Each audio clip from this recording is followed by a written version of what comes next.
What's up, gamers? Can you hear me? Maybe not, actually. Oh, you can't. At least I don't think so. Oh, no, no, no. Okay, it's on. All right, all right, all right. Hey, yes, we can. Awesome, awesome. My cat was hiding my microphone, the external audio interface, I believe. Yeah, that's what it's called. I'm good with words. What's up, gang? Tofu, RKI, Luna, IDT, Vari, Neb, Crabduel, Metal Wolf, Crocky. What's up, gamers? What's up? Cat's the cutest devils, yeah. Majora has been extra needy recently. You trying to get on my lap again, boy? What's up, bud? What do you need? He's just off screen, camera shy. Oh, here he comes. Hey, bud. You want to say hi to everyone at the start of the stream? Say hi. Say hi, stream. Yeah, wave your little paw. Hey, Hyper Rush Network. Hey, bud. You just gonna sit on my lap for a bit? Okay. What a car. Didn't know you had a gopher? Yeah, he'd been here a while.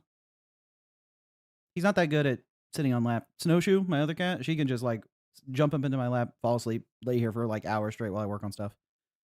Majora gets antsy, headbutts the microphone for sure. Almost falls down. Hey, bud, you're gonna have to learn how to support yourself. You're much bigger than Snowshoe, so it's harder for you, huh?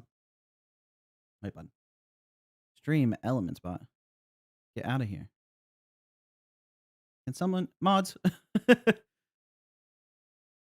someone take stream elements out back and show them the business? +2 stream elements. RKI has abandoned me. Luca. Hi, man. I'm working on a Metroidvania game. Just released your first devlog. Be an honor if you check it out. I left it in your Discord channel. Oh, awesome. Yeah. I'll probably give it a look after stream. See what it's about. Your cat was yelling this morning because she was hungry. Didn't want to wait at all. Yeah. Majora is also very food motivated. So usually if he comes and yells at me, it's because he wants food. Hey, bud.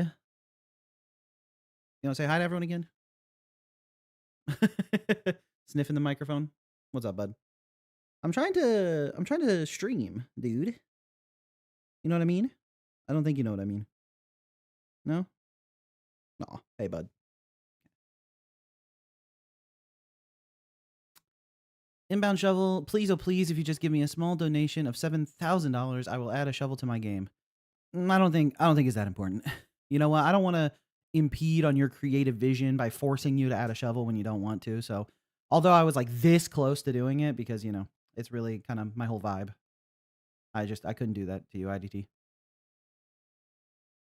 Thanks, man. I also really liked your last devlog. Can't wait for the next one. Hey, appreciate that. Cute cat, by the way. Yeah, Majora knows. Majora knows he's cute. All right, buddy. I'm gonna need you to stop pushing the microphone around. Okay. Come on, it's just a little donation. I can't believe it. You hate me. The little white patch is really cute. Yeah, that's why we named him Majora, because he's got a mask. It's funny though. His actual like color, like his fur color name or whatever is Snowshoe, which is the name of our other cat. And my wife decided she wanted to name one of our cats Snowshoe way before we even met them, when we were still like going around and looking at cats that what's the word for cats that need rescue? We went to one cat shelter, but they didn't really. They had quite a lot of kittens, but these two were feral. That some like cat rescue thing. I can't remember the term for it, but yeah. And my wife was like, "We need one. We need to name it Snowshoe." In bald shovel. You're lucky that I'm not sensitive about that. Is the phrase I decided to go with instead of "I'll ban you from orbit." Mods. Let's take Claire out back. Long time occasional watcher, first time here during the lives. Just want to say that I love the way you make game dev concepts super accessible for folks. Hey, thank you. I appreciate that. That's the goal. If you donate $1 to the $100, one E100, so 1 times 10 to the 100, I'll put a shovel on my game. Like I said, I don't want to impede on your creative vision. I couldn't do that to you. Now, if RKI was making me that offer, it's a different story, but I think your video should be less accessible. Mods, we got another member for the shed. How's it going, everybody? It's going good, Mortis. How you doing? How you doing? Lyra, where you at? Mods, mods, take Lyra out back for not being here. Shovel, don't cry. It's okay. We're here for you. 52 factorial dollars. Ow, Majora. Hey, bud, you just hit me in the face with my microphone, dude. You're too powerful. I'd put shovels in my game for free, man. Just ask me. Tofu, I wouldn't want to impede on your creative vision like that. Mods, take out RKA because I feel like it. There's a strong sense of capitalism on this stream, comrades. Hey, Earl. Welcome in, Earl. Good to see you. Good to see you. Majora the Goat, let him on stream. Evil in Mount Shovel. Here's a game dev lie about collision. Don't have it. Your game will work just perfectly. Collision's a lie. Invented by Big Collision Shape. Curious if you can give me a tip how I should introduce the Pogo mechanic to my players. Took inspiration from your short where I show a letter, but I don't know if that'll work well for Pogo. Yeah. It's a good question. Probably some kind of gap that you want to get across, and there's like a flying enemy in the way. And you can just jump it, but when you go to jump, naturally the flying enemy will end up underneath your path. So that has its own issues, though, because most players will probably try to take out the flying enemy before they before they try to cross. So maybe it just needs to be like an obstacle that you can't break, so that it just like, floats up and down, and then you have to jump across. I'll probably try something like that. Majora, bud. Mods, distribute the means of production. That one room in Forgotten Crossroads, yeah. That Hollow Knight does it really well. Generally, when I'm looking at good tutorialization, I'll go look at the early Hollow Knight levels. As a certified Celeste player, collisions do not exist if you don't believe in them. True, true. Mods, make Earl king of the shed. Nice. DuckTales Pogo. What's up, Oatbeat? Welcome in. How you doing? How you doing? The trick is to get super famous so that everyone knows about Pogo before playing, right? So here's what you're going to do. You're going to want to make a series of shorts on youtube.com. Probably call them like game dev tricks or, game dev guides, something like that. Something that indicates that, they're not well known. And then really publicize the lack of Pogos in your game so that as soon as someone starts playing, they know that Pogos exist. And don't listen to IDT. The thing, I think areas shouldn't really be locked behind Pogo, especially at the start of the game, since a lot of people won't really be able to do it. Yeah, I agree with that. I generally think of Pogos as more of like an extra mechanic for people who want to engage in like fun aerial combat. And by the end of the game, you'll need to have gotten really good at it for sure. So, but for like especially early platforming and in general platforming challenges, I think making it rely on pogoing is not really not really the best idea. Hey mate, found you through shorts. Been following for a year. Worked 2 years on my dream PvE project. Burned out and quit. Still want to do it, but I can't stay consistent. Any advice? Yeah, I think my general advice for trying to stay consistent is to focus on enjoying the process rather than the end result. It's like I think with those like big dream projects and stuff, it's easy to imagine what it'll be like when it's done and like all the ideas you have for it and stuff. But that makes working on the individual like little pieces feel very overwhelming. Additionally, I think for any sort of long project, it's easier to stay consistent with it if you're like quite organized. That's one thing. That's one thing that I absolutely need Insandio for. Oh, Jumpy, thank you so much, Jumpy, with the membership. Can we get some +2s in chat for Jumpy?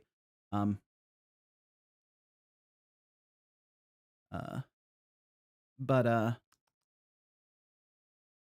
was I saying? Right. That's one thing Insandio helps me a lot with because she is very organized. She's very good with keeping the project like in like Jira and our Trello boards and stuff, keeping everything really nicely laid out and planning. And she assigns the deadlines on stuff based on what I tell her. If I'm like, it'll probably take me 3 days to get that working, she puts a deadline on it based on when I'm going to start working on it. So I have to stick to it. And if I'm like, oh, actually, this was harder than I thought and it's going to take me like an extra day or two, she just goes and updates the deadline. There's no like pressure on it. It's just good for me to be able to open up my board and see, I need to work on this today. So I don't have to, I think any mental cycles I spend thinking about like, what am I actually going to try to make progress on are like mental cycles that are expensive because you only get so many, can only do so much in one day. And any energy I spend trying to figure out what I should do that day is energy that I should instead spend working on the things I want to do. So, yeah. So staying organized, having like a proper breakdown. it's like one way to think about it is I was watching a YouTube video about a guy remaking Super Mario 64 from memory. If you guys have seen that video, it had like millions of views, I think. So you might have seen it. And one thing I was really struck by was the fact that it was really easy for him to know what to do next because he's making a game that's already completely defined, right? He didn't have to think about like what am I going to do next. It's like he had like the world's most complete game design document, right? Because the game already exists and he's just trying to remake it. And I was like, obviously getting your design document to that level of specificity so that you can just like go through and make everything like one shot it is not really feasible. And honestly, you probably wouldn't even want to do it because you want to be a little bit adaptable. But that being said, having that sort of guidance does make it easier to continue to move to the next task and move to the next task. So that's sort of what I would think. Is this like a community submitted games review? Yes. I'm playing games from the community. Polymars? I don't think it was Polymars. I think the guy only had like 3 videos on his channel, and it was remaking Super Mario 64 from scratch, 1, 2, and a soundtrack. Maybe he had a couple videos before those 2, but something like that. The thing that currently working for me pretty well for motivation is getting financial responsibilities, hired an artist for my game, and now I'm pretty motivated to make code for the game. That's actually, actually, Earl, I'm glad you said that because it's a really, really nice, almost like motivation hack.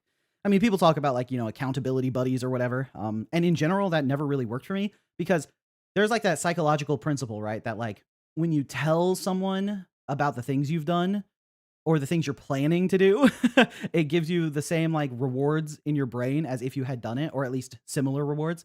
So you you decrease your motivation to do something when you tell other people you're gonna do it. And so whenever I tried to like have one of my friends like hold me to something and I'm like, all right, I'm gonna do this. Now I need you to like hold me to it. They'd be like, okay, got it. And I'd be like, well, I already told him I'm gonna do it, so I'm feeling pretty good. I'm gonna play League of Legends. So instead, having another person on the project, like a team member who they know what I'm going to work on, but not because I promised, like I made them promise to hold me to it, but because like they're waiting on it, you know? Right now, Fur needs me to test some enemy animations that he cooked up like 2 days ago. And I've been working on other stuff, and I'm like, all right, I need to get to that soon. So, and throughout the years of working on Isadora's Edge, having Fur and having environment artists and having other people on the team that are waiting for me to do stuff and need they need my direction, they need my input. It's really helpful for keeping me motivated on the project. So that's another way to do it. If you want to work as a team, finding someone to work with that you trust can be very helpful. What PC components do you have, and why did you choose Godot? So I have a pretty good PC. Like I think I have the what's the processor? It's like the 9950X 3D, I think. Is that the one? 9900X, something like that. I was gonna build my own, but parts were too expensive, so I just bought one of the one of the ones off of Cyber Power PC or something like that. I just got one of the nicer ones. That's one thing that was holding me back from streaming for a long time is my old PC. The PC that I used for Isadora's Edge for the longest time was junk. It's like I built it myself in like 2018, and it was on its last legs for sure. And I knew it couldn't really handle streaming and playing games at the same time. So, yeah. And one of the big requirements for streaming is having a good processor, which is funny to me because I would have thought it was mostly GPU bound, but yeah, I've sort of lost my train of thought there. I think that you don't really need a super powerful PC for making games, assuming that you're not trying to make some kind of super high definition, extremely high quality game. I think it works just fine. So with that in mind, I think like my old PC would have been totally suitable for finishing Isadora's Edge. My new PC is obviously faster, so it works. It makes everything goes a little bit faster, which is really nice. And also, it makes video editing stuff way faster. Like Premiere runs so much better, and like that makes doing YouTube and stuff way easier. And even though like Insandio does a lot of my video editing now, Insandio and Missing Digit are like the 2 editors for the channel, so they do a lot of the editing. So I don't really do that much, but I do end up opening Premiere very often, especially because when I'm putting together clips to use in the devlogs or to use for the shorts, I edit them down into the important moments myself and then send that to the editors to you know spruce up in the footage, right? So I use Premiere. I use Premiere daily for sure. having a slower machine for testing purposes is good. Yeah, I have my old PC in the closet, and I'm gonna bust it out when I need to test performance stuff. So, um, for sure, for sure. Getting my first PC ever on Wednesday to start game development. Thanks for the inspiration to finally start game development. Do you have some beginner tips? Luckily for you, I have a whole slew of beginner tips on my YouTube channel. So all of those. But I'd say the number one beginner tip that you hear all the time is, start small, do small projects, and just try to make something. And I think that's very true. I think I put together a like a beginner's guide that has like 30 days of learning Godot. And it goes through it gives you links to tutorials to follow, study guide questions, and like projects to do. And I think the most important part of that document isn't just like collating right the word is the correct word, is bringing together all those like tutorials is helpful, sure. And the study guide questions are nice because it gives you like, what am I supposed to learn from this? Which is something that if you haven't learned it yet, you don't know. So having someone say, here are the things you need to be able to answer based on doing that tutorial. So make sure you learn these concepts. That's like pretty good, right? But I think one of the most valuable things is having an assignment to do at the end of each of those days so that you can actually make a project and get some experience. So that's what I would do. If you are looking for a specific guide to follow, I would go check that one out. I wrote it, so I think it's good. Obviously, I wouldn't have released it if I thought it was bad. So, just getting into coding and game dev just for fun. Been really appreciating all your content. Want to say thanks. Hey, and thanks for popping in the stream, Nixor. Glad it's helping you. Jumpy, I finished editing a test video in Premiere Pro so you can learn the program better. I now know I both love and hate the program. Yeah, Premiere is like, I wish I had learned DaVinci Resolve instead. But Digit uses Premiere, so I was like, I should use it too. And now, because me and Digit were using Premiere, and Sandio also uses Premiere, she originally learned Vegas, which is better because you just buy it and then you have Vegas. You don't have to pay the exorbitant subscription costs. So if you're trying to get into making devlogs and learning editing, I would recommend DaVinci. And if DaVinci's not working for you, maybe try Vegas. But yeah, I use Premiere. Premiere runs well for me because your PC is pretty good, but it does eat up your RAM real bad. Can't really buy more right now. Yeah, RAM prices are ridiculous. Yeah, it does eat up RAM. I was pretty lucky. I bought this PC just like it's basically just a pre-built. But it came with only 32 gigs of RAM, and I was like, I feel like I should get more, and so I bought it. And like the RAM I bought for like $100 back then is now like $700 or something. So, and that was only a year ago. So pretty lucky. Only 32. Yeah, for video editing, only 32 gigs of RAM is pretty rough. For game dev, it's totally acceptable. That's one thing I want to make clear is like some of the beefier stats of your PC is not relevant for game dev, especially like 2D Godot stuff, just for video editing. Use Blender editing for a while and it's better than you think. Got it rehauled too. Blender editing for video? Does it even do that? Heard so many people say to start learning with an arcade game or something. I in fact did not and jumped right into 3D game dev because that's what excited me. I learned way faster. Yes, that's another great tip. Is like learning game dev can be very painful. Just like learning anything can be painful, It's like if you want to learn how to draw and you're really, really, really bad at it, all of those early stages are going to be painful. But as long as you're making progress towards stuff that you're excited about, I think that's the way to have a lot of fun with it.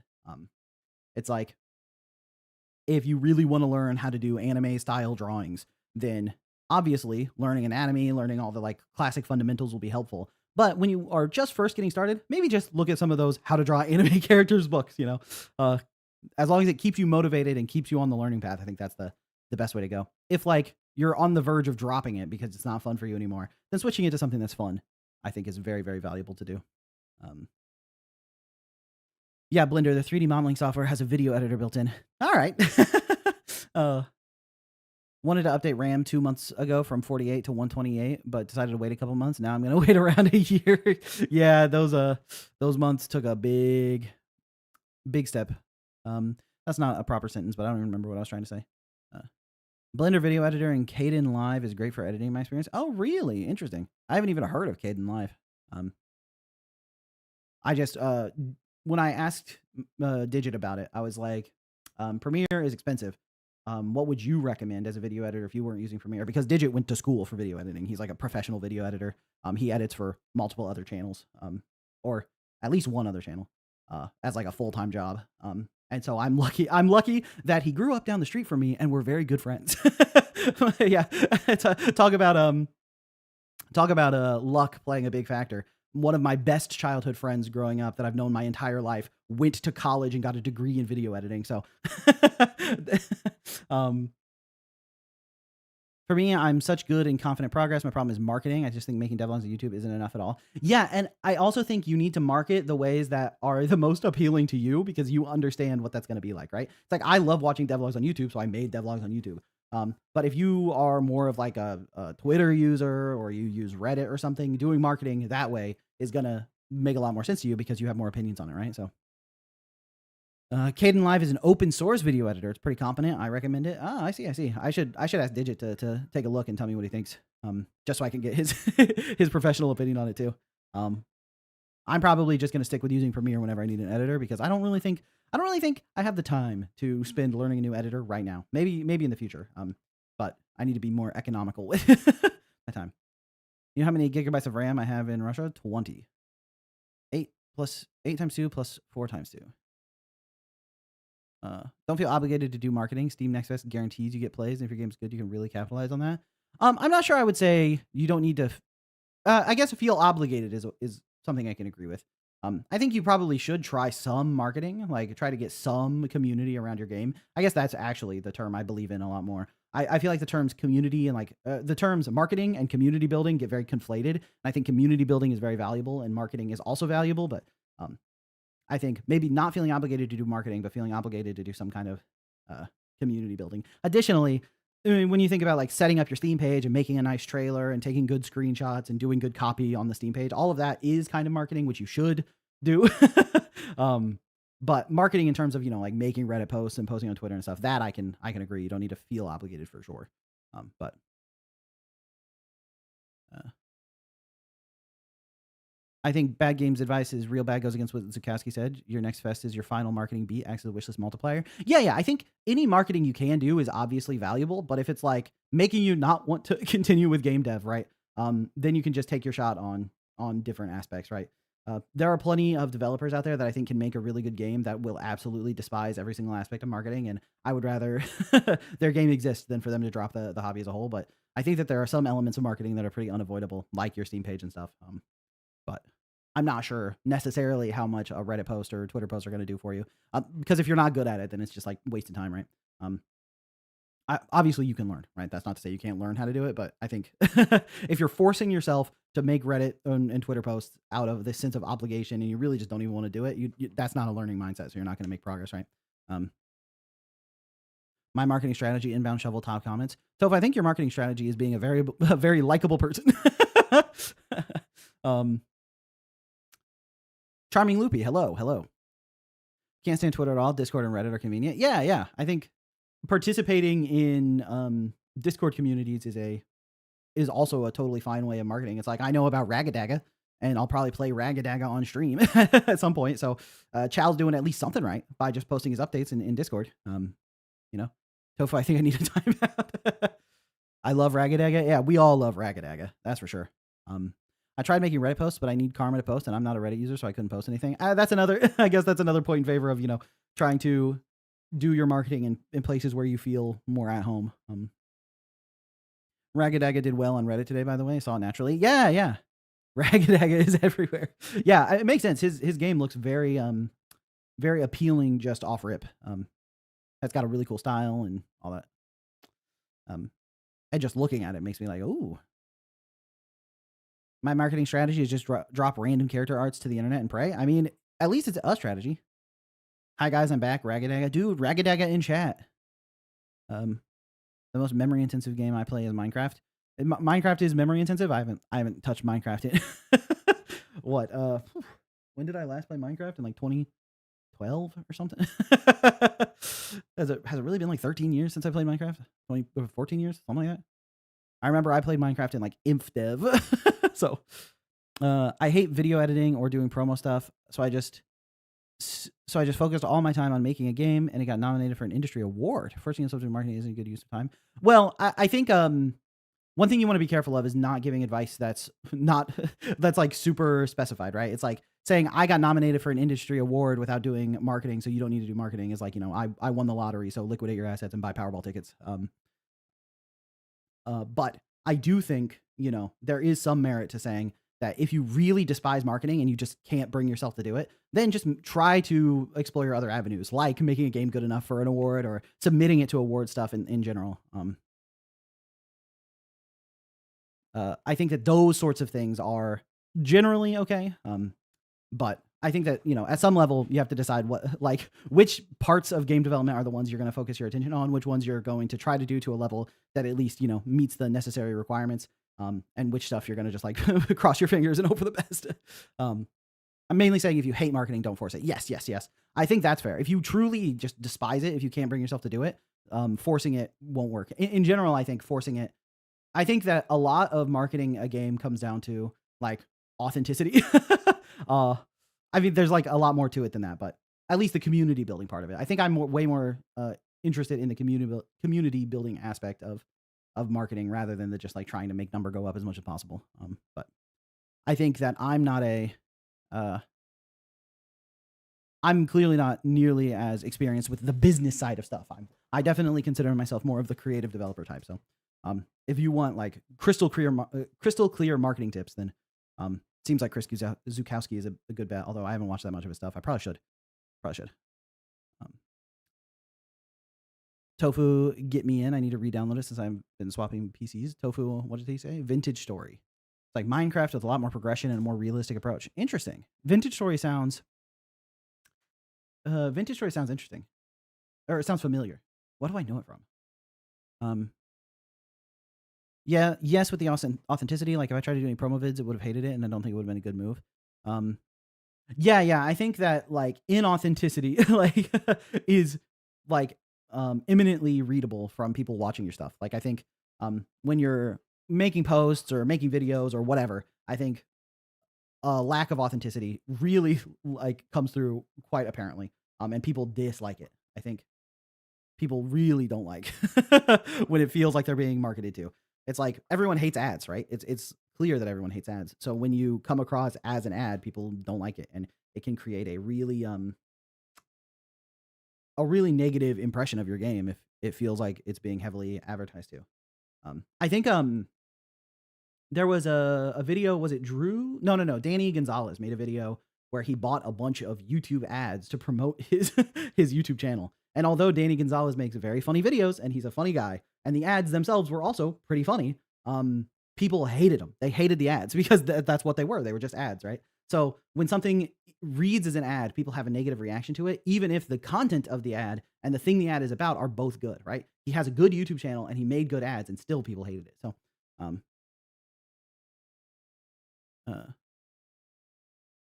people can clock a marketing post on Reddit in seconds. Yeah. I think that you see that a lot where it's like there can be posts of the exact same genre of posts where it's like, I quit my job to make my dream game or whatever. And some of them, the comment reactions are all, "Oh my God, like shut up, you're marketing your game, get out of here, we hate you." And some of them are like, "Well, I'm glad you followed your dream." And it's like, I think it really does come down to how authentic it reads.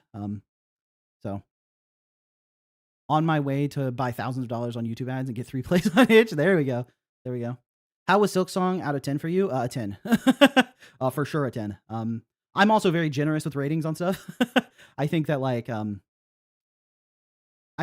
though Silksong maybe had some issues, there was some stuff that I liked more in Hollow Knight. I think there were like obvious problems with it, but nothing that like would make me think that it wasn't a 10 out of 10.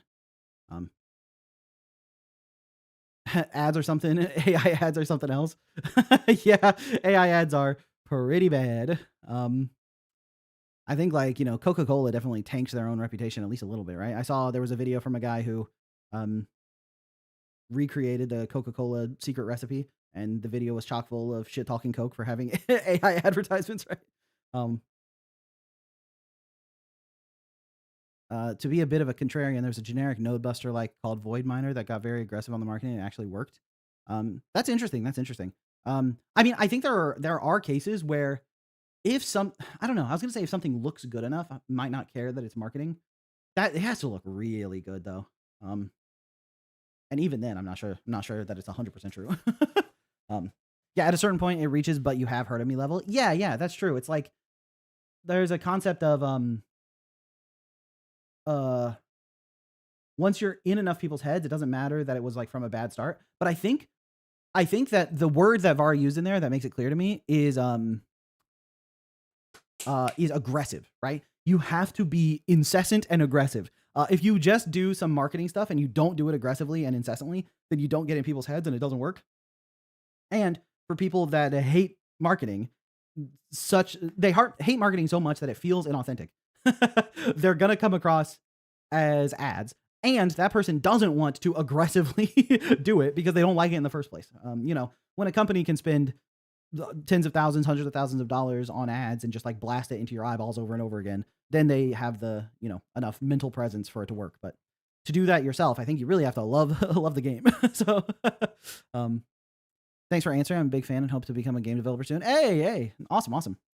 I hope you also become a game developer soon. Have you watched Chris Zukowski stuff? Yeah, suffice it to say, I think Vari has watched Chris Zukowski stuff.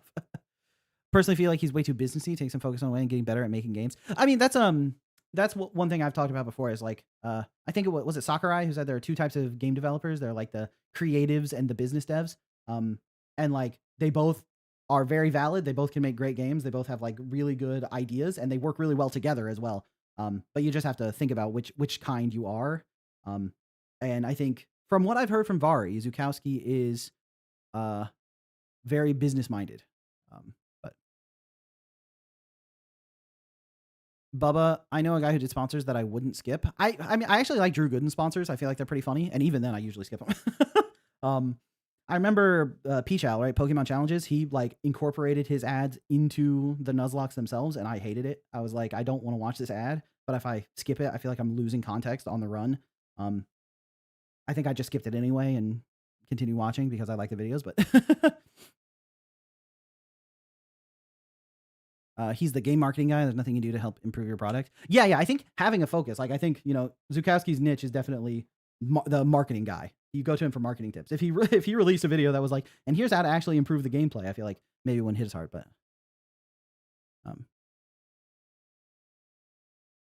why are literally all Marvel Rivals ads? Yeah. I mean, I haven't seen the Marvel Rivals ads, but I've seen enough of clips from Marvel Rivals to know it's definitely in like what the Zenless Zone Zero territory with their marketing. Yeah. What was your favorite tool in Silksong? Mine is Volt Filament. I gotta tell you, I do not use tools at all. Mr. Shovel, I'm sorry for calling you bald. You have a lot of hair on your head. Claire been stewing in the orbital cannon for one comment made a long time ago. Yeah, no, I'm definitely balding. I mean, I've had my fucking insane hairline for like since I was 19 or something. And definitely thinning on the top. But what are you gonna do? That's what happens when you get older. Well, at least for me, it's what happens when I get older. Dudes who get older and keep their hair on the head, it's on site, bro. It's on site. Maybe an impossible question to answer, but do you know when Isadora's Edge is getting released? I'm looking forward to playing it. Mods, Silk Post, Edge Post, whatever. Probably I'm going to have the demo ready by the end of this year, hopefully. That's the goal, is to have a demo for people to try out before the end of the year. Once the demo's done, it's gonna be at least another year to go from demo to finished game, at least. So we're looking at a 2028 release would be, I think, optimistic. So not for a while. I got a lot of work to do. I just changed the genre, so there's a ton left to handle. So, but edging my post till Silk is produced. Woo, Bubba. Smiling Friends mentioned Holy Peak. Did I watch the Smiling Friends episode about balding? No, I did not.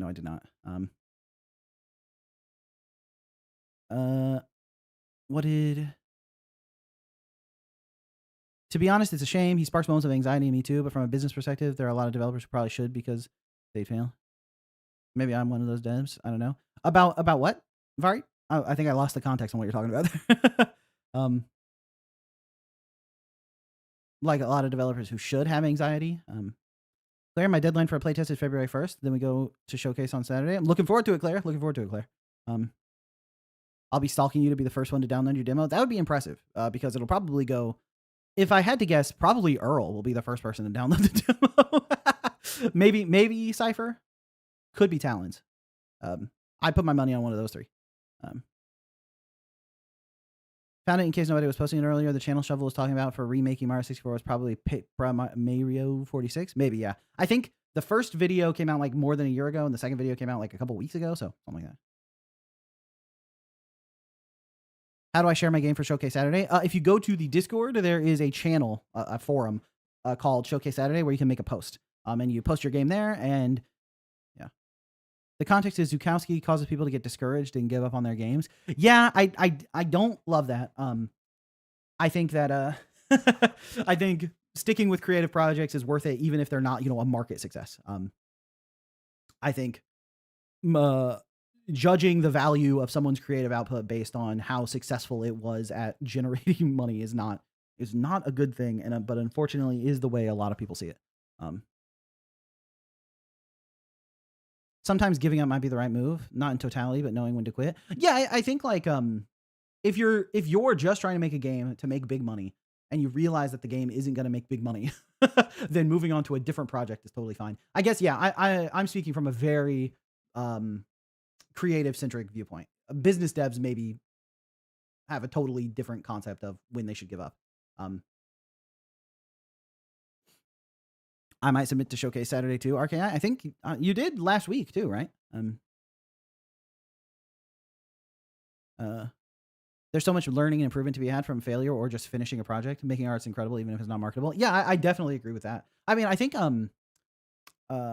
Monarch is a great case study for this, where he made his jam entry for that game jam. And I know he was pretty like disappointed in the results of it because like he couldn't finish everything he wanted to.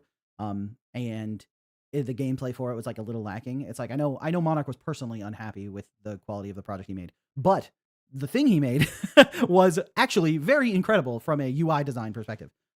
It's like he made some stuff that is really, really high quality. Like I think the work he did on the UI in that game is like better than some of the UI designers I've worked with, like at AAA game studios. So I think that from a learning perspective, there's a lot to be gained from his project, even though he considered it a failure. And so I think with that in mind, finishing projects, you learn a lot from them. But again, if you're a business developer and you're coming at it from a business mindset and you make a game because you think it has like a really good market fit and you're like solely driven by those sort of like metrics or whatever, and you're not trying to really express something, like you're just going for like, if you're a total Zukowski head and you're going for that sort of like idea with what you're making, I can see the argument for like, oh, I realized actually the market fit's not good, so I should drop this game and move on to a different idea I have. But if you go from making a game thinking, oh, this isn't going to work, and then giving up game development entirely, just because you think it won't be successful, not because you realize that it's not for you, I think that's kind of sad. So Monarch's grave mistake was polish first, substance second. Yes, in terms of having a successful jam entry, but I wouldn't necessarily characterize it as a mistake, because I think Monarch wanted to learn how to really polish a UI, right? It's like that's what he wanted from that project. And although the gameplay lacked and he was like sad about that, I feel like he did accomplish his goal of making this incredibly polished UI. So I do think he kind of did the game jam backwards. I think usually what you do is spend the first half of the jam really locking in on making some tight gameplay, making it really fun, play testing it to make sure you have something that's really great gameplay wise. Then once you have good gameplay, then you polish it so that it's like presentable. So I think I think he sort of did the jam backwards, but the end result was he had something more polished than you would probably get out of a jam entry. So business is so tightly tied to this industry, and that makes me feel so icky. Yeah, I can understand that perspective too. It's like I consider myself in the the creative dev camp, but I definitely sympathize and understand where the business devs are coming from, and even sometimes sort of think like one. I'm like probably like 80% creative dev, 20% business or something like that. But for someone who's like 100% creative dev, like I know what is their name? Hold on, I need to look up their name. She makes game dev videos that are very, very good. I watched her most recent video. I go to my subscriptions. Why do I subscribe to so many people? This makes it much harder to find who I'm looking for. Hold on. I know the suspense is probably killing you right now. Cute Games Club. Cute Games Club. She released a video recently that she's quitting her job to make completely free games, and like she's trying to make one game per month and release them totally for free, not even trying to make money from it outside of getting people on Patreon so that she can continue doing it. And I find her, not only are her videos fantastic, but that idea that, she's not even trying to like, sell a whole bunch of copies and make a lot of money. She just wants to release games for free because she's passionate about it. I was like, that's someone who I think is probably 100% creative dev. So, watching other trans people talk about economic policy is like watching my parents fight. In Isadora's Edge, will you start with all of Isadora's abilities like wall jump, dash, or will you have to unlock them in Hollow Knight? You'll start with some of them. I think I'm going to take away the dash, but will probably be something you get very early because I think dashing is very critical. But I think wall jumping, like wall climbing and wall jumping, are such a core part of Isadora's like movement set that I think I'll probably keep those from the beginning. So I think Isadora will probably be able to wall climb and wall jump right from the start, and then get the dash pretty early on. And then she'll have other movement abilities that I haven't revealed yet. She'll have other movement abilities as well as other combat abilities that you unlock later on. So she will get a movement set that you unlock like in Hollow Knight. But I took away the player's abilities and Vari said the game was awful. Never take it away. Sometimes Vari might be incorrect about something. That's one thing, one thing to keep in mind. Making a bunch of free games to get traction could also lead to a consistent fan base. Good foundation, consistent support. It's pretty close to making it, I think. Yeah, I mean, I think if she accomplishes her goal of getting those Patreon subscribers so that she can actually continue doing her free game thing, I think she'd consider that a massive success. So Vari's always right, never wrong. What? That is slander. Vari's correct. Okay, sorry. I have I have slandered Vari. I would like to. Vari, I'm going to hit you up with the stream key for my channel. It's all yours now. To be honest, you were right to add the starting mini dash ID. Then you could make big banger games mega fast. Yeah, I think like with that kind of foundational support. I woke up to pitchforks, right? Woo. But yeah, I think that the Cute Games Club concept of making a free game once a month and releasing it and seeing what people think back is not only a very fun idea and the video was really good, but also that is a great way to improve game development very quickly. Making a game and releasing it and making like a video about it and being very public and getting a ton of feedback on it once a month, I think you're going to make a lot of progress in your ability to develop games. Taking away the player's abilities can actually be great. For example, in Mario Odyssey, in the middle of the game, they take away the core mechanic of the cap and it throws you off completely. Yeah, I totally agree, RKI. I think, and I think one thing about Metroidvanias that I definitely need to keep in mind for Isadora's Edge is part of the appeal is being in areas that you don't have the skill set to fully explore and coming back to them later once you've gotten more powerful. And now not only are the enemies easier to deal with and you can like fly through quickly and you have more movement. So it's like jumps that you struggled with early on, you can now fly past, but you can also find secrets you couldn't find before and get to new areas with new stuff that you couldn't access before. I think that's like a pretty core part of Metroidvanias that's very fun. But the reason I think of starting with the wall jump is specifically the places that I couldn't get to in Hollow Knight where it was like, oh, I need to come back with wall jumps so that I can climb up there, or that's clearly a wall jumping section. I guess I'll come back here later. Those ones were like so obvious that it really didn't feel that fun to me. In the same way that it's like coming back to an area that is too high once I have some ability that lets me like climb further, like a double jump or something like that. Those were a little bit more fun to me. So, but it's something that I need to think about.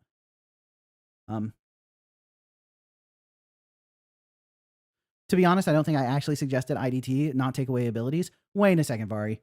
Are you suggesting to me that IDT might have said something that wasn't strictly true? Are you telling me IDT might have done a little bit of trolling? It doesn't sound right to me.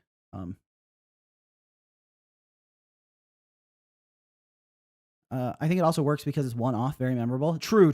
I think like in Silksong, the part where Hornet loses her cape, like that was also very like iconic, very memorable. and was actually pretty enjoyable to me in a way that the cursed vines thing was not. So mods banned. um,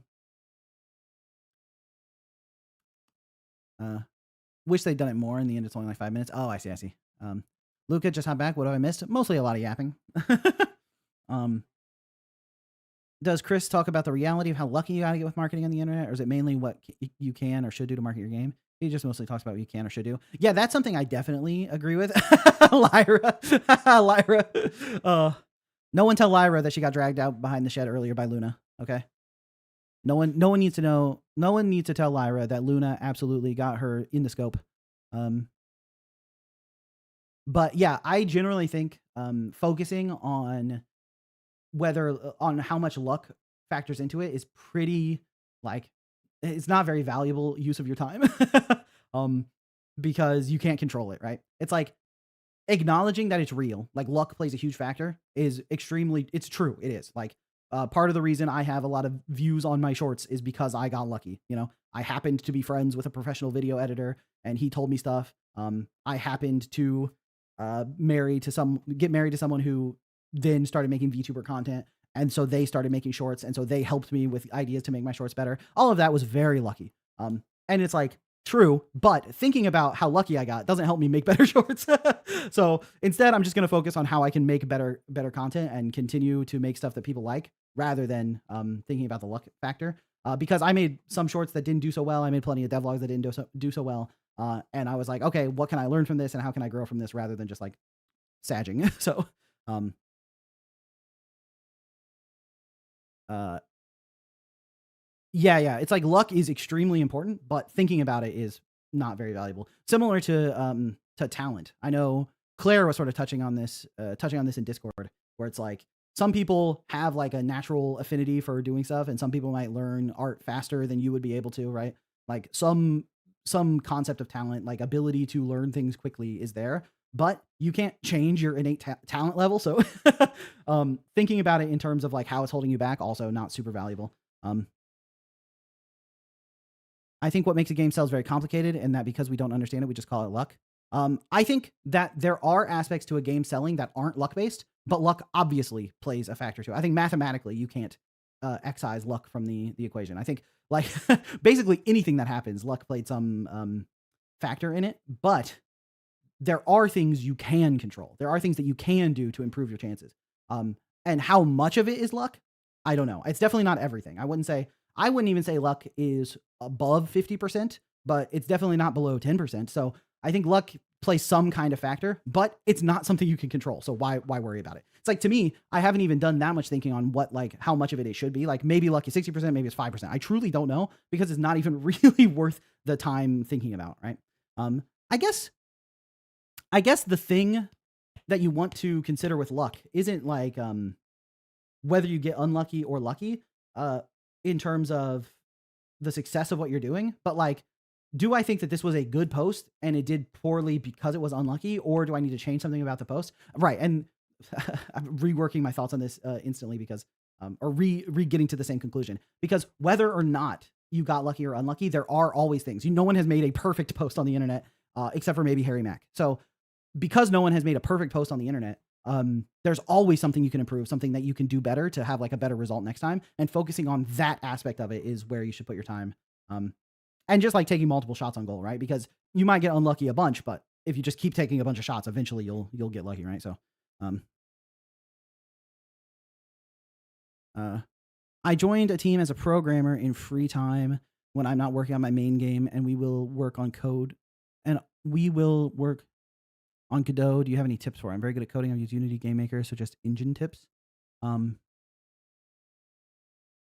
learning Godot, if you're already pretty good with programming, then I'd say the tip for Godot that I would say is focus on compositional design, because Godot is really, really in tune with compositional design. And then make sure you use Godot signals upward and call downward. I'd say those would be the tips for getting started if you already have a pretty good programming background. Free time. What about drill tweets? True. Drill has some bangers. Oh yeah, I think the candles post, right? The please someone help me budget. My family is starving. Spend less on candles. No, that's also a perfect post. So Harry Mack and Drill right now, they are the two. um, you can't control if your stuff goes viral, only if you're working a baseline level of quality to have a chance of blowing up. Getting started, sorry, bad habit. um, yeah, I think basically just trying to focus on the things that are within your control is the best way to to have fun with it. Yeah. The most important thing about luck is just focus on learning something. Yeah, it's like that's a very good summary of it because it really doesn't have anything to do with luck in the first place. The most important thing about luck is just focus on other stuff. Focus on learning, improving, making better products, making better stuff, and not really worrying too much about it. It's like Vari, I think her concept of like luck doesn't exist or only exists small amount and you just don't understand it, you can control it, is functionally the same as admitting luck exists but deciding not to worry about it because you can improve in other facets. So both of those things I think are totally fine. I think actually convincing I would be unhappy if I convinced Vari that luck was a huge factor in a game success because I think Vari is better off not believing that. So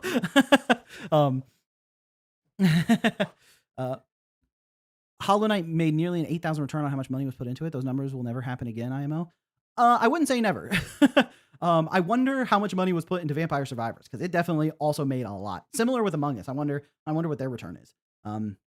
But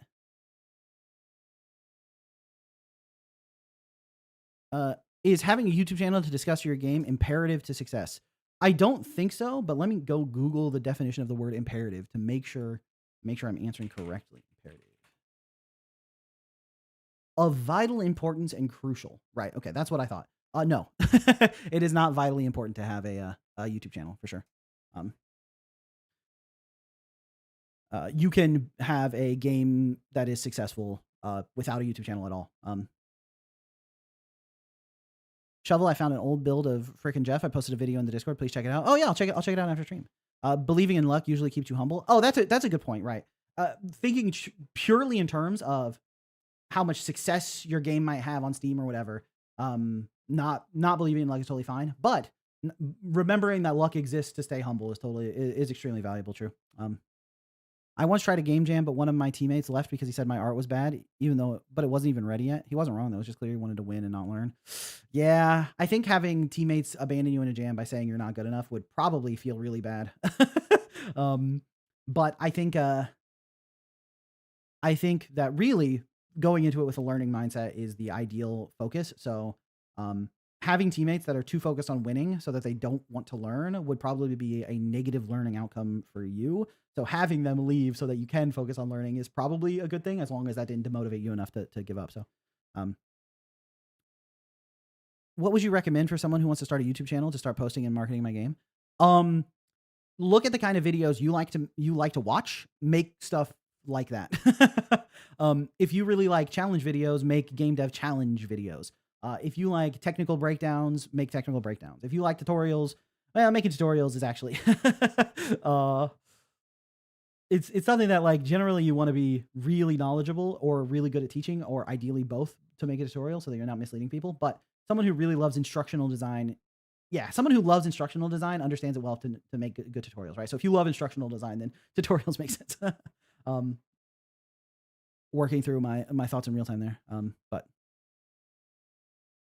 the problem with having game dev channels, you mostly attract devs, not gamers. I'm not 100% sure if that's true. I mean, I think like one thing that's interesting to me is the idea that game devs aren't gamers. I think like a lot of game devs are. And I think to be a good game designer, you have to be a good generalist game designer, you have to play a wide plethora of games. You can be a good at designing platformers if you only play platformers, but if you want to have general game design knowledge, you have to play a lot of games. Playing a lot of different types of games doesn't necessarily make you a better gamer, but it absolutely makes you a better game designer. That's for sure. What was I talking about? Lizard said, would you recommend YouTube as a marketing strategy? I feel like if I said no, it would be hypocritical because like Isadora's Edge is well known because I've made YouTube videos.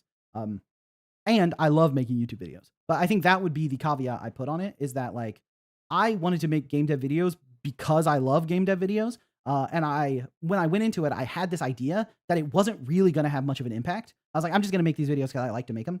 And then it did have a pretty good impact, but that was never the goal. So if you're like, I'm trying to improve my reach from a marketing arm, perhaps a YouTube channel would help. Um, that's something that I think can be risky, because if it's not motivated by wanting to make good videos, then maybe you won't make good videos. Although I guess in your case, Lizard, if I'm answering you specifically, then I would say, yes, I would recommend it because your games are incredible and you have a great art style. So I assume you would make really good videos too. So spending most of my time playing games wasn't a waste. I don't think so. I think playing games is a very valuable thing to do, even if you aren't learning anything from it. I think, yeah, I think my love of video games is part of the reason why I started making games in the first place. But that aside, I don't think playing games inherently makes you a better designer, but purely from the act of playing those games. But I think playing a lot of games can make you a way better designer. Um, Earl, depends on your ability in making videos. It can give you an audience, it can give you motivation, it can give you money even, but it is a second job and you'll need to work a long time. That's all very true. I think Earl Earl is very correct there. You need to make good videos and you have to desire to make good videos. I feel like there maybe are some people out there who can accidentally make really good videos with very little effort. They just do whatever pops into their head is like the best. Like, oh, sure, I'll do it like this, and then it bangs, right? Like maybe people like that exist, but I think for people who aren't that in like on that level, you have to go into it with the mindset that it's going to be a lot of work, and like making videos is tough, right? It's like I think like my throat is a little shot today, which is unfortunate, because I was writing a script yesterday, and for me, writing a script, I said in my my devlog video, I talked to myself for a long period of time. So yesterday I was sitting at my desk talking to myself for like 10 hours straight. So very much like streaming, I guess, except for I was repeating the same thing over and over and over and over again. So, and the reason I do that is because I want the devlog to be good, right? I want it to flow well. I want it to get my ideas across clearly. I want people to understand what I'm talking about. And I want people of all skill levels to understand what I'm talking about. So if an experienced computer scientist or an experienced gameplay engineer is watching, they're like, ah, okay, I see what he's doing. And if a complete beginner's watching, they're like, oh, I see what he's doing. Like that's my goal for the devlog. And to somehow be an entertaining video to both of those categories of people.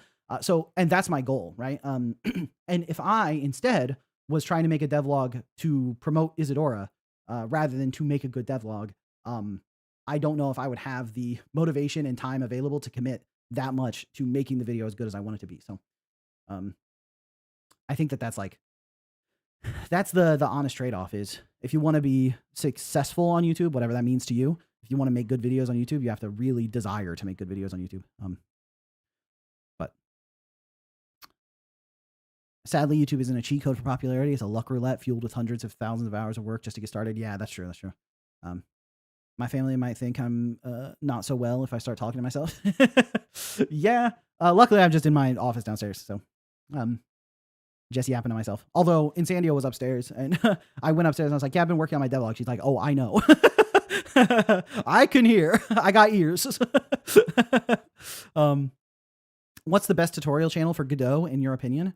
I think there are a lot of good ones. I posted a lot of videos in my Google Doc. I think Brackies has an incredible intro to Godot video. I think Heartbeast makes really, really good videos. I think, yeah, Brackies and Heartbeast would be a good starting point.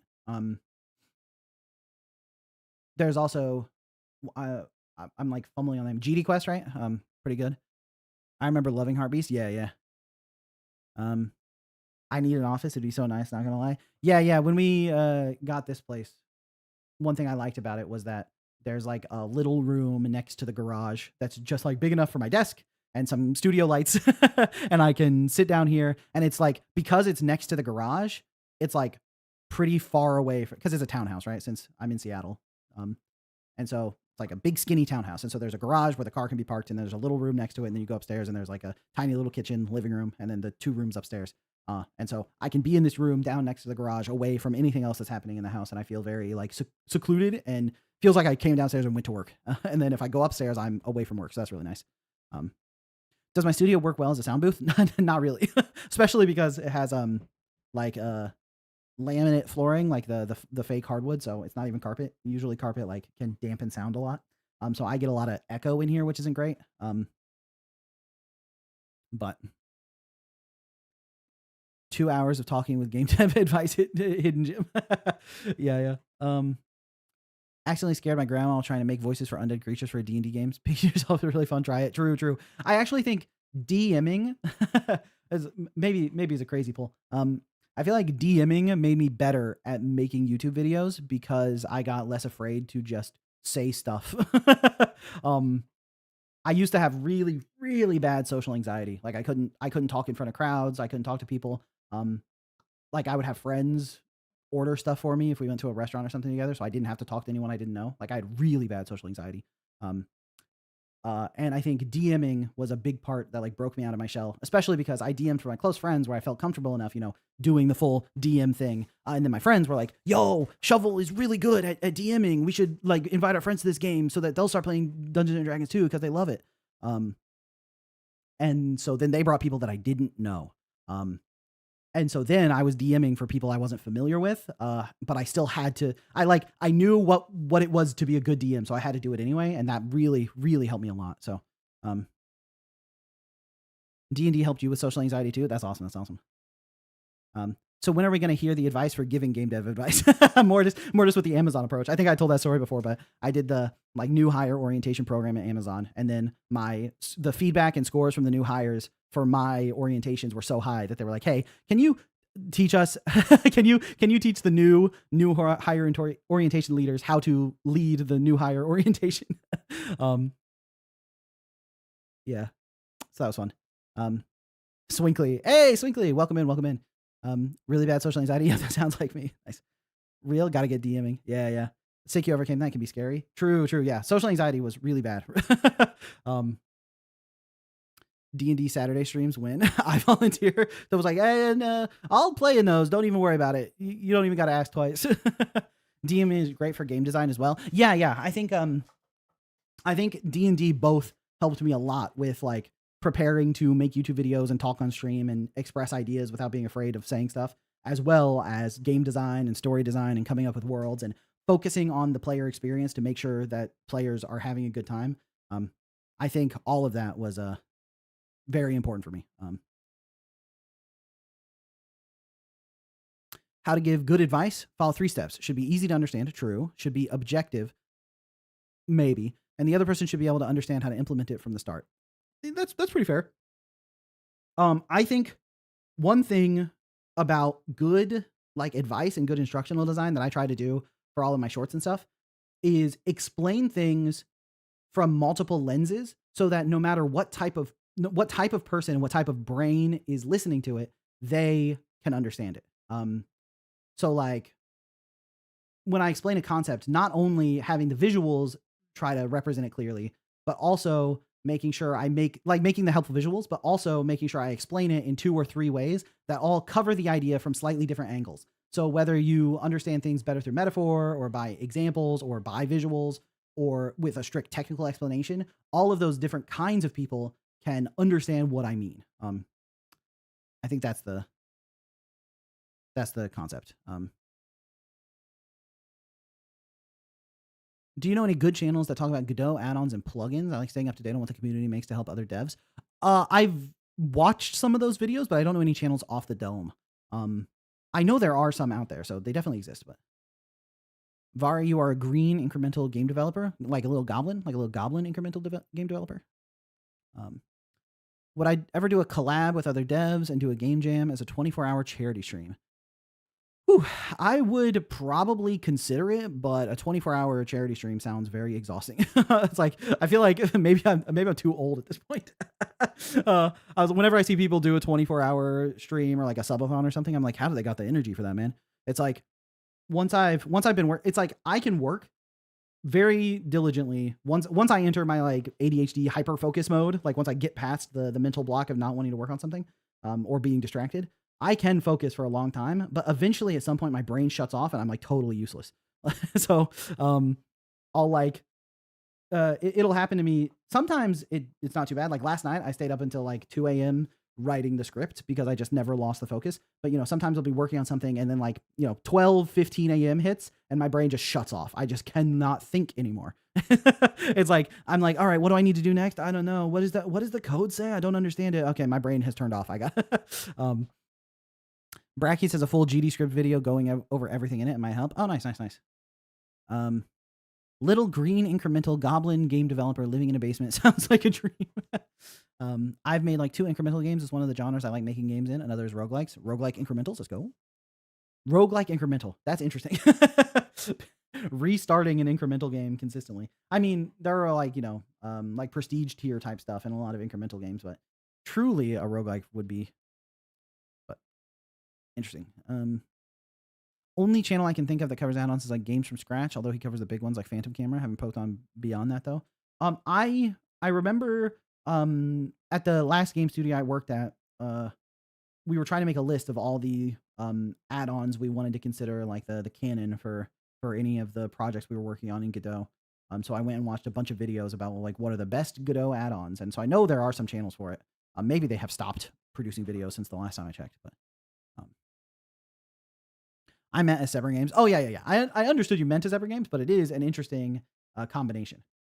I think a lot of those genre combinations can provide pretty interesting ideas that haven't been explored before too. So, I love balancing number games so much. I was born to do menial math. Hell yeah, dude, I love math. Nodebuster is an incremental roguelike. I see you've said Nodebuster several times, Rory. I probably need to look up what it is so I can have some context because I do not know what that game is off the dome. So probably need to. Incremental roguelike is actually quite common. Fair enough. I played some incremental games and I haven't come across it, but maybe the genre is just I haven't explored it enough. So Google Nodebuster. Okay, but I've already been yapping for quite a while, so it's time to play some games, I suppose. IDT, sorry guys, I'm not chatting, I'm playing games. Hey, I'm about to do the same. So let's open up.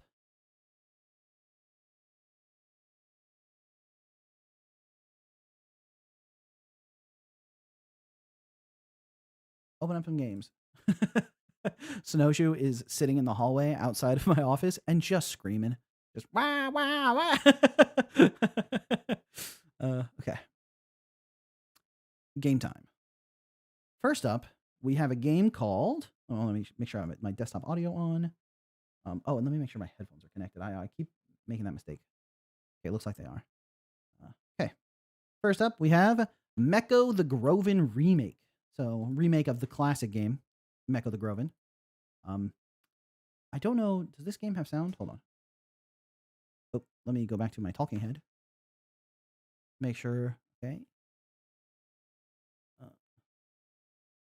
I don't see any comment on here about sound or not.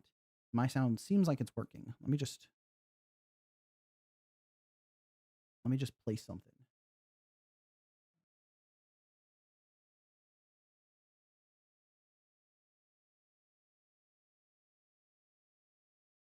Don't mind me.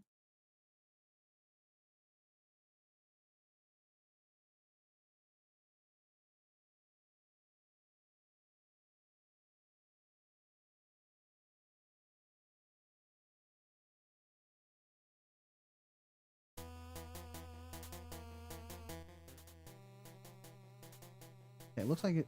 Yeah, I can hear it. Looks like the stream can hear it. All right. Okay, back to Mecha the Groven. Okay. Oh, there's no sound, but the second level. Got it. Cool. All right. We're playing Mecha the Groven remake. Got a little guy, sort of Hunchback of Notre Dame. Trying to find the jump button. Okay, looks like I found a dash button. Okay, Z and X. We got basic training. Basic attack. Attack by pressing X. Mix X with arrow keys for different actions. Oh, so I can dash attack upward. Nice. Okay. And I can diagonal dash too. It's like it's an attack and also a dash. Multi-purpose. Okay. That's a basic attack. Top solids. You can get down top solids by pressing down These gray twice and quickly. So the gray ones do not allow. So this one is top solid. These ones are not. So that's one thing that I would definitely consider is it's not obvious to me that this one I can pass through and this one I can't without like the context of there being. In fact, this gray one, the gray one looks like I can pass through it. the only thing here that looks like I can pass through the bottom is that gray one, or pass through the top is that gray one. Can I pass through the bottom of these? Oh, I can. Wait. Hold on. Let me make sure that I'm not. Okay, so that one can pass through, but I can't pass through those. Okay. Yeah, the clarity on that's a little bit lacking, but running. Press forward twice to start running.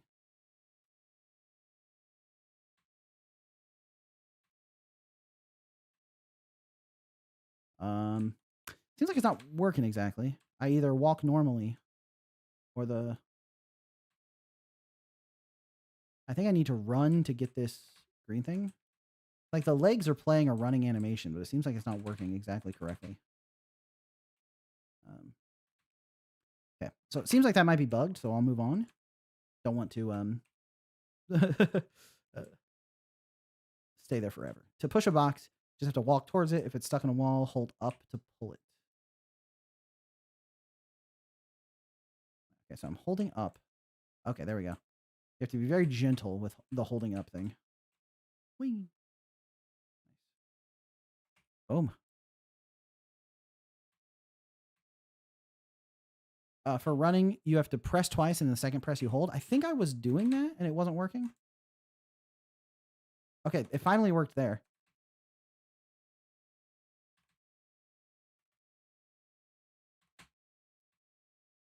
Yeah, tap, and hold the second one.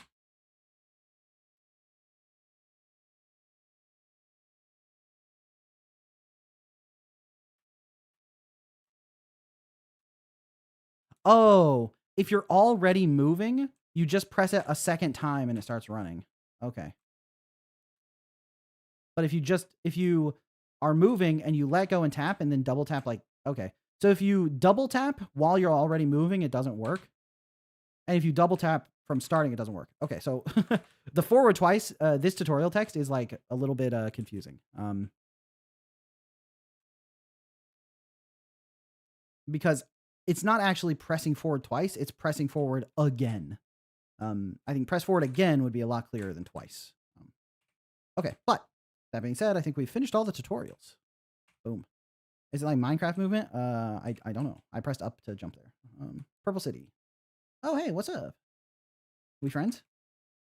Hey, Meko. Hello. Oh, I'm the Groven, yo. Can I jump on his head? Nope. All right, it's not Mario. I have my dash attack. Oh, are those pickups?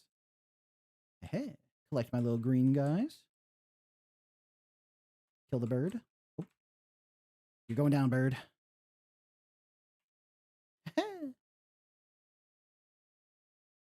Yeah, that bird didn't exactly see it coming. Oh, okay. That's can't stand there and can't stand here. Okay. Once I was paying attention, it was a little clearer, but the clarity is still a little bit. Oh, that is a bomb, not a pickup. Gotta take out this bird. Boom.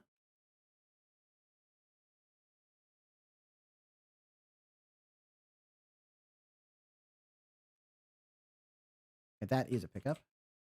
Take out some birds. Oh. You know, even though I can destroy the birds, I for some reason didn't expect them to hurt me. Why is there like a bomb thing here? Can I go through here? Oh, that's not a wall. Huh. Can I stand on that? I'm confused. Ow.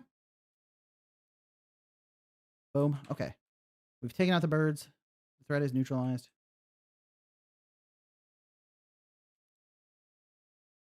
Oh. Boom. Okay. Taking that guy out. Take that guy out. Oh, snark. Okay. Take that guy out. Eat some pizza. You know how it is. Boop. How do I get to that? Can I, like, I don't think I can land on that blue thing either. Nope. Don't understand. Okay, I'm just going to try to land on the blue thing again. Nope. Okay. Ow! Shall I open the menu? Oh. Ah. Menu. I don't know what the menu browser is, or the menu button is. It's nice that failing doesn't instantly kill you. True. Ooh. Pretty lenient. Was that Kirby in a rocket ship blasting off to outer space? Ah, my arch enemy, the birds. Oh. Ow. All right, you've won this round, white bird. Okay. Oh, there's a pickup. And it persisted on screen when I left. Enter for menu. Ah, okay, okay. I have power-ups. I have items.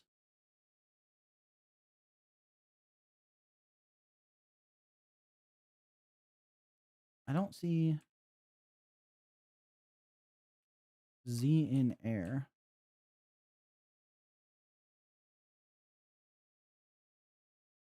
Okay, I don't see a way to actually... What button? The buttons are in the game description. That might help. Okay.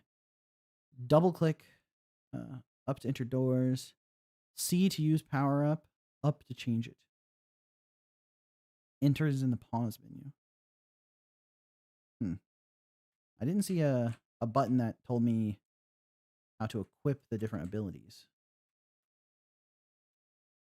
Z? C? Was it C? Up? No? Not clicking right? Okay.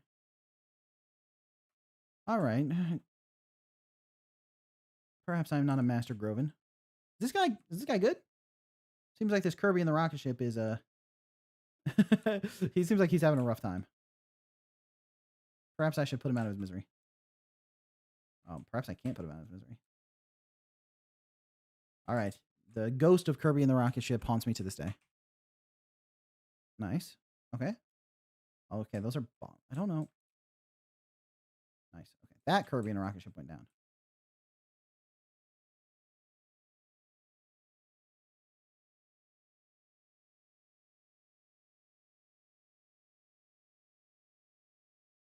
Oop. Haha, got him. Okay. Now, oop. Oop. All right.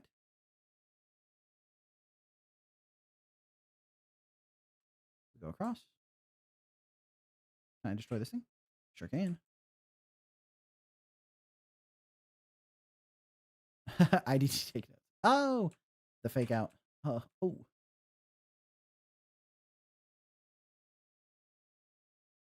Boom. Right. Not exactly. I used the dash attack like a counter there. Waited for him to jump into me and then sent it. Yeah, that's kind of the expert level gaming I'm known for. Ow. Okay, and then I jumped into a cannonball, so, you know, hubris or whatever. Nice. No terminal velocity. Yeah, true. Helpful tip is as your character falls, they'll build up speed thanks to gravity. So if they fall for a long distance, they'll build up a truly ridiculous amount of speed. So when they built up that much speed, it becomes like basically uncontrollable. So you want to add a terminal velocity. So let's test it here. Because at this point, I'm so far off screen. I didn't even fall all the way down, but I was so far off screen, I couldn't tell what was happening. If you just have a terminal velocity, that problem doesn't exist. Okay, come on. All right.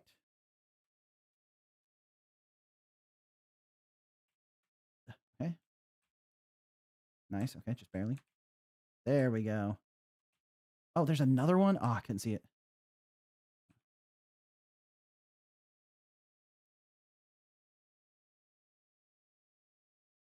Basically max fall speed? Yes, a max fall speed is terminal velocity. I was going to keep in my mind to give the feedback that pressing dash when you don't have a direction just causes you to stand there, which feels not so great when I want to dash like directly ahead of me and it doesn't quite work. So I was going to say maybe you should make the default behavior that if you press the dash attack while you're just not pressing anything, that it does like a forward one. But actually, aura farming by waiting for the enemy to run into you and then dashing in place like a counter is kind of sick. So I might have to not give that feedback. Okay, just checking. Ah! Wait, is that a secret? Doesn't it kind of look like I can like crash the wall there? No, doesn't seem like I can. Ah, okay. Maybe put those cracks like higher or something, since it's right at the bottom. So when I was trying to line it up perfectly, I was going like a little bit too low. Cheeseburger. Let's go. The American in me squeals with delight. There was a power up. Or whatever that is. I don't actually know. I don't know what I picked up, but an enemy dropped it, so I must have it. Can I have a cool ship? No? Alright, well. How do I get up there? I want whatever that is. I would like that. Dude, look at this little dance party they're having. Oh, I wish I wasn't such a Groven. I could participate. Nope. I don't think I can make it up there, right? Yeah. I feel like even if I get like a completely apex dash up and diagonal to the right, which is shockingly hard to do.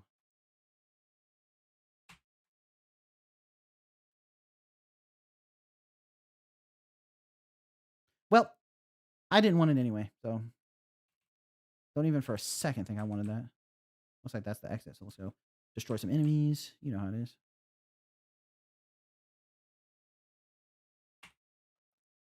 I've defeated 6. Reward $30 plus ball disc. Let's go. Purple City. Oh. Oh, is that my ball disc? I can throw those? Where we going, gamer? Okay. Seems like maybe there'll be some kind of like secret like level unlocked or something that goes up there, maybe. 1, 2, Arco Grounds. Let's go. Okay, the sound out of nowhere actually like spooked me a little bit. Boom. And you're a pizza. Okay. Nice, I can throw like little ball discs now. That's cool. Hey, benching. What is this? Silk Knight Hollow song? Okay. Ooh.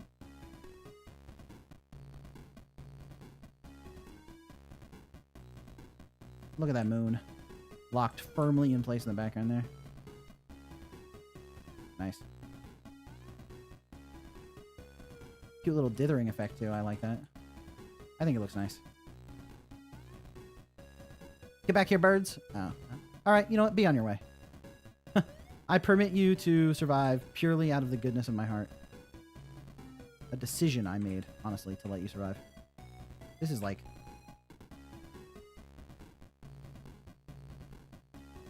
Oh, a directionless dash attack in air freezes you in place. Dude, that's even more aura farming.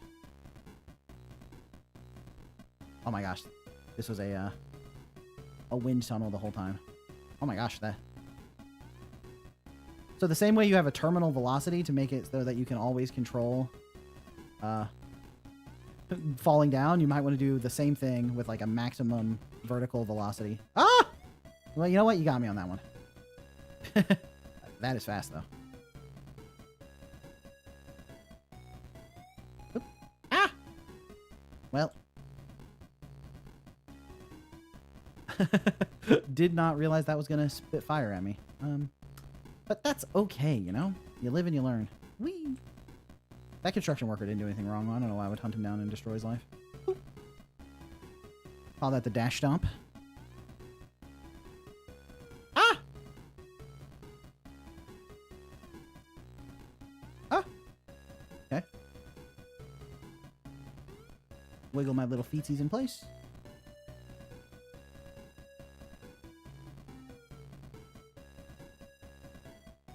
I'm not going to remember this feedback when I give feedback at the end, so I can give it now. When you have these sort of moving platforms, it can be really helpful to indicate where it stops and turns around, like so that I know. Because when first came over, my instinct was that it was going to come all the way to the ledge and I would just walk onto it. But it stopped early. So then I needed to remember about where it stopped. But if there's just a little indicator here, then it would be easy for me to know where it's going to stop so I can time my jump. That way, if I miss the jump, it's like, oops, I jumped poorly. Not, oh man, how was I supposed to know that that's where it was going to stop? You know? Weehaw! Ow.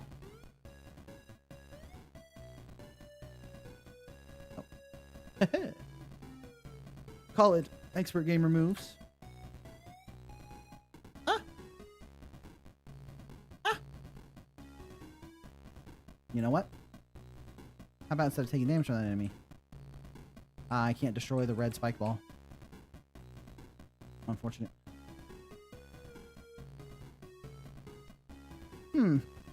I wonder if that's a bug. That sprite goes absolutely buck wild if I overlap it.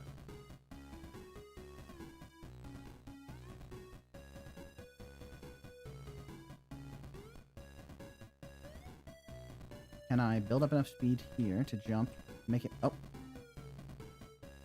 Getting the diagonal is surprisingly difficult.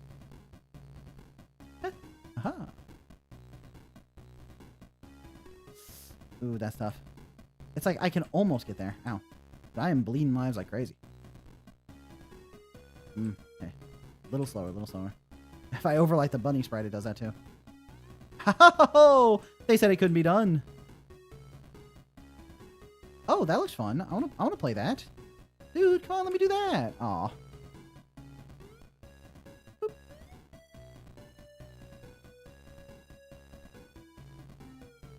Boop. All right. I really like the like geometric level art. Like the way the pillars have like the way the pillars like come down on the side and have these nice jagged edges. It feels very very satisfying. Ow. Okay, well that's not what I thought that little bat was gonna do. Dude, luckily there's like pizza out the wazoo for me. So yeah, the speed on these wind tunnels is way too fast. Like, that is completely uncontrollable. It's not even close to controllable. Whee! Oh. Little beetle man. Oh, now I can swim. Thought I was a Groven. Didn't know I was a swimmer. Ow! Bro, chill.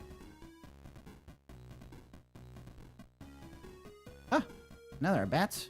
How come the bat knows how to swim, huh? Yeah. That's a great example here, is that this wind tunnel felt like the little orbs were like the pickup orbs were leading me to like run across, but like look how fast that comes out. Now maybe the intention was for me to sprint through there, but let's see.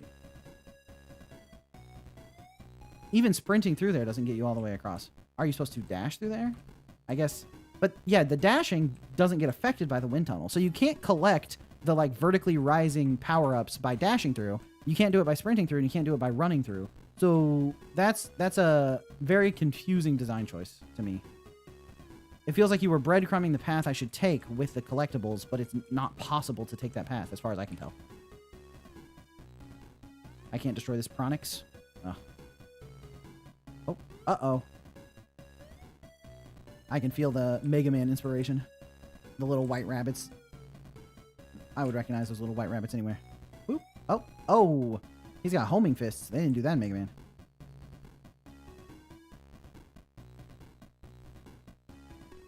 Oh. Dude, I'm gonna mog.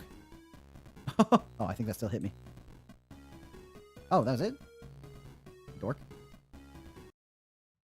I defeated 4. Reward of $20. The win thing isn't supposed to go so fast. Maybe it's for my slow PC. Ah, I see. You want to make sure that it's frame rate independent. It seems like your acceleration is dependent on the frame rate rather than being frame rate independent. So because it's running at a higher frame rate for me, it's accelerating much faster. Would be my guess. Which is a very common issue. So don't feel bad about that.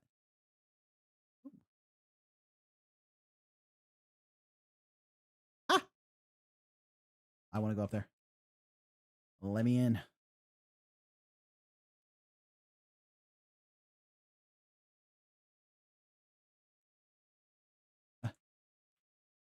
Yeah, yeah, yeah, yeah, yeah.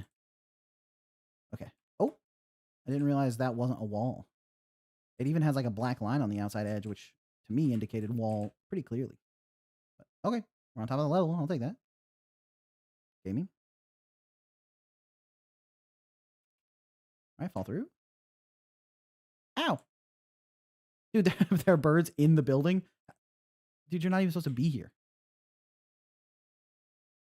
Ah, okay.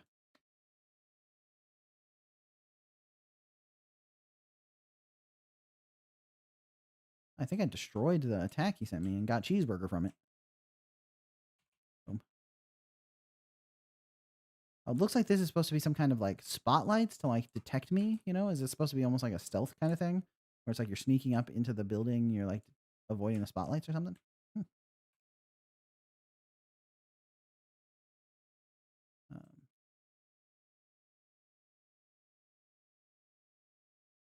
okay. Ow.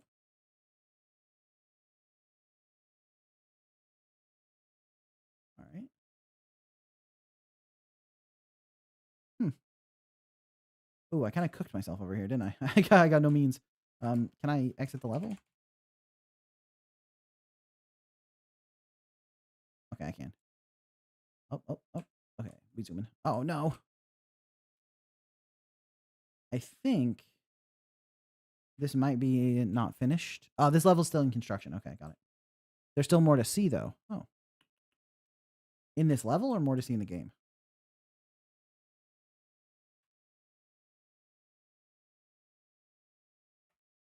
Let's get out of here. It's still in construction. Don't press up. Don't press up. Don't press up. They can't make me press up. This way.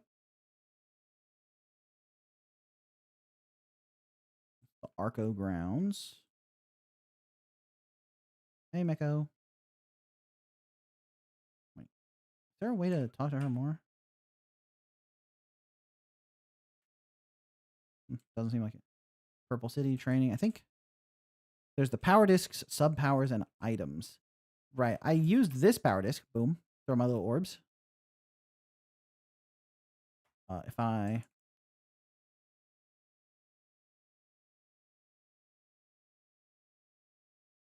have Z in air.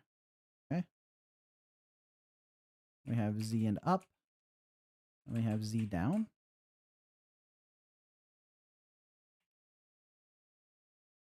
Okay, so I can't put items there.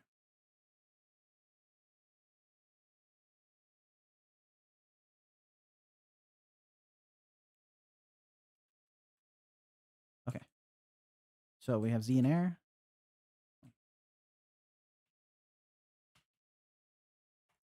What is that supposed to do? Looks like it's some kind of wall thing. So do I need to Z in air next to a wall?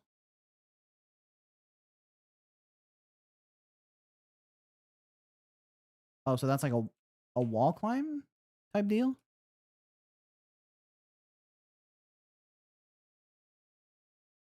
Okay, so I've given myself the ability to climb walls. That's nice. Down Z. Oh, that's like a bounce on their head type move. Nice.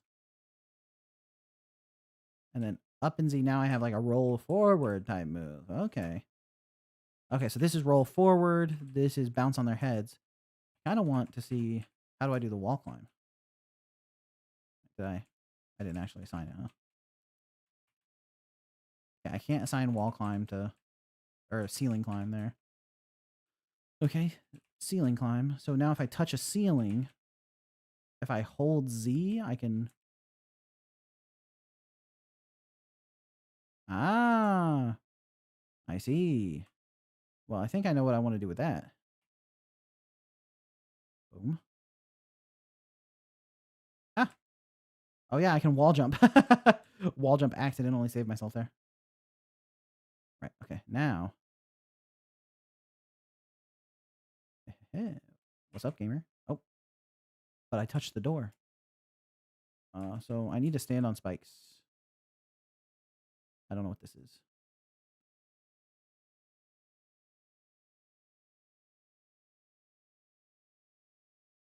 I have keep items. Let me just Click them all, I guess.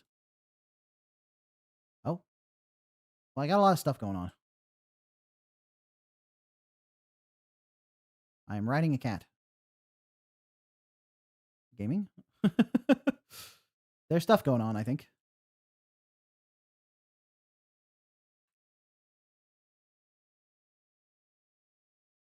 Okay.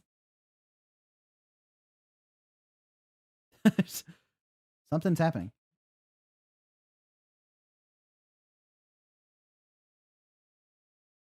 Wow. Now this is the way I should have been playing the game the whole time.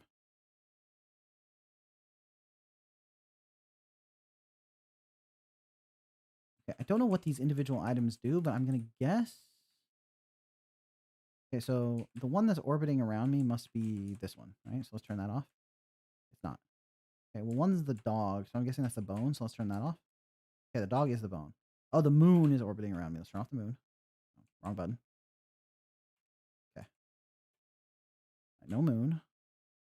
But now I should be able to stand on the spikes, right? Yo, what's my cat doing, dog? Oh. Aha. Wait, how do I go in here?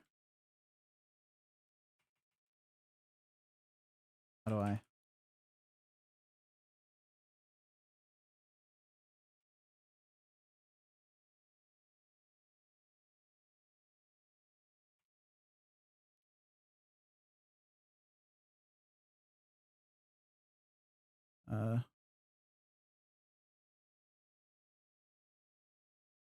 Is the bottom right a compass for that door? This one's a compass? I thought this was the moon that orbits around me. I mean, I can stand on the spikes now, but I still can't go into that door. And my cat is struggling. The yellow item. Oh, this one? Not the right button. Oh. Oh. No. Dude, get out of here. I'm guessing this turns off the cat. It sort of looks like him. Okay, do I need to turn off the moon as well? Okay.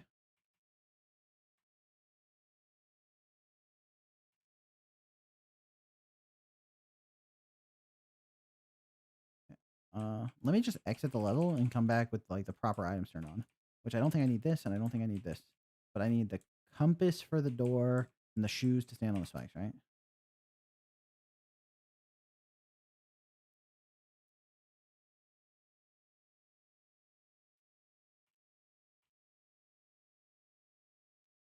Yeah, yeah. Let's come back in. All right, let's try it again. Now that I have the proper stuff.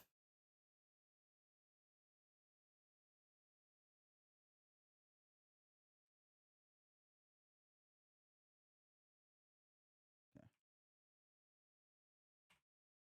Oh, the door isn't working yet? See, got it.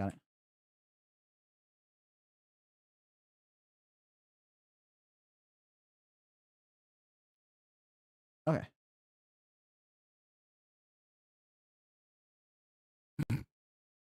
Does that sprite? Oh, I guess it's the sprite overlap is what causes the freak out. And right now, that like rider sprite is overlapping the door, it seems like. Maybe that's where the issue comes from.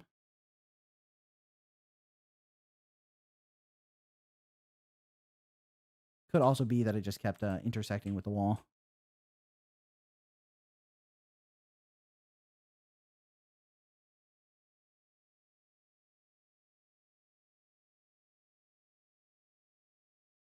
Oh, come on.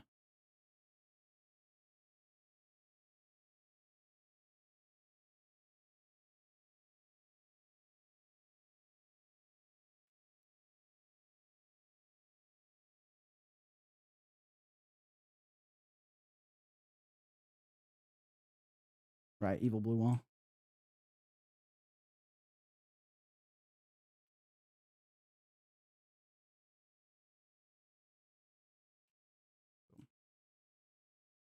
All right. We finished that level, and this time we used some of the powers and stuff. I was placing tiles and I crashed Godot. Yeah.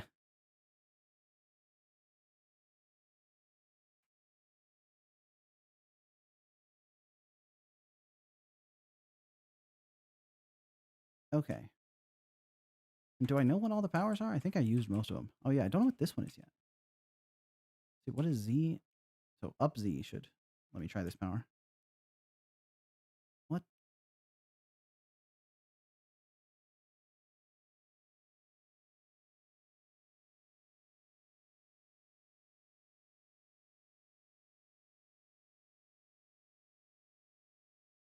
Do I need to use that on an enemy?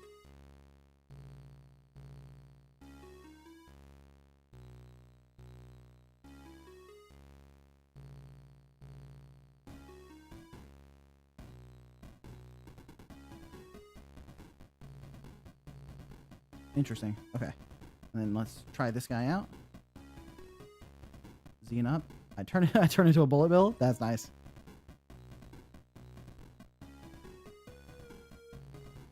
Incredible gaming.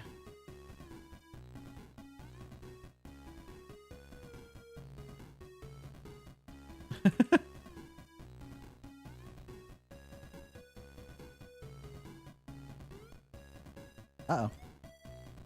I've encountered some sort of bug. And we're free.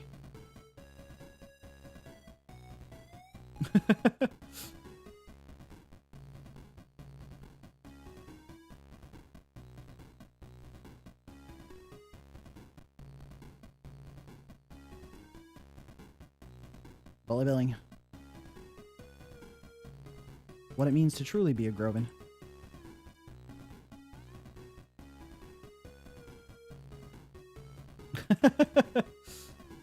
Looks like it's doing damage to him. It's doing damage to me too, but who wins this war? Let's find out.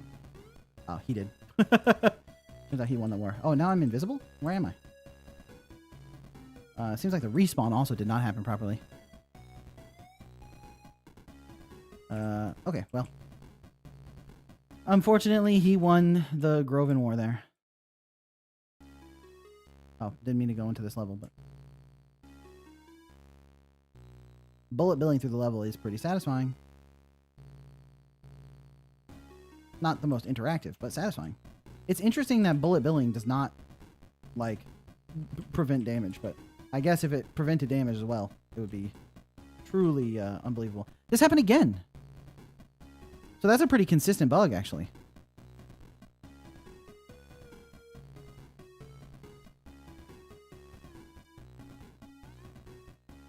Oh. Do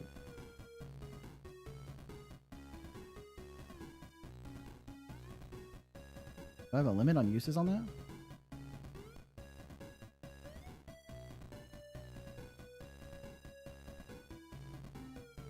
Wow, he didn't stand a chance against my star dash. Press 1. Magnet claw. Got. Oh, this one's like big jump. Oh, this one's flight. Just straight up flight. Oh, we got a surfing one. That's cool.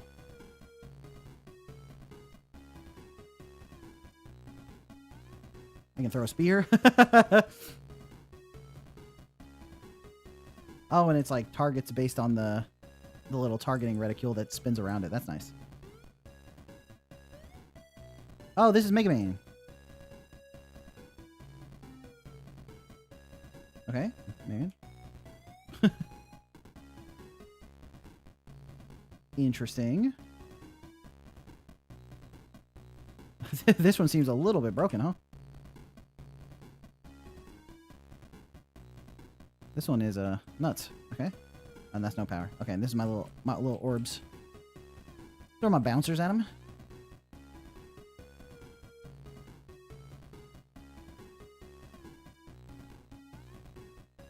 Nice. Okay.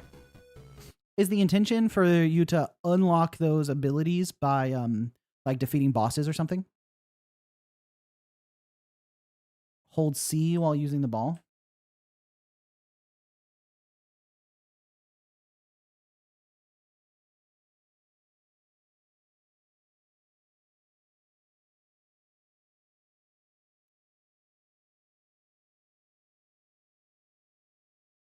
Be flying.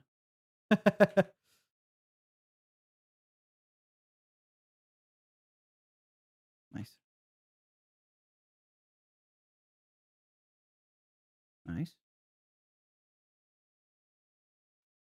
Oh, why did camera? It has forsaken me.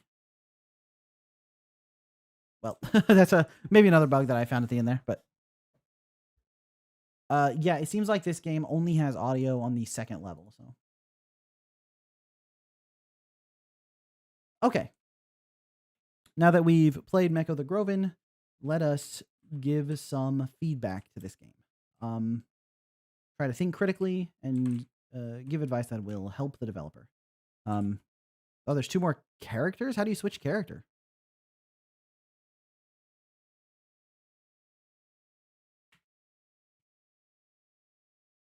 He has like a little punch. That's cute. Seems like he's faster than Groven. Oh no, it's just because I accidentally started sprinting.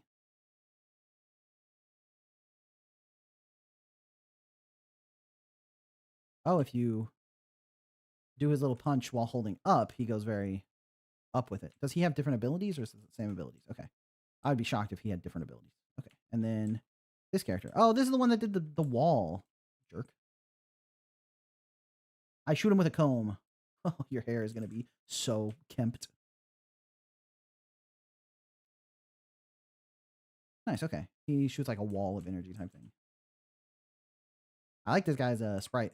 The like big fur spikes on his back. At least they read as fur to me. Hold down to go Sonic. Oh, hold down and use. Oh, that's cool. Oh yeah, he's very. Oh, he kind of looks like what is it, Pukamuku? Oh no, Pincurchin, not Pukamuku. Nice. Okay, so let's switch back to my boy Meko, the Groven, obviously. Um, So one thing we already talked about a little bit with the top solids is clarity.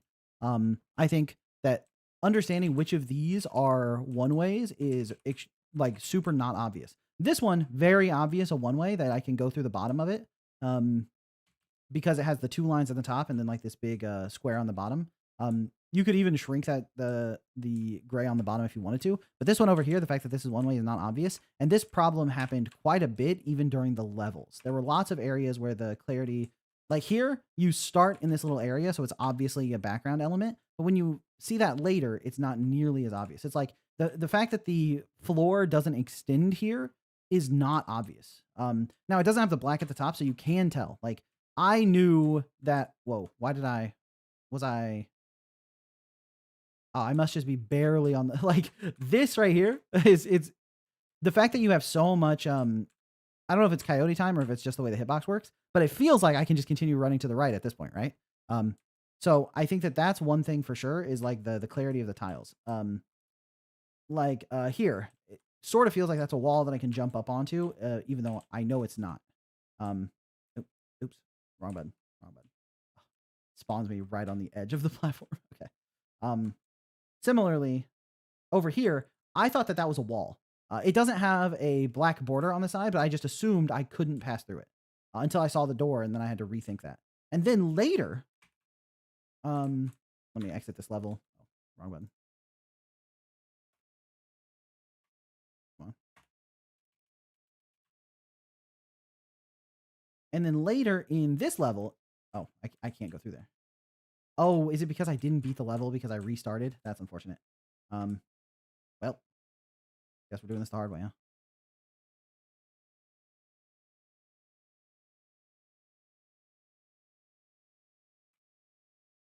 All right. No, I guess if I have access to it.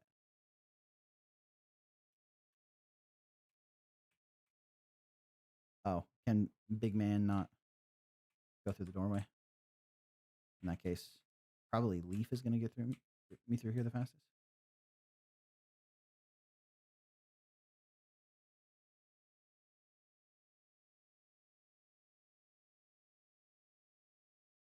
Right? C. That's the button. C would be the button I was looking for. Okay.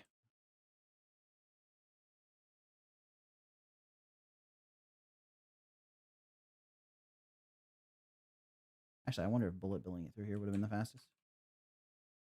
All right. Okay. That's this level. And let me switch back to Groven. We can hear the music again. While I'm running through this, I should make note if there are any of those. Oh, this guy also can't stand on the buttons. I guess that guy is supposed to be a secret character, huh?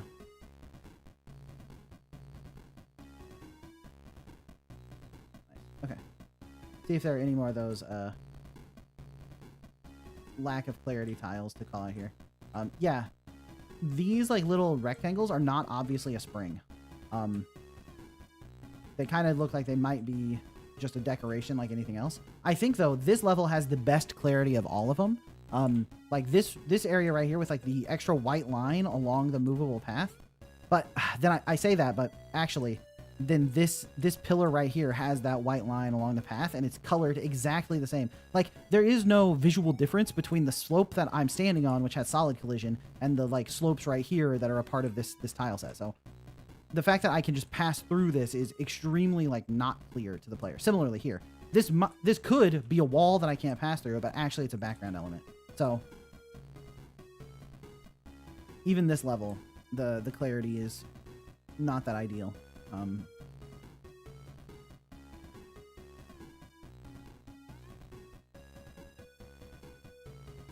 And it's like, I know that that's a spring now, at least.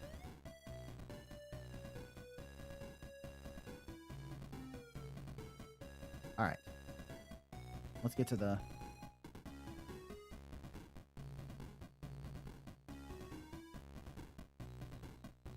Also, I like the Mega Man concept of that boss, but he's like trivially easy to beat.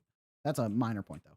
But like that boss could definitely use a little bit more of a challenge to him. But the point I wanted to make, for one, the fact that these are one ways is also not that clear, but at least they have the little overhang on the tile, so you can sort of tell. Like when you see that, you can kind of assume it's a one way. Up here, that one being a one way with like the little thing under it is like, it's more clear than some of the other ones, so it's not too bad.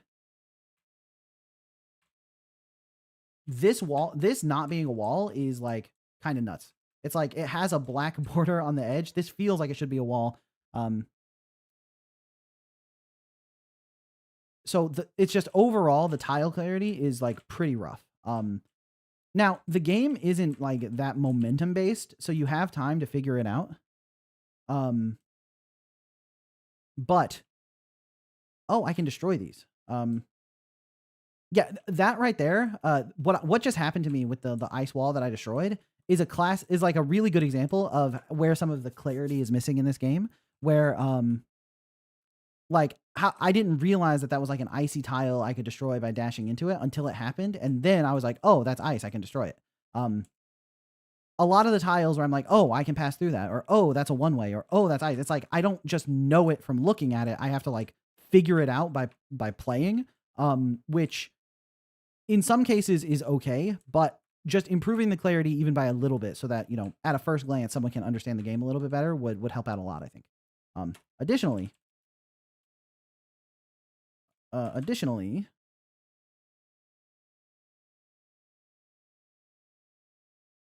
one thing that was said in chat and is definitely true is the camera is a little disorienting. It's smooth, obviously, but like the smoothing follows behind, like it lags behind just a little bit, in a way that's like just a little disorientating. Whichever one of those is the correct way to say that word. And on top of the fact that the camera smoothing is like a little bit disorienting, it's like also it doesn't have like look ahead. So when the camera like is smoothing behind you, you're seeing less of the screen than you need for play space, which is the issue you see when I'm moving so quickly in the levels that, let me go to it. In the levels that have the like wind thing. The wind tunnels are a great example of the lack of look ahead means that as I get too far away, the camera is now completely behind me. But if as I was speeding up, the camera was looking in front of me to give me more room, I would at least be able to see up ahead of where I'm going. Now, clearly there's a stopping point up here, so the camera would get stopped up here. But imagine like halfway through here, and I know you said this is moving faster than it's supposed to, but even if this was moving at like a normal speed, the camera would end up behind Meko here. And so that's a little bit hard to follow what's happening. And then, so a little bit of work on the camera with like look ahead and like cleaning up the smoothing a little bit just to make it feel a little bit better would be nice. Yeah. And then here it's like this I think that's the same spot I talked about the clarity issue before. So I think that's fine. And then the actual controls, are a little bit, what's the word? Not, I don't want to say clunky. It's just like a little bit hard to make fine movement. And I just need like there was earlier where there was like a single block jump that I think would be helpful, to illustrate it. Yeah. Okay. Here, I want to jump on these 2 blocks, right? But I can't jump high enough to get there, right? So if I jump over here and dash upward, I can just barely make it over there. But then I think I accidentally destroyed that block. So now that doesn't work, right? I can jump and I can't make it over there because there's not enough time to like wiggle. So now I need to do this like precise 1 block dash, but I don't have that much control over where the dash goes. So this is like a surprisingly difficult dash to hit. And I think when I was playing through it, you could see it took me several attempts to make this jump. Now the hitboxes, like the collision is very generous. So if you even get kind of close to it, it's okay. But these kind of like precise jumps, because I don't have that much control over the character, are a little bit hard to make. So it's possible that what you could do is give a little bit more control. Like right now, when the dash finishes, you get a little bit of control. Like if I go straight up, you can see how far I can go left or right once the dash finishes, right? But maybe you give a little, like, let the player start controlling the movement a little bit earlier than the dash finishing, so that instead of ending up here, I could end up like, a little bit over here or something, so that I get more fine control over the character, so I can make the more precise jumps that you want me to go for in a platformer. Yeah. So I think that covers like the camera and the clarity stuff I wanted to talk about, which brings me to the next major thing to talk about, which is the extreme amount of like content and abilities and characters and stuff. That's another thing to talk about with the controls. Thank you. Is the sprinting feels very like weird to accomplish. Usually when I did it, it was on accident, and even in the tutorial, it was hard for me to figure it out. Right. So maybe making a dedicated sprint button, or making sprint its own ability or something like. Oh, I see. There's a hidden room up there, but I don't know if it's like a real hidden room. But I can switch to my leaf power. Okay, I think that's one of the rooms that's like still in development, so that's no problem. Yeah. The sprinting is like a little bit hard to control, and also I don't know 100% how necessary the sprint is. I already have the dash for going quickly, and you have other power ups that also let you move quickly. So the sprint feels a little bit unnecessary. I feel like I can just always dash, and the dash makes me immune and deals damage. If I want to go quickly, I should just dash. Like, you could make some sprint-based challenges, right? But having the current control scheme makes it hard to use. I do like the little dust trail when he starts sprinting, but you could just add that dust trail to the dash. Like, make that happen when you start the dash. And similarly, when you do the dash, maybe you play the sprint animation instead of just having him. You can still have him like invert his colors and get that outline, but imagine him with that and having the dust and having the little animation. So maybe you just steal those from sprint, add them to the dash, and then get rid of the sprinting concept. I think that could work. I see Vari said combine dash and sprint like Silksong did. I would think that doesn't really seem necessary in this game, because I think the reason that's so brilliant in Silksong is because there's this huge world you need to explore quickly, and so dashing around, like doing this over and over again, is like kind of like mind numbing to get through a lot of areas. Yeah. I mean, that's a good example of the camera smoothing right there. See how long it takes for the camera to catch up to me when I leave this area. I'm still away. It hasn't caught up yet. Okay, finally caught up. And so it's really good that instead of needing to spam dash, spam dash, spam dash, you can just hold it and then you can move quickly. But this, I mean, you get through the whole hub world area that currently exists in just a couple dashes. And when you're playing through the actual levels, you don't need to dash around that much. You only dash when it's like relevant to you. And if you want to move quickly, then you can spam a couple dashes, but you don't need to traverse through like, 7 rooms across a giant map to get across the way that you need to in Silksong. Do you play more than one game per stream? Yes, I do.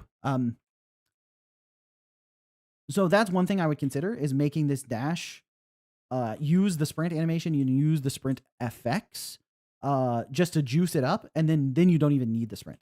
But then, okay, so that's some of the stuff to touch on for the movement and the camera and the clarity of like the tiles and stuff.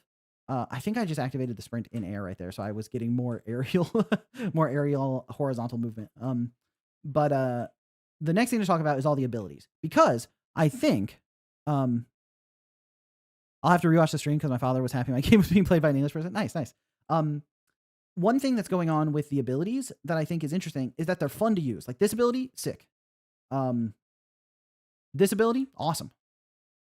It's like a sprint with like a dash to it, and when I get off the wild ride, I shoot the particle.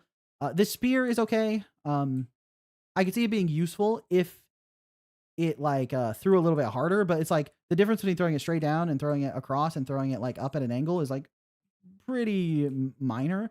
So the spear is okay. Mega Blaster is like a cute reference. Those last two I think you said were secret, so I don't need to think about those too much. The bouncy balls seem like a fine ability, not as fun as the other ones. This dash is sick. Really fun to use it, especially because it's so instant and it's like so quick. This dash is like probably the instance where your camera smoothing feels the best, because getting caught up to me after I do this feels like, wow, I'm so fast. And why did I? And it looks like there's like a stamina bar to like try to gate the usage of it, but it's not like currently like balanced yet, which is fine. I can see that if you see in the bottom left when I cast it, that little orange bar moves ever so slightly. Orange is not the right color. That is not orange. That little pink bar moves ever so slightly, which makes me think that there is the idea for some kind of gating to it to make it less like broken to just spam it. But it's not fully featured yet, but that's fine. Seems like you know that it needs to be gated a little bit, because otherwise this is kind of insane. Also, the effect of like the fact that he leaves a yellow after image of himself and then it's 3 stars, so he kind of looks like a 4th star, is very cool. This ability is sick. I don't know what this magnet does, but if it's like, pulls items to you or something, that's fine. And then the other abilities we already touched on, they're all fun. However, the abilities were not ever tutorialized or introduced anywhere, which makes it hard for me to know what they are. And also the process of switching between them is pretty tough when I'm not familiar with them. So that could be solved based on how you earn the abilities. I know this is like in development, so I'm guessing you're not just going to start the player with every ability and every character unlocked.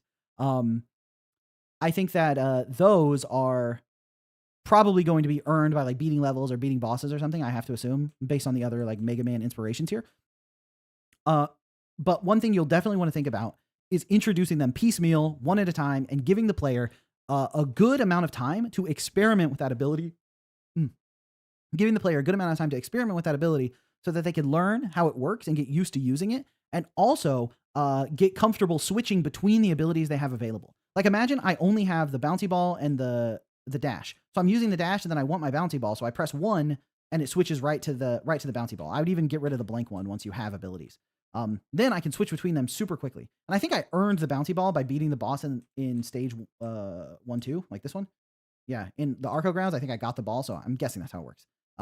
Then I would be comfortable pressing 1 to switch, and I would know the order they're in. Then when I earn the next ability, the magnet, I will know where it comes in order, and I'll get comfortable switching between them. But you want to make sure the player has time with each ability so that they feel comfortable being able to switch between them and use them accurately. That's one of the reasons why the switching works in Mega Man, is because the abilities are just enabled for testing. Right.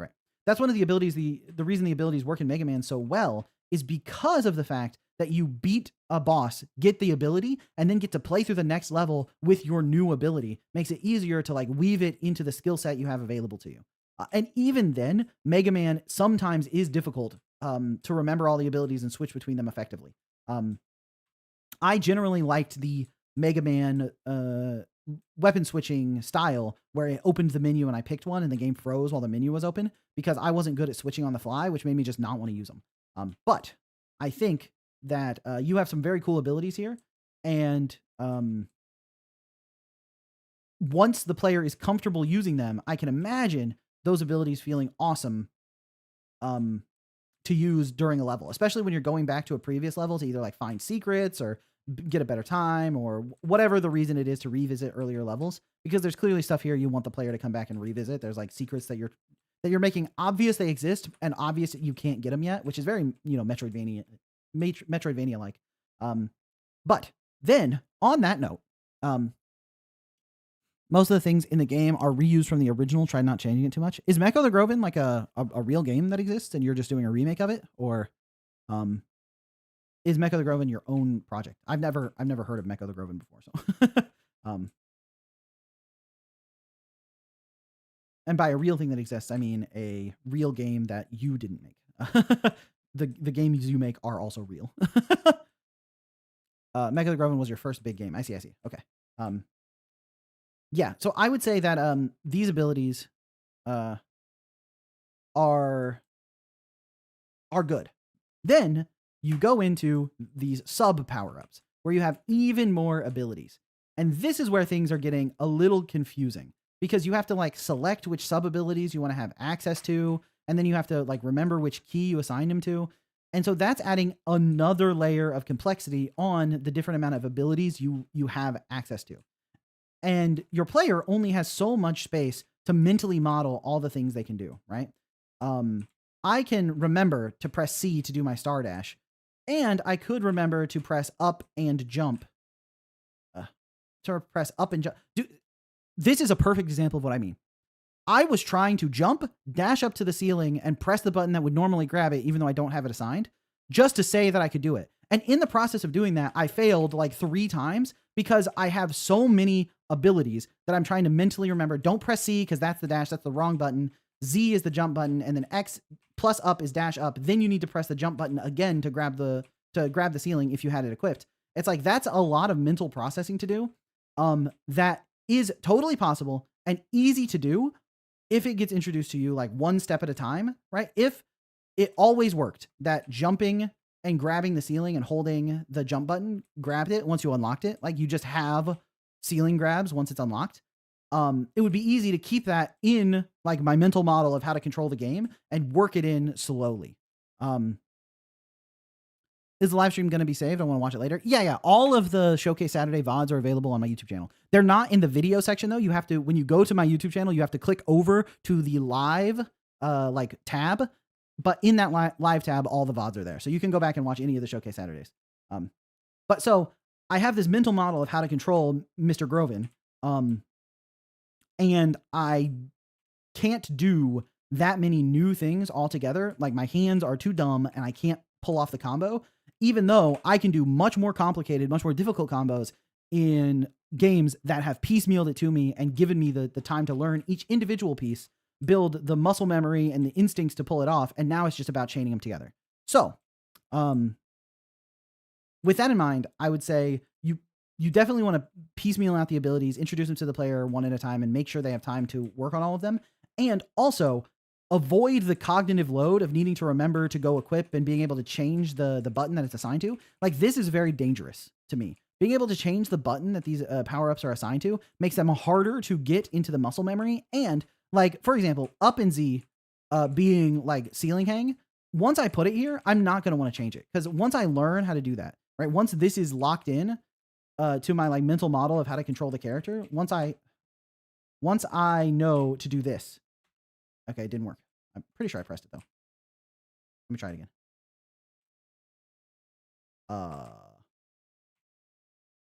I'm like 100% positive I was pressing it there.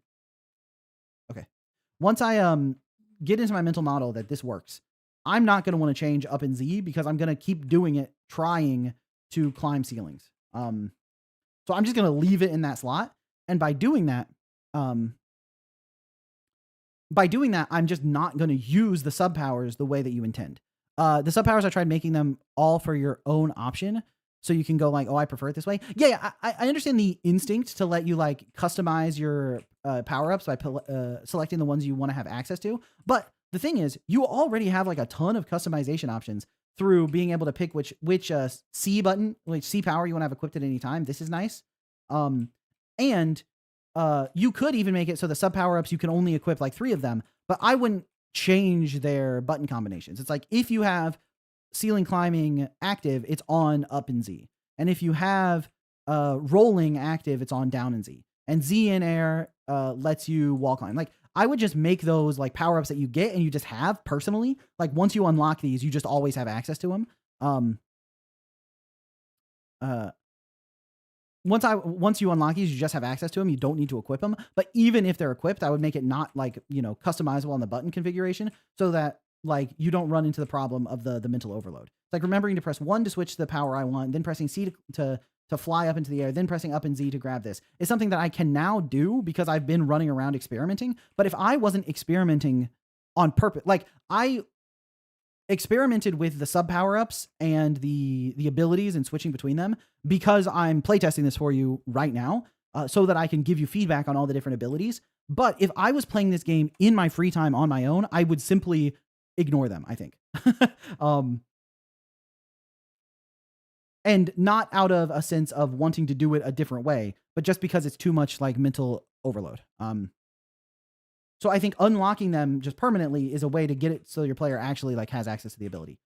But if you don't want them to always have access to the ability, at the very least, I would keep the controls consistent. So you don't have to do the mental processing of switching which control maps to which ability in your head when you equip them. Then these keep items that give you like some kind of special bonus, like equipping this moon, giving you access to this moon that like spins around you as you move. Like this is a pretty fun ability. I feel like this could almost just be another C ability. Like you press C and then a moon starts following you until it hits something. And then you can shoot out another one or something. I'm not sure why these are sub items. And additionally, having to do like a trial and error to figure out what they do is a little bit unfortunate. It'd be nice if there was like, especially like when you look at this menu, right? What's the thing that's obvious about this menu is that there is some big open space on the screen, like right here. I just pointed at my monitor in real life. Everyone laugh at me, point and laugh. Okay. Well, the thing that's obvious about this menu is that there's a big open space right here that's not really being used. And then there's some space down here. Now it looks like you want to add power-ups as you grab them, coming along here. But over here, there isn't anything. So you could easily put a box, that like when you hover over a keep item, it gives you a description of that key item so that you know what it does, right? That way, when I see that I can have this equipped, it says like, you know, will cause a moon to orbit you or whatever. And with that in mind, I also feel like being able to just equip all of them was like a little bit, too much. I have my fingers on the wrong keys. Was a little bit too much because I can just, you know, equip everything. I don't know what your plan with the keep items are. But just being able to equip everything and then just like, you know, and then the game has gone, you know, crazy mode. I have like a magic dog with a top hat following me, and there's like an enemy count on the bottom, and I have this like cat horse thing that's like going buck wild, and now I can also stand on spikes. It's like being able to stand on spikes feels more like a Metroidvania like permanent upgrade. Like once you grab it, now you can just stand on spikes rather than an item you have to go equip. And the fact that you can equip all of them also to me is interesting. If there's like it seems like there's no cost to it. And so having no cost to it makes it very strange because it just feels like, why don't I just equip everything then, you know? Now, if you get these items for like finding them in a level and they're a secret and then you get access to some cool ability, that's totally chill. But even then, that could be another thing that you do with like either permanent upgrades for like the spiky shoes. It's like another movement kit ability. And like summoning the horse could even be like one of your powers. You know, you press the horse button. You press the horse button and it gives you your horse, rather than needing to be another sub item. But if you want to have the sub item design, why do I keep losing my ability? It just like keeps vanishing.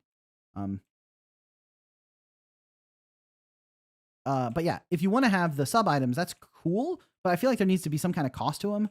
So I don't just like if if they exist at all times, it's either I should use all of them all the time so that I can have like the most powerful version available, or I think of them as like, oh, these are just like little Easter egg bonuses that trivialize the game, so I don't want to use them because I want to like, still have a challenge, right? Like the horse I was moving so quickly that it's like, oh, if I have access to this, it's like too broken, so I just shouldn't use it because there isn't a cost to it, so it must just be like a little bonus fun thing. Making it so that your player actually uses the options. And that's like the one thing that happens with all these content. So you have a bunch of cool abilities, a bunch of cool movement tech, and like these extra bonus items, and they all do fun, interesting stuff. And some of them are really cool. Like this ability, awesome. This ability, great. It's like I love both of those abilities. They both feel super fun to use, but they get lost in like the torrent of different options the player has available to them because the options aren't piecemealed out in particular. But making it so that the options are more intuitive for the player to be able to switch between them and use them all is something that I think would be very valuable. Mr. Shovel, if I was a horse, would you press my button? What the hell are you talking about?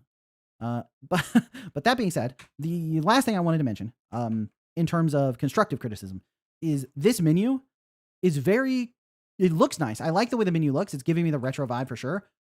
Invincible is spelled wrong, but that's not a big deal. The thing that's more important is that navigating by moving along a grid to the option I want, like one square at a time, is very, very annoying. It's like needing to go from Z in air down to the bullet bill and then back up to Z in air. It's like down to bullet bill and then come up and then assign it here. I clicked and I missed because I was trying to go quickly. I missed. So I need to come back up here, make sure I actually hit it. Okay, cool. Now I have this assigned. Now I want a Z down. Let's do the dash for Z down. So let's get to it. Come up here. Okay, I actually got it. And then let's go to the key. You see, it just like takes a long time. It's slightly inaccurate. If I were you, I would make this menu have like smart navigation. When you're on this, when your like indicator is on the Z in air and you press down, it should jump right here. And when you press right, it should jump here. This jump should be the same. And then from here, when you press up, it should jump back up to either Z in air or Z up based on like where you're at here if you want to do it like that. But it should just be like the smart navigation. Then when you press down from over here, it can go right to the keep items. And then that navigates between the keep items. And then when you press left from here, it jumps right back over here. That's a very simple change that will make this menu feel way, way better. And then additionally, these are just like options. Got it. And then additionally, the Meko popping up in the background is like a nice subtle, it's like a nice effect that feels pretty cool.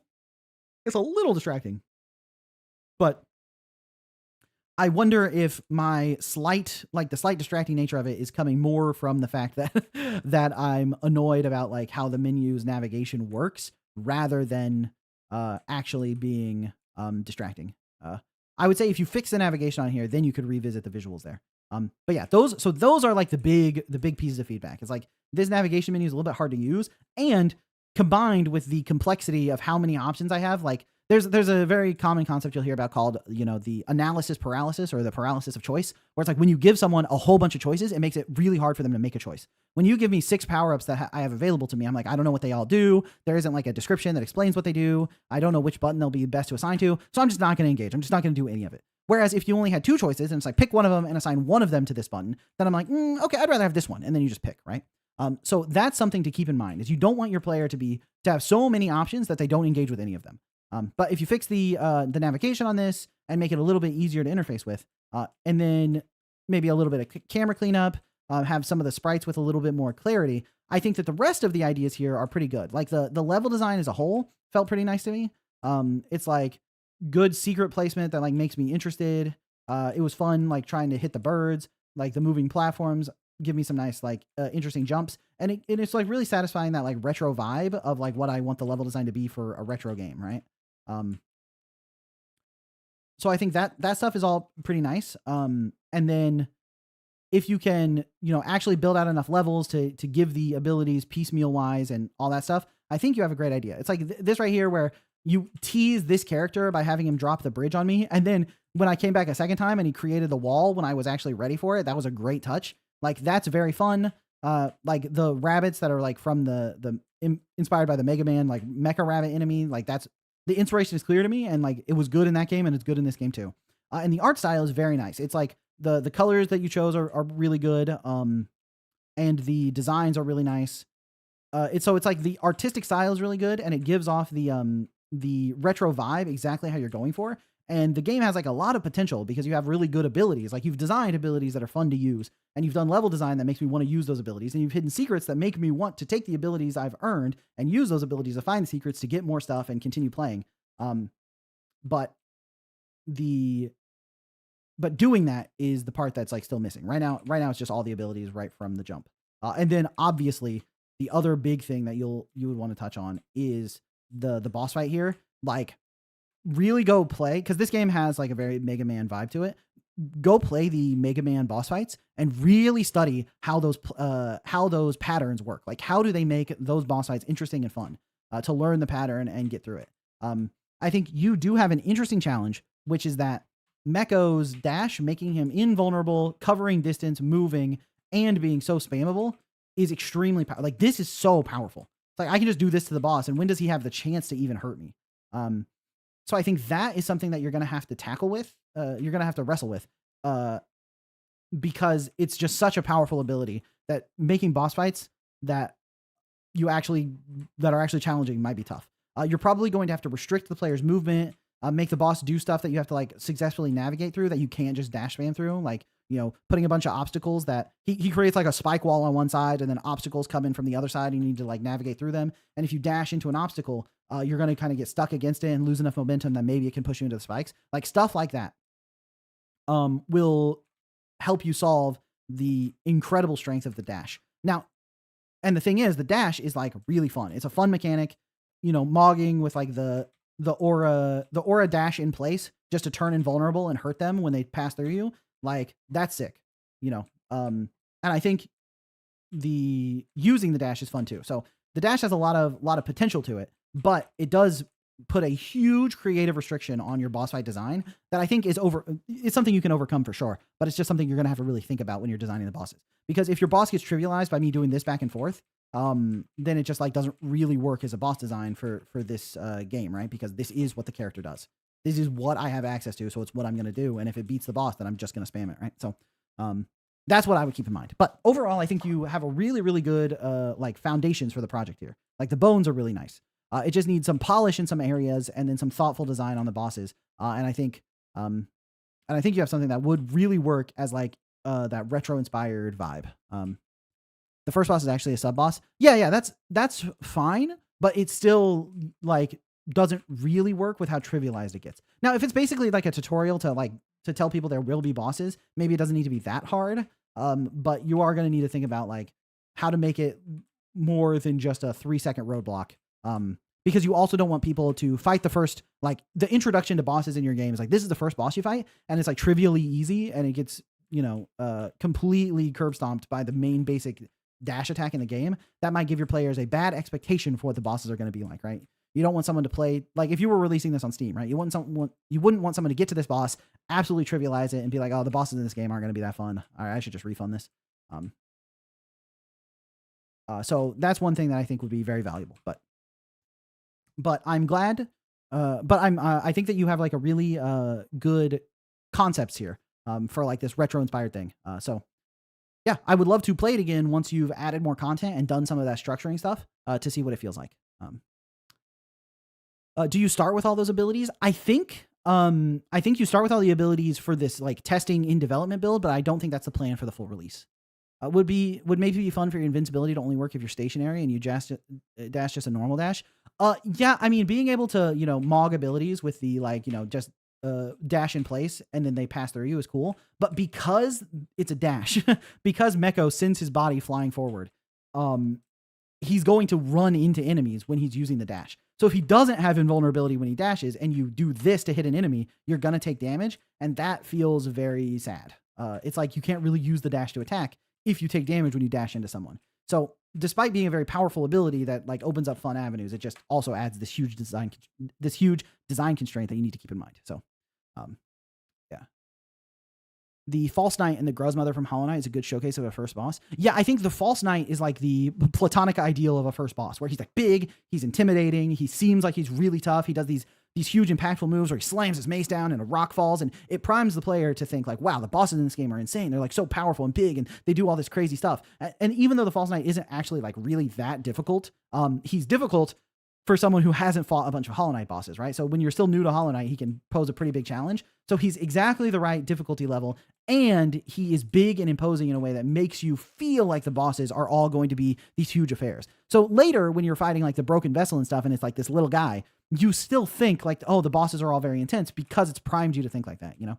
If the very first boss you found was like an easy version of Broken Vessel, that would be a lot less impactful because it's just a little guy, right? So yeah, so I think False Knight is like the platonic ideal. Think about his design, like study the False Knight and then study other Mega Man bosses when you're working on the boss designs for this game. But yeah, great work. Excited to see updates to this because I know you've been updating it. I saw in your like Showcase Saturday post, you've been leaving a post whenever you update the game and add stuff. So yeah, excited to see where this goes. Great work. Now let me go to my hidden screen so I can pull up the next game. Actually, let me go to my BRB screen so that I can grab some water. I'll be right back. Everyone, take a quick 2-minute break.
All right, and I'm back.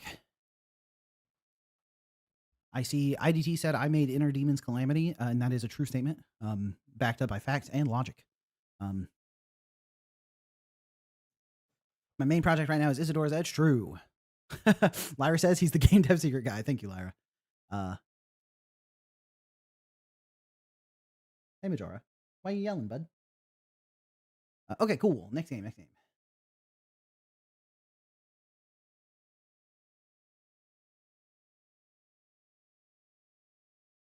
Next up is Project Spectre by Titanium Lily for that game jam.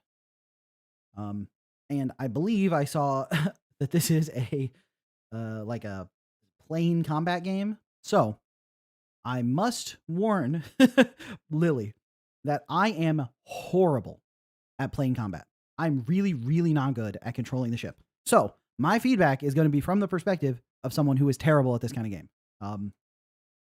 So just keep that in mind. There is value in appealing to people who do not know how to play your genre of game, but let's see how it goes. Okay. All right, Majora, I need my full focus for this one, so get down, bud. Thank you. Okay. Pitch down, pitch up, roll left, roll right, yaw left, yaw right. So this means like W and S is like up and down, and roll is like this, and yaw is just turning, I think. Okay. Afterburner is shift, so that's like dashing. Air brakes is B. Throttle, X and C. Okay. As we all know, I'm not going to remember all those controls. So we'll revisit this when I am failing. Okay. We're loading.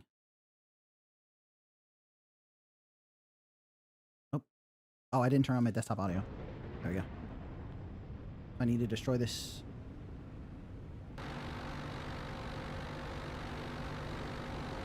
Get back here. You know what? On second thought... Oh. This guy is green, actually. The other are red. Maybe I'm not supposed to shoot that guy. Maybe I'm supposed to shoot a different guy. now that I think about it, maybe I'm supposed to be helping that guy. Okay. Oh. All right. I am so lost. Okay, let's see. Get back here. I'm pressing shift. Isn't that supposed to make me faster? Is my afterburner on cooldown or... Whoa. Okay, that effect is cool. Let's just shoot some missiles. Oh, are the missiles like targeted? Maybe they are. If the missiles are targeted, I have a chance.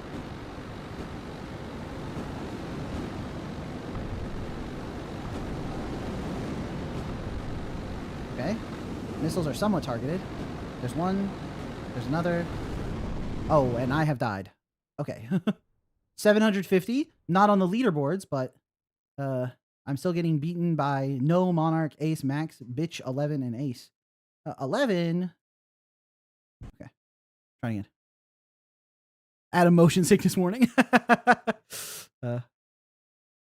Okay. Okay, I think this is my friend. I'm going to stop shooting my bud. Where are the enemies? Okay, I found some enemies. I need to lock on and then shoot one missile. I think they go down to a single missile. They do not. Okay, I need more than one missile. Oh my god, I'm gonna hurl. Okay. 2 missiles. Does 2 missiles take one down? Okay, I think maybe I already hit that guy once, but 2 missiles per ship seems fair. Okay, we're zooming. Okay, whoa. Wee. All right, zoom. All right, there's 2 missiles on that guy, 2 missiles on that guy. Come on, lock on. Oh, I need to be shooting my regular guns here. Let's enter my phase shift mode, if that's what it was called. Okay, that guy survived my 2 missiles, I think.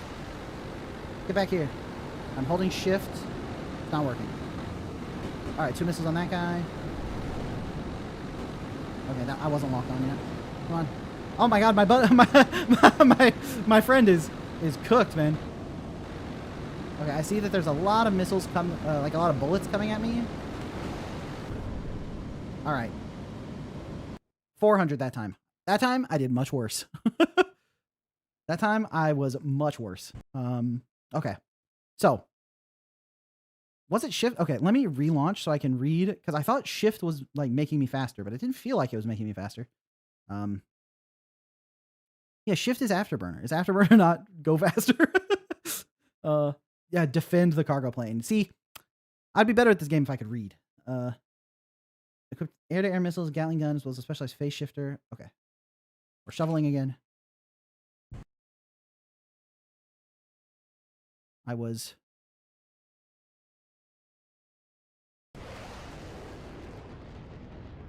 Alright. Do the planes come from behind? No, they're coming from the side. Alright. And give me the lock-on, 2 missiles. Alright. I don't know if I... Alright, I need to shoot. think I might have shot my own friend there, which was not ideal. Okay. Got air-to-air missiles.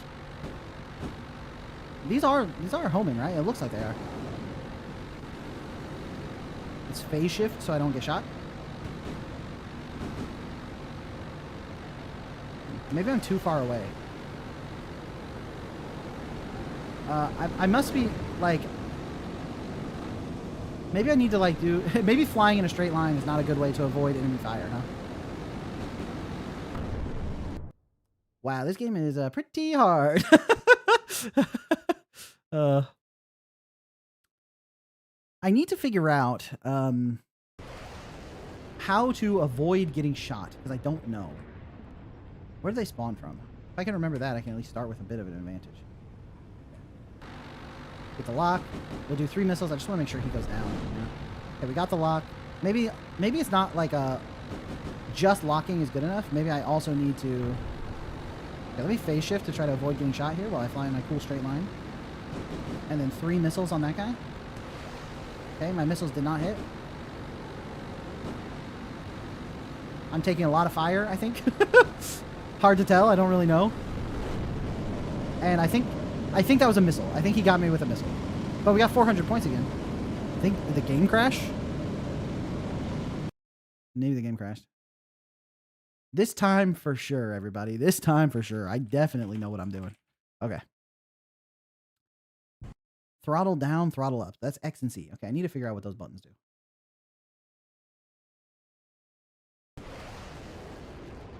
X. Slows me way down. C. Looks like C is speeding me up, maybe? Did I have a lock on him? Am I stupid? Okay, holding C feels really good. Yeah.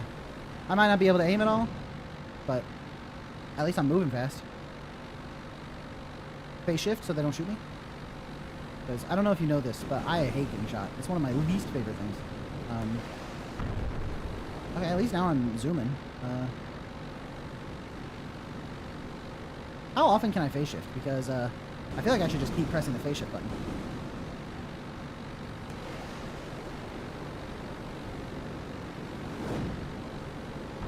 Okay, I've pressed the phase shift button many times. Okay. I feel like the increased speed is helping me out tremendously. Okay. Okay, now I'm afterburnering. I don't understand why the afterburner is working now when it wasn't before. Okay, I need a phase shift. I think we're getting shot quite a bit. Let's turn up the speed. And we're spinning. Okay. Hey, 2,800. Oh, dude, let's go. 6th place. Almost beat Monarch, even though I have no clue what I'm doing. I thought Monarch loves these kind of games, bro. What's my score doing next to his? Oh, okay. Let's give it another try. Afterburnering and holding C and... Yeah, holding the throttle button seemed like it was helping a lot, which... I don't 100% know why, but I mean, I'll take it, you know? Alright, let's just launch missiles at that guy. Hopefully take him out. Let's phase shift. We're on that guy. I need my missiles back. Well, oh, what is going on? I think I'm taking quite a bit of damage from something. Don't know what. That was the worst score I got so far. Okay, the increased throttling did not help me there whatsoever. Okay, let's give it another try. I'm pretty happy with my 2,800. I don't think I'm getting anywhere close to that again. Speeding up. Oh, wait. Why am I already in the orange? Did I take damage from throttling?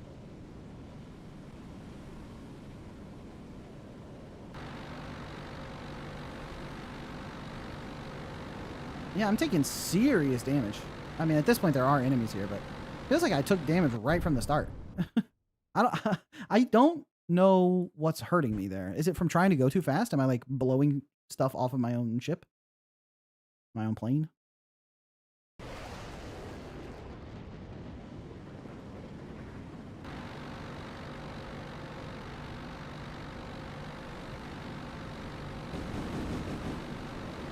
Just launch them. Hope the missiles do some work.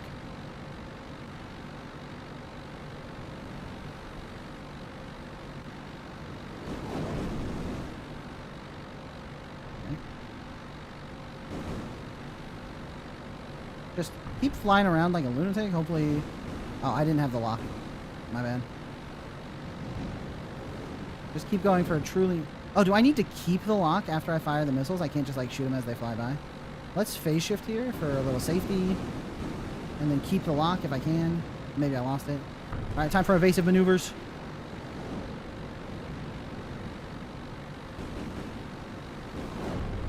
Phase shift again. I need to get out of danger, man. Do I take damage if I'm flying at like a weird angle or something? I don't know. Oh, I think I got like the drive-by on me on that one. Dude, I'm on the leaderboard in 2 spots now, which is crazy because I'm terrible at this.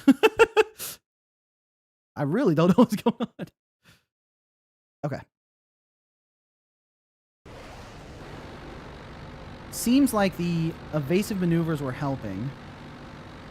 Okay, throttle up. Get the lock.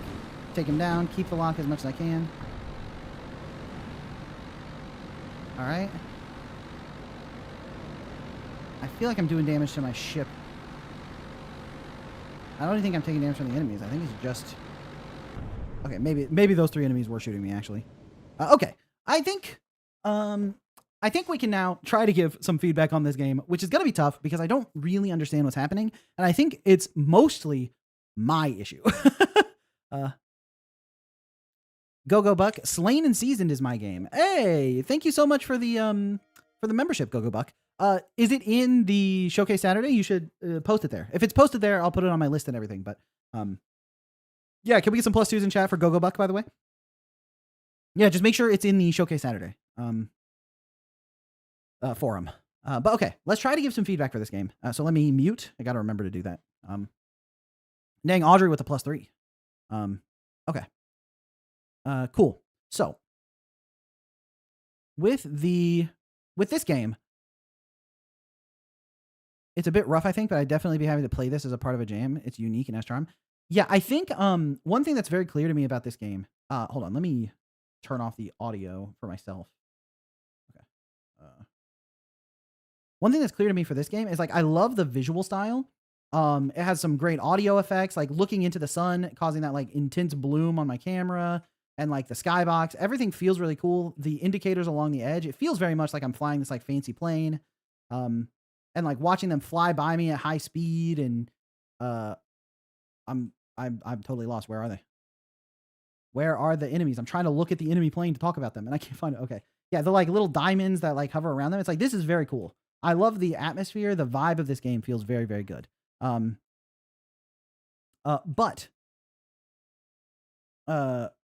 Majora, I'm gonna need you to stop headbutting the mic, bud. All right, go on. All right, sorry about that. Yeah, the explosions look really good. The rockets look good. The sound effects of all that stuff is really nice. Looks like someone knocked my 10th place score off the map. That's going to happen. But with all that in mind, the game itself is hard to understand. And like I said, take it with a grain of salt. This is from the perspective of someone who doesn't play this kind of game, and I know that I'm not good at it. I don't understand. But that being said, I don't understand what's happening. It's like, at first I was shooting my own buddy, but that was just because I didn't read. But like, I see the markings on the enemy planes, and I'm like trying to rotate to see them, and I just can't. And I know it's because they're like moving quickly, and they're moving past me and stuff, but I just don't follow like what's going on with the enemy planes. And then I think this like Gatling gun effect coming out of my plane is so subtle, and the enemy's Gatling guns effect are also very subtle. And a lot of the times I don't know, like, am I taking damage from the enemy's Gatling guns, or are they even called Gatling guns? I don't know. Am I taking damage from the enemy bullets, or am I taking damage from like flying my plane poorly? This phase shift effect is very cool, by the way. And the idea that I can like go phase mode to like get out of enemy fire and start like serpentining is cool. But I just don't really understand how to accomplish, like, I want to stop taking damage. How do I do that? I don't know. And now there's like a million enemies, so I think I'm pretty cooked because I haven't been taking them out quickly enough. But it's like this idea that they get this little like cross on them when I have the lock on, and then I can shoot the missiles. I think I understand that. I think that that's clear, and I think that the effects of the missiles with those cool trails and stuff, like I think it gets the idea across. As long as I have the lock. But bro is dogfighting in the 1800s, Gatling guns. Yeah, I don't know. I don't know what they're supposed to be called. But that being said, the effect is very, very cool. Of the homing missiles. And I feel like I get the idea. I feel like when I get the lock, it hits. But even that, I think I understand it, but is not 100% clear to me. So I'd say this game would really benefit from more gameplay clarity. Like making it so that even though I'm not good at this kind of game and I don't know what's going on and I'm obviously not capable of flying the plane very well, being able to understand at least what's happening to me and what I should be trying to do would be incredible. Because the vibe of it is great. And I'm having fun like trying to shoot stuff and like seeing little improvements, but I feel like I've rapidly hit a wall where I don't know how to do better. I don't know how to actually improve. It's like, I think I got the lock, so he should be down. Right, nice. Okay, I got him down. I'll take that. I have a lock on that guy. Can I missile him? Is that actually going to hit? Let me follow. No, it didn't hit, which is sad. And I think I'm about to die also. Oh, I can phase shift. They thought. Let me throttle up. Afterburner myself. Try to get out of here. They never saw it coming. No, I had to do it to him. Okay, I'm dead. So with that in mind, I think clarity would help a lot because then I would be able to understand what's happening and ideally I'd be able to improve. But I don't know how much of that lack of clarity is like because I don't understand like plane fighting games. Like I don't do this. So there might be like facets of the genre that I'm just completely whiffing on, you know? Like but I do think for sure the Gatling guns are like a little bit too hard to detect. Like I can see that one pretty clearly, but I don't think it's hitting me. And I know that my plane is still kind of like greenish yellow, so I don't think I'm taking damage. Is one hitting me right now? I can see there's one behind me. Am I getting shot from behind? I think. Yeah, but I have a lock here, so I can try to get him and then phase shift. The phase shift effect is sick. I think what might help is right now, I think it's a game jam project, obviously, right? So for a game jam project, I think having one like level where you're trying to do the like protect the cargo and it's like a high score thing, I think that makes perfect sense. But I think that this game could have a much wider appeal if it was like eased in, right? You have earlier levels that are easier. There's not too many enemy ships. It's not too hard to actually shoot them all. And by playing through those earlier levels, you get a sense of how to accomplish the things you want to. And then you could even make some of the missions more specialized so that you get this sense of what you're actually supposed to do in certain situations. It's like, because I think the one thing that was really clear to me is usually when I'm playing any game, I have a sense of how to improve. I know what I need to do a better job next time. That's like something that's always so clear to me in most games. And in this one, I just have literally no idea. I do not know what I could have done better. And I know I didn't do good. That's obvious to me, but I don't know what I need to change to do a better job next time. And so having those earlier missions where you fail because I failed because I don't know what I'm doing because I'm clearly a beginner, but I can clearly tell what I needed to do. I think that would help a lot. And then Vari, ask me that question again before I start the next game, so that I remember to answer it. I didn't have time for a tutorial. Yeah. So I totally understand that. In the context of this being a game jam, not having time for a tutorial and more levels and specializing them, totally fair. I think that you already made something that's way beyond the scope of what I think is normally possible in a game jam. But actually, one thing that I think is pretty indicative of one of the problems with the game here is if you look at the high scores, your score is firmly at the top, and Monarch, who is loudly into these kind of games, has a much lower score that's only a little bit better than mine as a complete beginner who has no clue what I'm doing. Now, part of that might be because Monarch didn't play that much, and I don't know who these other three players are, but the developer is almost always really, really good at their game. And the fact that you are crushing everyone else's score means that, like, I think you have extra insight into what's happening that other players do not have. And that extra insight into what's happening is helping you get that higher score. So what you would want to see, I think, is something added to this game that gives that insight that you have to the other players so that they can achieve the scores that you're capable of, right? And I think to some degree, a developer will always be one of the best players at their game until the game reaches like a really massive player base, right? Obviously. But I think making sure that the things that you know are happening are also known to everyone else. I think that's like the main thing, is making it clear what's going on and clear how to improve. Because I really do think that the controls are pretty fun and the mechanics are really cool.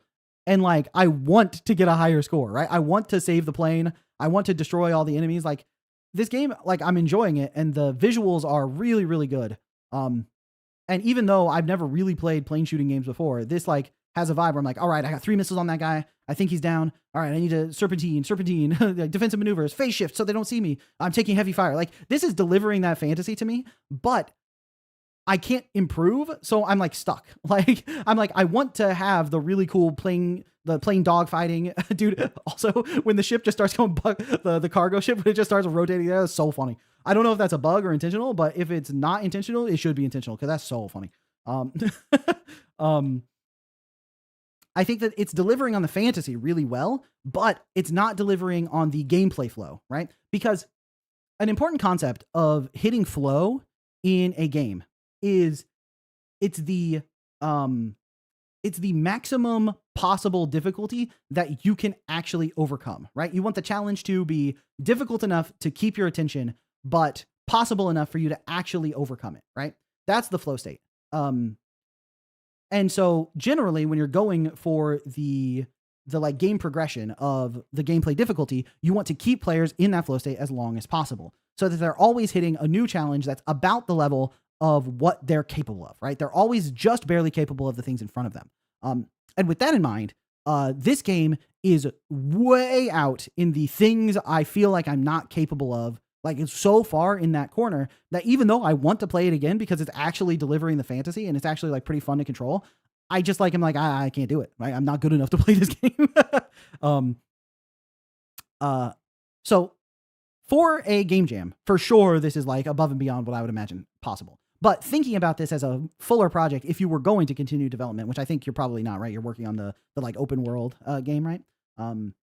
But if this was becoming a fuller project, the kinds of things I would need to improve this are things like more clarity, make the Gatling guns more obvious, let me know when I'm taking damage, and give me levels and tutorialized type things that let me know what to do in those situations. Because when there are 3 planes all shooting at me or I'm getting like shot from the back, I don't know what to do. It's like there's a plane behind me and I phase shifting. Once I realized I could phase shift, I was able to survive for long enough to get this 2800 score, which is, I don't think I'm getting anywhere close to that again.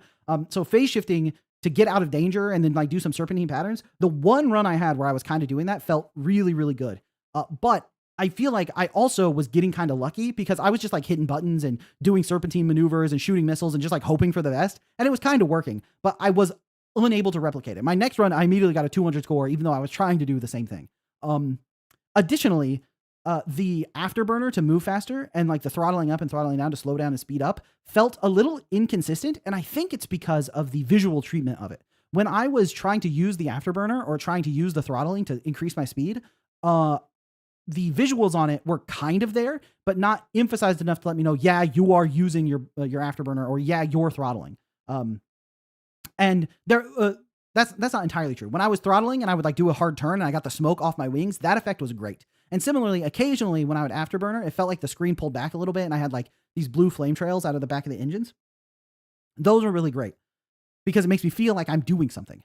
But there were times when I would press the buttons and that stuff wasn't happening. And I realized it's probably because I don't know how to control the plane properly. So I'm either throttling or afterburning in like a bad situation, or I don't have the fuel for it, or I haven't built up enough speed to do it, or there's something that's causing those effects to not occur, but I don't know what it is. So to me, as the player, it just felt like they were inconsistent. So I think making those feel consistent through like the visual treatment, so that if I'm trying to use my afterburner and it's like not available for some reason, or I'm not getting up to a high enough speed, like that's very, very like apparent thanks from the visuals. That's something I would go for. But yeah, I think that the bones here are really, really good. But the main issue is that it's pretty unapproachable from someone who doesn't have like extra knowledge or is just inherently good at this kind of game. So that's what I would think about if I were extending it.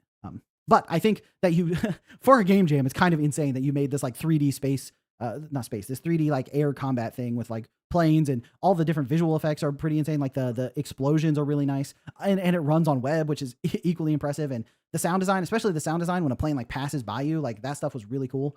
So I think the what you were able to pull off is pretty incredible for a game jam. And I want to play it more, and I feel like I can't, and I'm limited because of my old unk hands. So, yeah. So I think that's sort of where I'm at on it. But great job, great job. I think the visuals are so insane. And like even the little touches, like how the like flaps on the plane, like react to the buttons I press, which makes it clear why the plane is moving in that direction. Like that sort of stuff is very cool. I see the like pixelation on the smoke effects. Was that an intentional choice on that? Because I've ran into that when trying to do an explosion smoke effect in 3D in Godot, where it was like pixelating and I didn't know why. So, but yeah, great job, great job. I think that is all I have to say for that one. And was really trying to think of all the possible advice I could give, which is hard because I don't think I'm so bad at playing sim games. It's like plane sims, tax shooters, and non-platform fighters. Like Smash I can do, but like Street Fighter, not that great at it. Those are like my 3 big gaming weaknesses. I can play pretty much anything else, but those 3. Tax shooters in particular. Oof. Okay, next game. Hey Shovel, how many more games do you think you'll play? I think I got maybe 2 or 3 more in me. We'll see. It also depends on how long the games are. So I'll make a better version that's easier to get into. If you do, I would love to see it. If you do extend that to make like a tutorial and put all that stuff in there, like that would be great. I would really appreciate that. Oh, right. Vari, question you asked me to remind it. What was the question? I truly do not remember. Any tips on switching off? Even on my days off, I find it really hard to just rest and not think about my game. Yeah, that is a classic problem. One thing I do that may or may not be helpful is when I am trying to relax and I am thinking about something for Isadora's Edge, like I have an idea in my head that I just can't get out. I'll just open up my Google Doc full of random ideas for Isadora's Edge and write the idea into it. Because once I have put the idea down, then I'm not worried about losing the idea. I'm not worried about like forgetting it, and I can stop thinking about it because I've like shelved it to think about later. Usually that helps me. So I have my big document with ideas about stuff I want to do. But outside of that, even if I write it down and I just continue thinking about it, well, then the next thing I do is I talk about it with Insandio, where I'm like, dude, so I had this idea for Isadora's Edge. Maybe if we did this thing, it'd be really cool and we could put this over here. And then she'll talk about it with me. And then I get to have a conversation about the idea and then I get to move on. But outside of that, if it's just like stuck in my head and nothing I've done helps me get rid of it. Sometimes what I'll do is just go work on the game. I'm supposed to be resting, but I just can't get something out of my head. So I just do it. Because if I do it, I get it out of my head and then I rest on a different day when I was going to originally do it. Right. It's like, the other day I was like, I have this feature for my camera that I really want to get working. And I was thinking about how to get it working and it was just stuck in my head and I wasn't planning on working on it, but I was like, you know what? I'm just going to do it because then it'll be done. So if none of my methods for getting it out of my head work, then I'll just work on it so that I can, claw that time back later. So that's sort of the thing. Awesome. Cool. Next up we have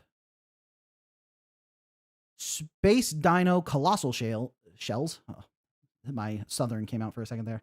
Space Dino Colossal Shells by RKI. Cool. Is Unreal good in 2D or should I stick with Unity? For 2D, I would stick with Unity, especially if you've already been using it. Yeah. And if you really dislike Unity and want to switch for some reason, for 2D, I would switch to Godot rather than switch to Unreal. Unless you have some really, really like burning desire to learn Unreal. Like there's something in you that's like, I just really want to learn Unreal. In that case, just go to Unreal. If you really want to, then obviously that's going to be the best thing to do because you're motivated to do it. But if you're like, maybe I should switch, I just don't know, then you can just stay. It actually is like an interesting game design idea that I heard about from one of Riot's designers for League of Legends. I forget which designer. But he was talking about how the players only see the thing you make. They don't see the things you could have made. They see the thing that's in front of them. And so if you have 2 ideas and you think one is like 95% good and but you're like, oh, but what if there's a way I can make it like 100% good? What if there's like a perfect idea? I just haven't had it yet. So I don't want to do this 95% idea because this idea could be way better. Then you can just make the 95% idea, because the player is going to be like, wow, this was cool. Not, this could have been 5% better if you do this other thing. And you can apply that same idea to life. It's like, if you're working in Unity and you're worried that Unreal might be 5% better, well, it's fine, because you're not going to work in Unreal, so you don't even know. You might as well just do it in Unity. So I think that that's a very interesting concept. It's helpful for me because I have the tendency to focus on perfectionism and always try to get the 100% option. But okay, we got Space Dino Colossal Shells. The premise: we play as a dinosaur, a Diplodocus. Sounds like a smart design tip, but I do wish the League devs went with ideas above 10% good. Hey, man. I think League is a pretty well-designed game with a very toxic player base.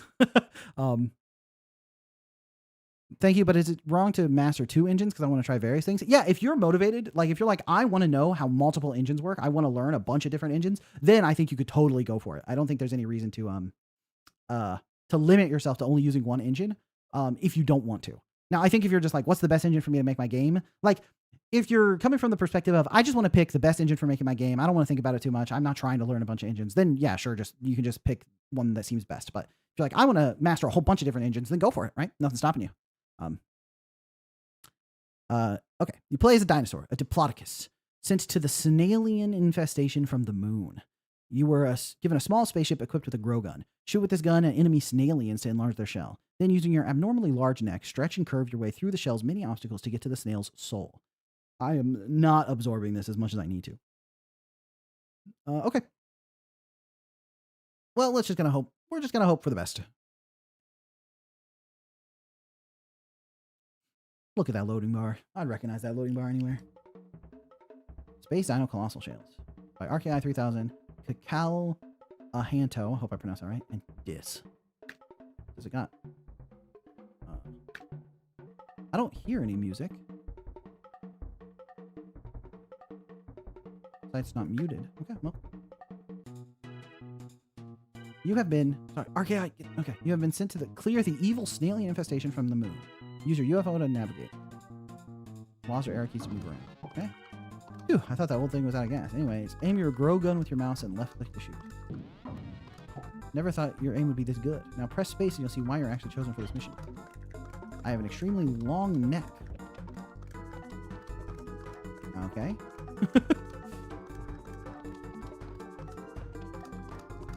See, you can stretch your neck. It will follow your mouse cursor and you can click to bite stuff.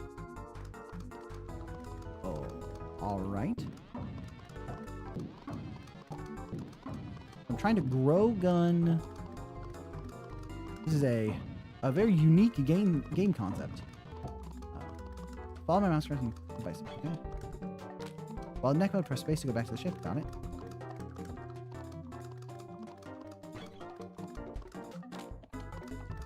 Snailians will soon appear. Aim and shoot with your grow gun to make them big. Then I'll tell you the rest. One snail left. Where them Snailians at? Oh, y'all hear the music? Oh, my headphones must have disconnected or died.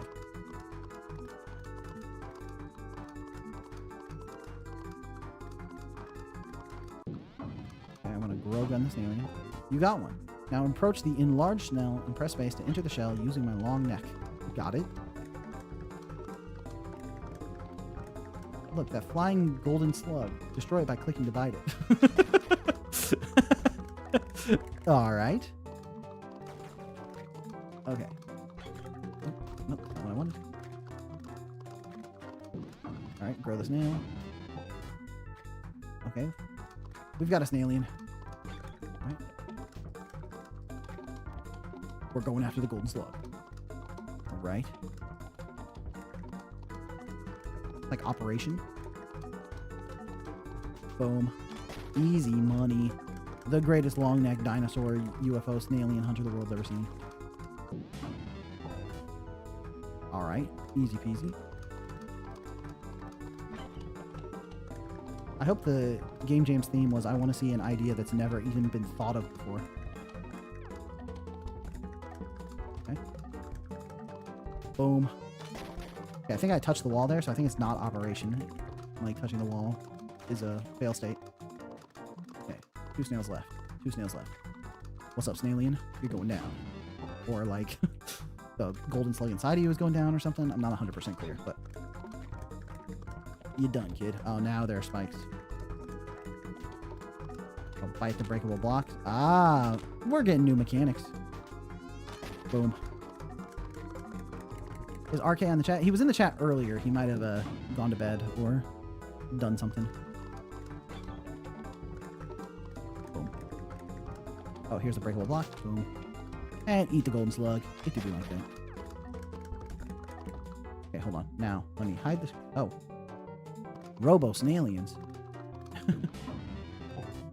Oh my gosh, Robo-Snailians are massive. Okay. Oh, shit. Okay. I see. Maze.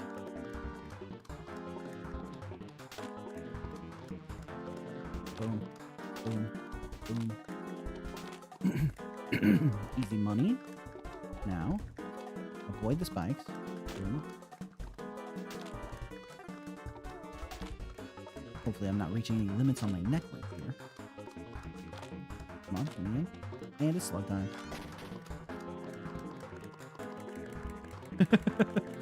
Alright, withdrawing my head now that I've gotten the slug. Next, Robo-Snailian. Boom. Robo-Snailian is massive, dude. Okay, and we're in. Snail was a home to some door and button red slugs. You can bite the button slug to open or close the door. Okay. So button slug, bite the button slug. Oh, and I have snaked myself. Oh, I thought I could pass through. Okay, I have to draw my head back. And now I'm free. You're going down, golden slug. Boom. Easy money. Neck mode of cinema, that's true. Okay, 2 Snailians left. Robo-Snailian.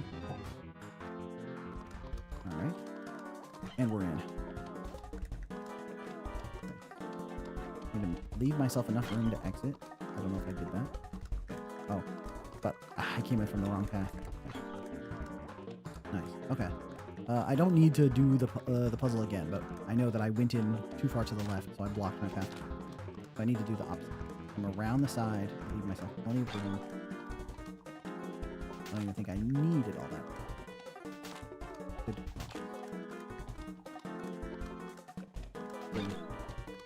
Now I need to withdraw the head so that I can get back in there.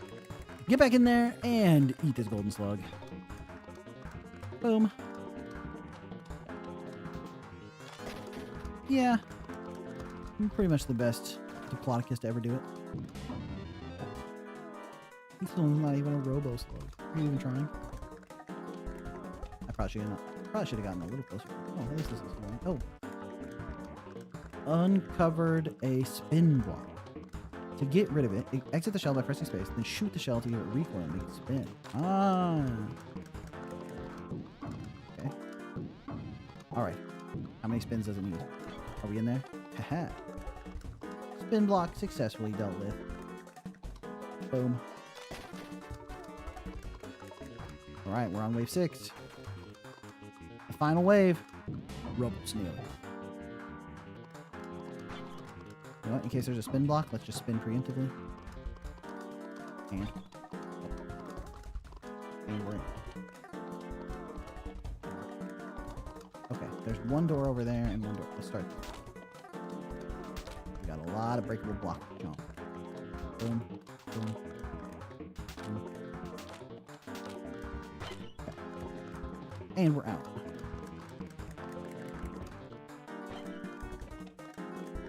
Okay. Avoid the spikes.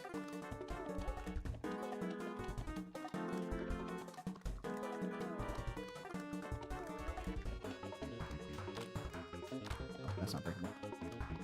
I thought I needed to break it so that the red slug door could actually move out of it. Okay. We draw the head. And we're in. What's up, golden slug? You're done. Oh, he escaped. The snail's soul separated. All the waypoints and bite it quick. Okay.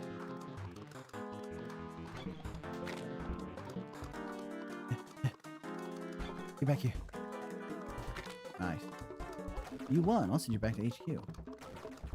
Oops, I guess I put too much gas in that whole thing. So I ended this by dying. What the heck? What the heck? Okay. So that's Space Dino Colossal Shells by RKI, Kikahato, and Dis. Now, let me hide my screen for a second because I also want to hear the music.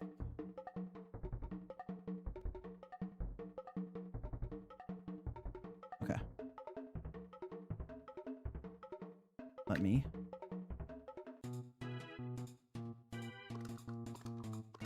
All right. Died, womp womp. Yeah, sad.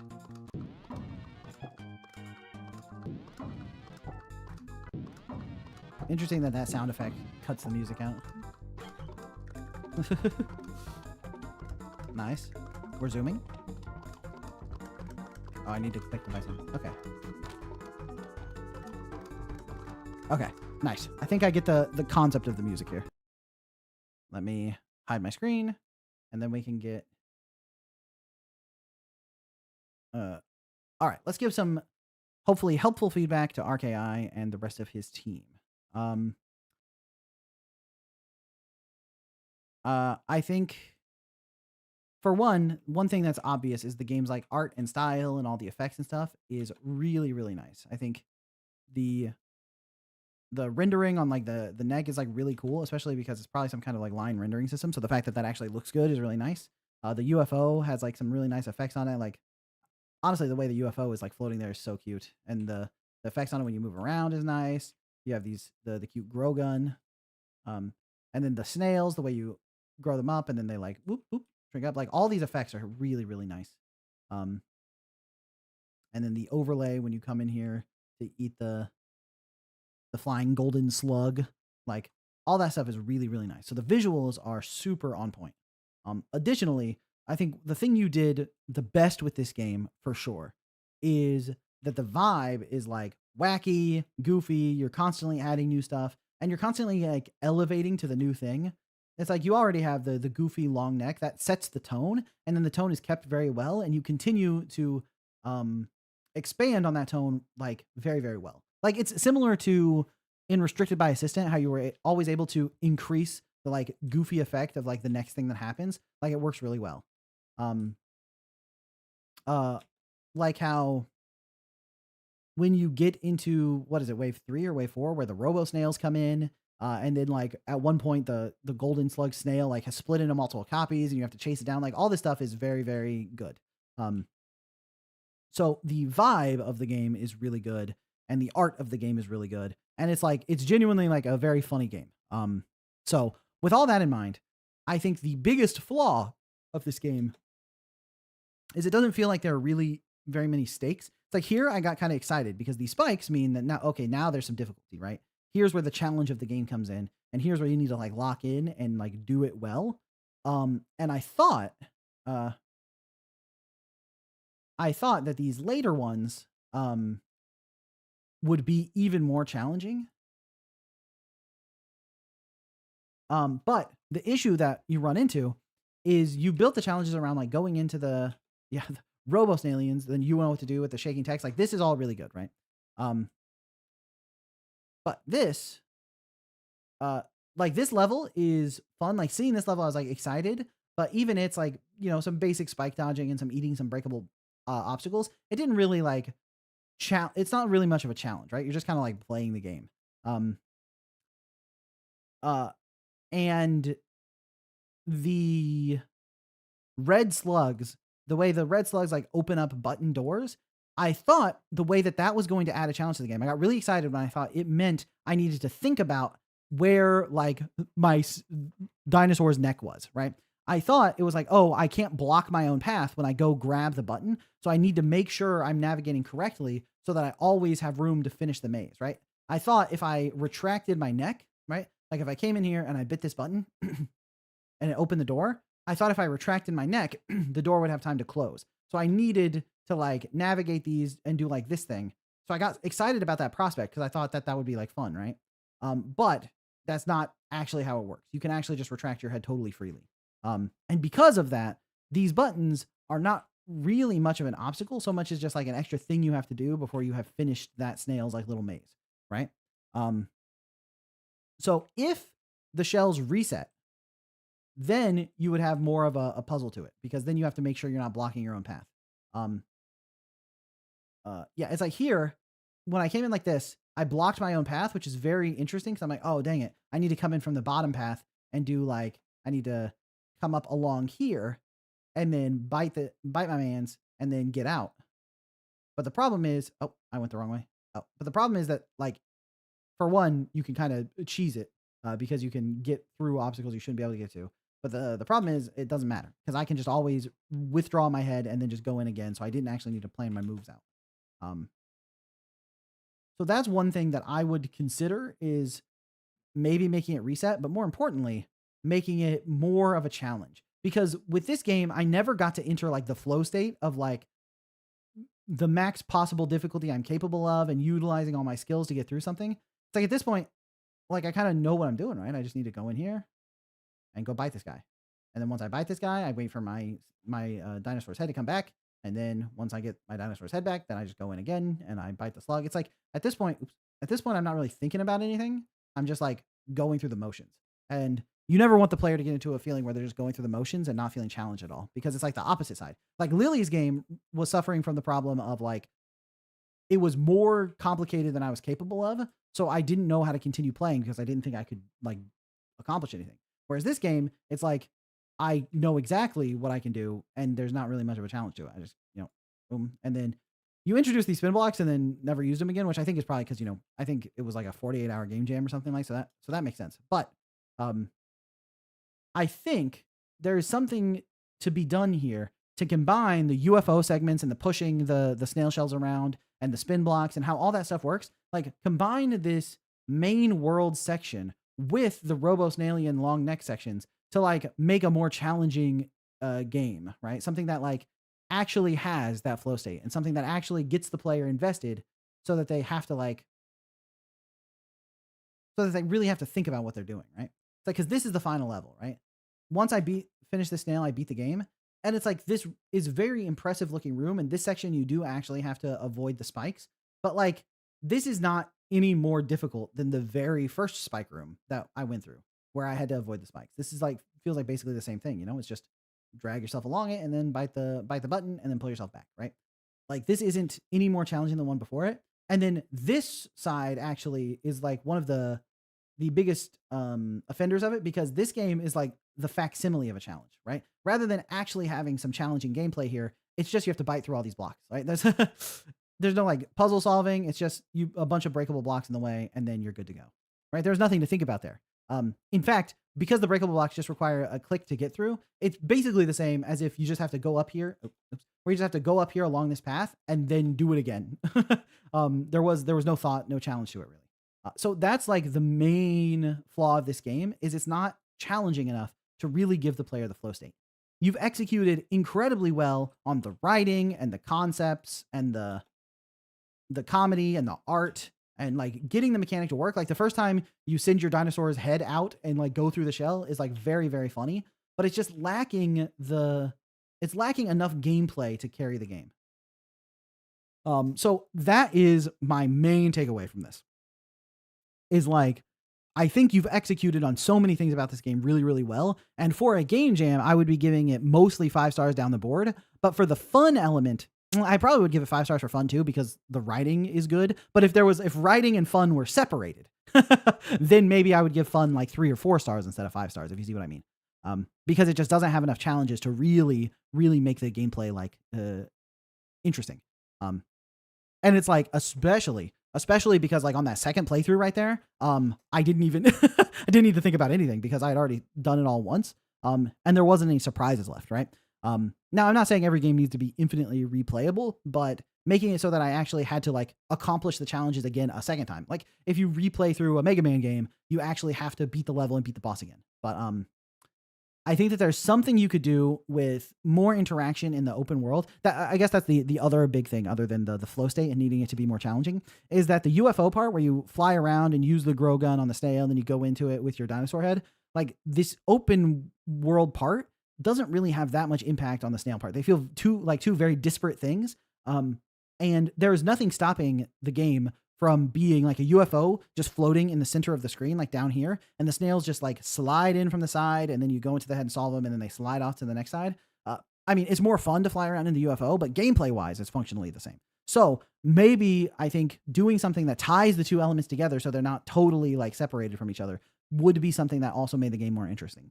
So I think enhancing the snail puzzles inside of the shells and then tying the open world in the UFO to the rest of the gameplay, those two things I think would elevate this game from a really fun, cute game with like a good story, or a really cute game with a funny story with great art that's like an enjoyable game jam experience, to actually being like, you know, a really, really sick game.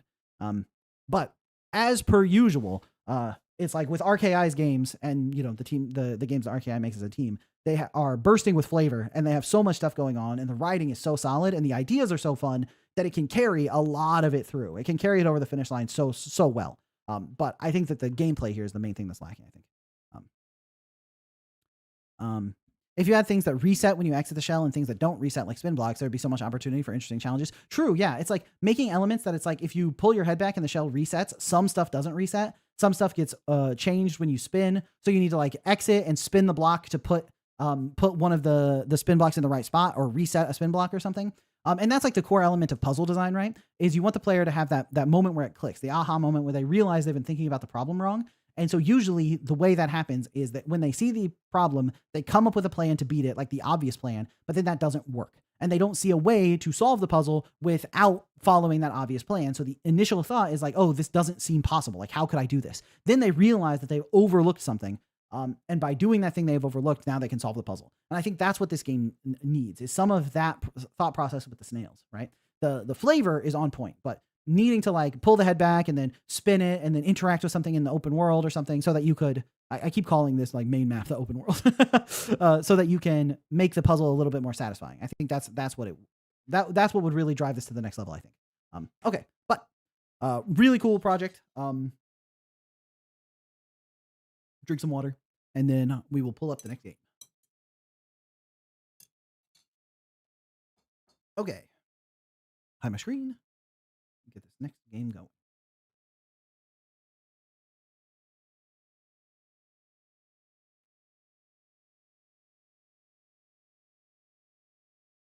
Adding time limits would go pretty far, I think. The difficult part, I think, is that you can't really speed up your dinosaur's head. Although I guess if you could speed up the dinosaur's head so that you can like go further or something like that, then adding a time limit could work. But I know a lot of people are extremely averse to time limits, so it's something to be approached with a very careful hand. But okay, we have Neuro Rage Game. I don't see any other title to it, so I guess just Neuro Rage Game by Lusk. Oh, make sure my desktop audio is on. Full screen. All right, let's see what Lusk cooked up for us this time. Lusk Game, yes, Lusk Game. That is the appropriate reaction. Lyra and Luna. Music by Lydium. I didn't read the rest of that. Hello? Is anyone there? Who am I? What was I doing? I remember nothing. I must reclaim my memories. He must have it. Oh, this was supposed to be a lady's voice, I guess. Alright, let's play. Stand on tile in front and press R to enter. Move with WASD. Mouse down to shoot. Okay, so I'm like throwing little knives, okay. I have 200 HP. Alright, press R to enter. Vitality. Okay, got some options. Press E to dash. Adds a bullet. Increase attack speed. Let's just add a bullet for now. Oh, nice. Now I got 2 waves of bullets. Ah!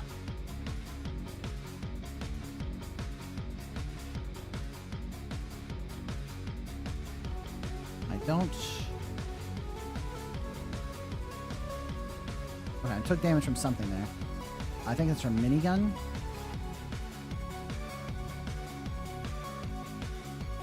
Okay. That laser seems fairly obvious. Spare? No. Are you kidding me? She was trying to shoot me with like missiles and stuff. Are you serious? Okay, let me turn the volume down just a bit. Okay. All right.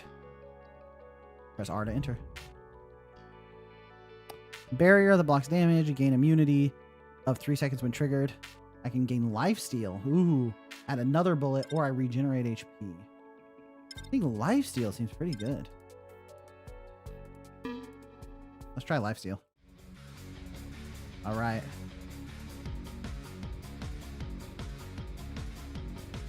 I'm kind of getting roasted by damage here.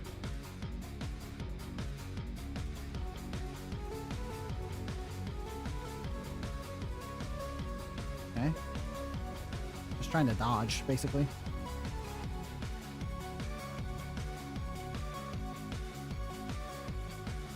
Okay. Lifesteal is suiting me pretty well here. Okay. The turrets are going dumb, but dodge that. Okay, we're trading sides of the board, I suppose. Alright, dodge the lasers. Get out of the way of the guns before they shoot. Dodge the lasers. Don't get hit by those two. Okay, I'm following, I'm following.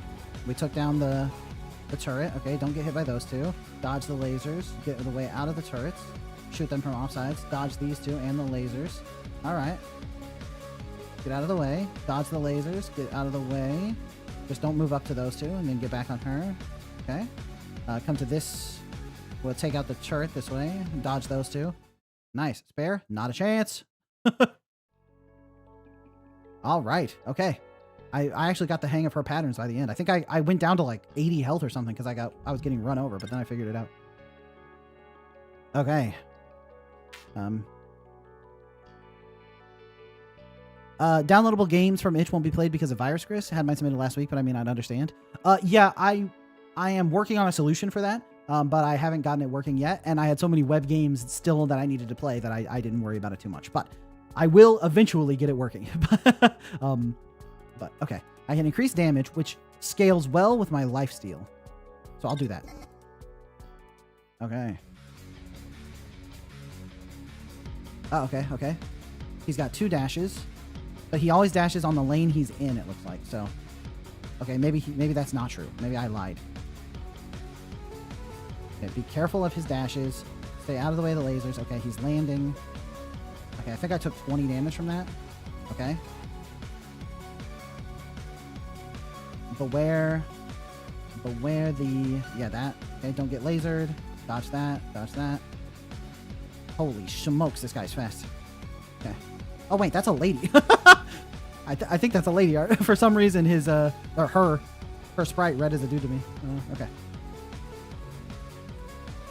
Yeah. Guess you don't have too much time to appreciate the sprite work when you're fighting for your life. Okay, dodge, dodge, dodge, dodge.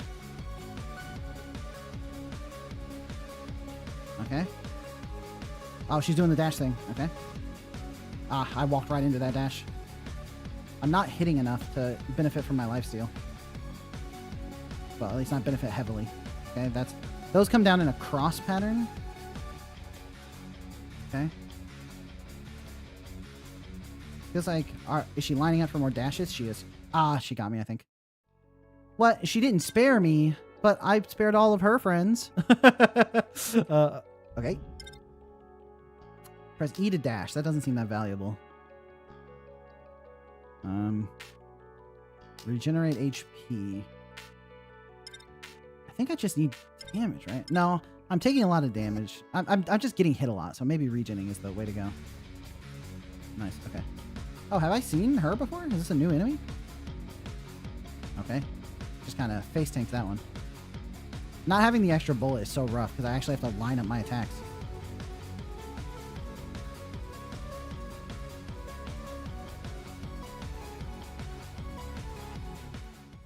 Okay. We're going on a sparing route this time. Alright. Give me a good upgrade. Oh, lifesteal. Well, I have regen, and regen scales well with 100 HP. I don't really care that much about increased attack speed, so let's go for survivability, I think. And hopefully survivability plus regen gets us there. Okay. I know her patterns pretty well. Although, without my extra bullet, I'm going to really struggle to take out the turrets. Oof. I think she's going to be a lot tougher based on the... Okay. Dodge these. Come down here. I'm right in the line of turrets. Okay, that was my one safe row. Okay. Dodge these. Okay, come down, come up here. Get out of the way of the turrets. Okay. Get up here. I just have to tank those turrets, I think. Okay. Or she's just like walking menacing at me. All right. She was horrifying me for sure. That turret. bro thinks he's on my team now. All right, we're on a sparing route. We're on a sparing route. All right. Ooh. Vitality 2 is pretty crazy. You know what? I'm just gonna have to get better at aiming my one shot that I have.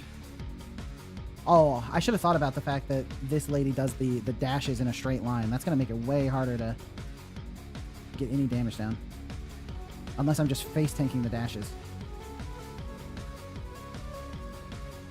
Okay, run away from those ports in a straight line so I can get the damage off in between the ports.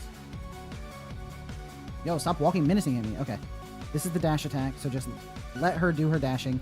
Right, always escape from this one in a straight line if you can. Nice. Okay, by escaping in a straight line, we get the damage off. Get ready to dodge the dashing. Okay. All right, no dashing. We're good. All right, escape this in a straight line. Get the damage off. Nice, nice. Okay. Oh, that dash is so fast. Okay, escape this in a straight line. Nice. Honestly, we are getting a little cooked.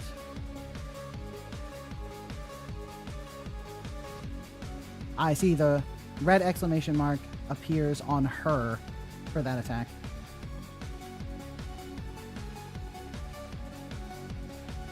Okay.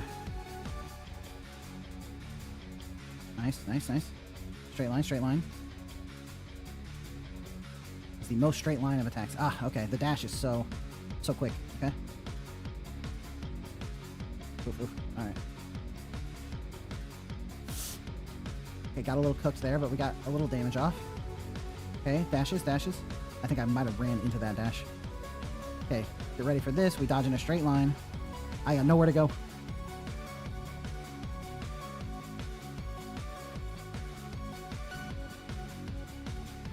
Ah, okay. Oof, I gotta stop eating that dash. But it's so delicious. Okay. Okay.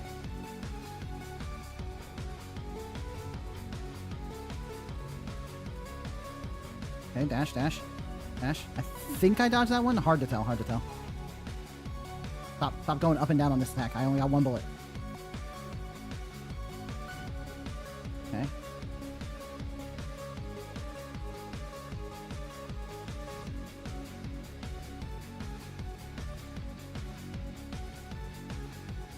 Okay, just don't get dashed on. Okay, dodge this one in a straight line. Nice! Let's go, let's go. Okay. And spared, I think. I thought I clicked spare. Oof. I can add a bullet. I can increase my attack speed, but reduce damage a little. Oh, this is tough. Honestly, let's go for haste. Yeah, let's try haste. Okay, that increased attack speed by a lot. This might make it easier for me to... Okay, I think I'm probably going to get creamed here because I don't know the attack patterns. Okay. I see. Middle.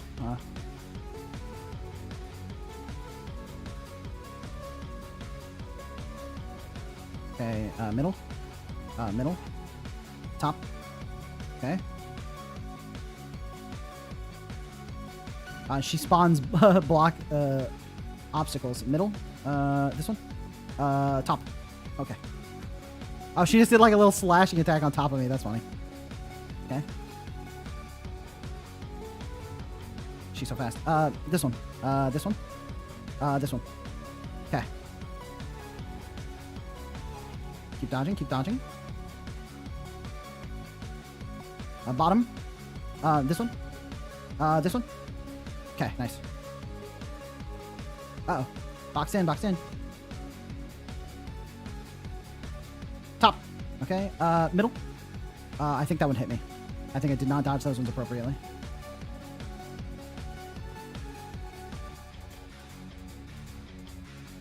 This one. This one. Still this one. Okay. Oh, wow, that did a lot of damage. Okay. You have to dodge that. This one. This one. This one. Nice.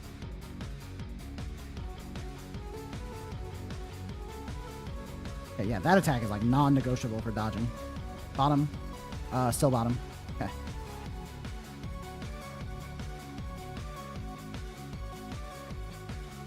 Okay. This one. This one. This one. Okay, dodge. This row again. This row again. Nice.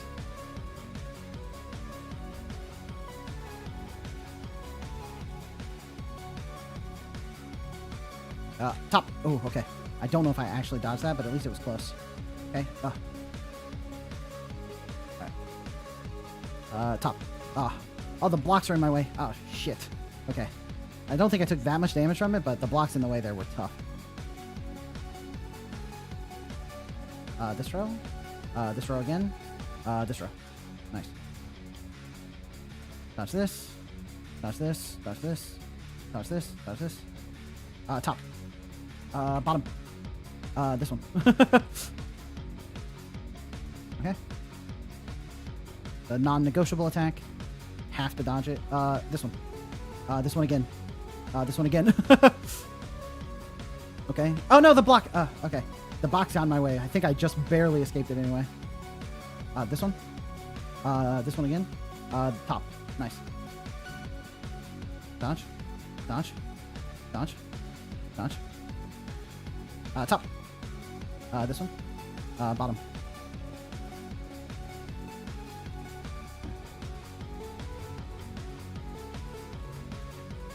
This one. This one. Bottom.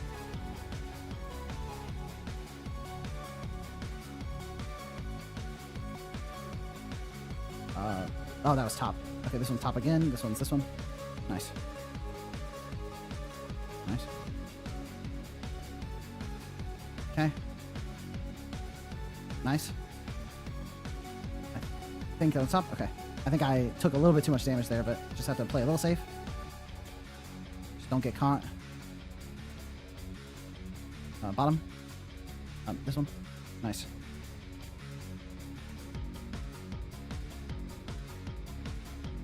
I think I let that one hit me. Bottom.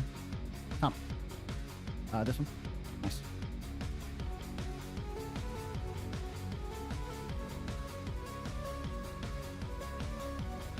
Top. Okay, that one wasn't top for sure. That one is.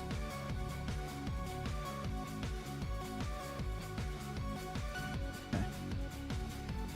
Bottom. Top. Bottom again. Whew. Fast fingers on that one.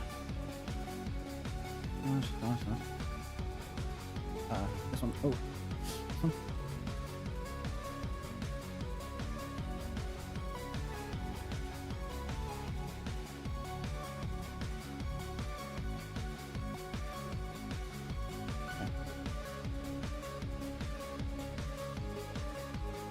Okay.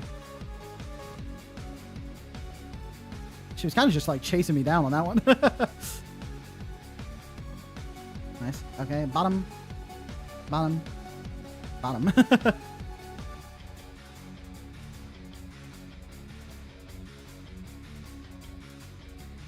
This one. Bottom. This one. Oh. I shouldn't just let her land on me, huh? Top. Ah, dang it. Bottom, bottom. Oh, I got blocked. Ooh. Took actually quite a bit of damage there.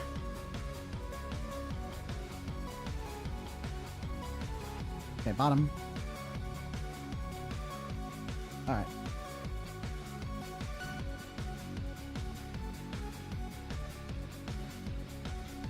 Bottom is good. This one's good. This one's good. I need to, like, not go to the right spot instantly so that I have time to hit them if they're, like, threatening me, you know?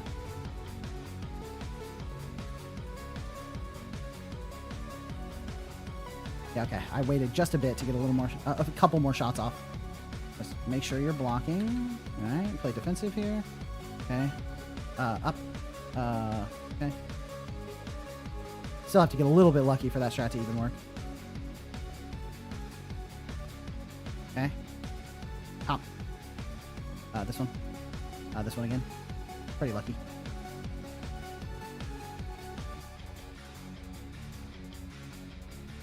This one. This one. This one.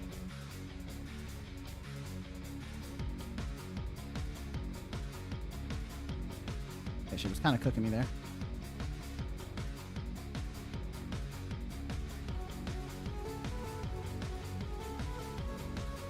Okay.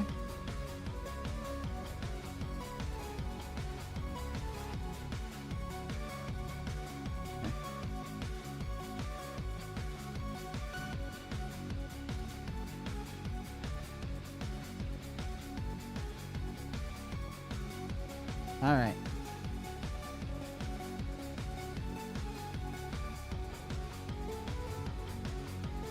Up. All right. Oh, I just kind of face synced that. Okay. My bad. Okay, here. Oh. All right.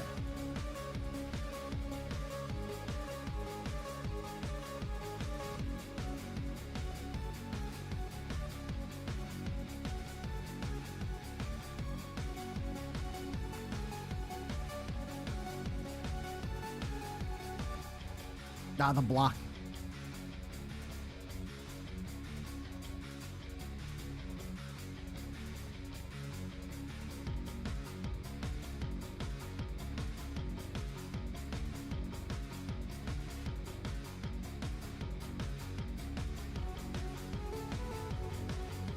All right.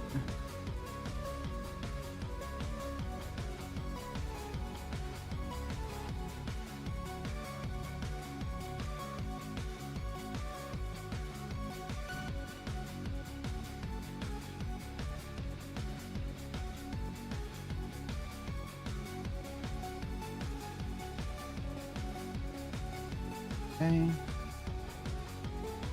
I got off pretty good damage there.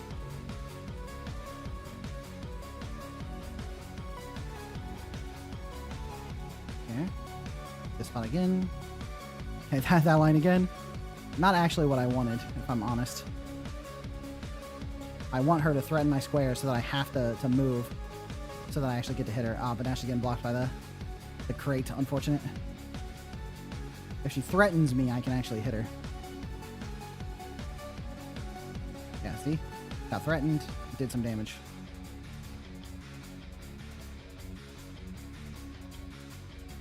Oops.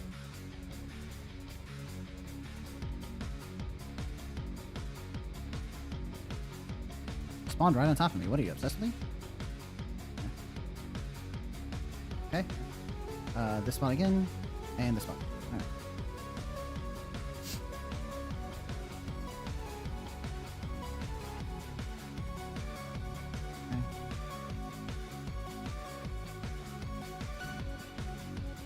Ah, that block spawn was absolutely vicious.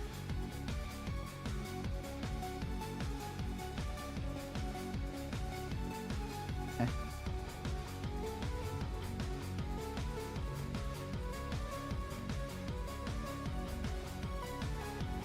I think I might have misjudged which lane that was actually happening in.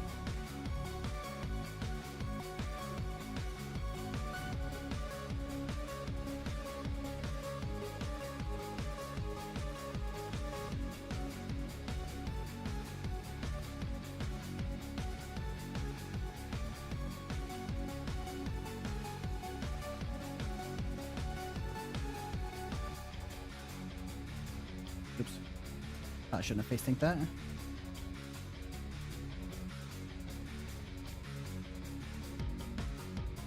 Okay, that's that.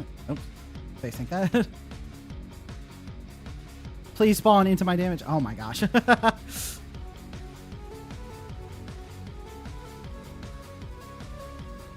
gonna be fighting this lady in my dreams tonight, dude.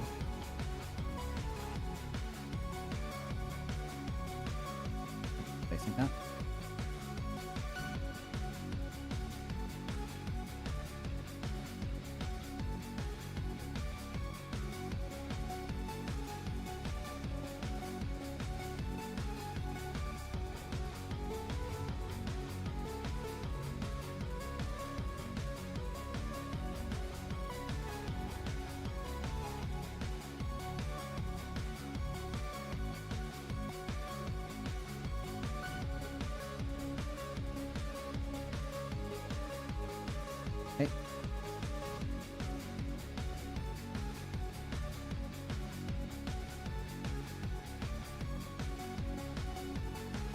Okay.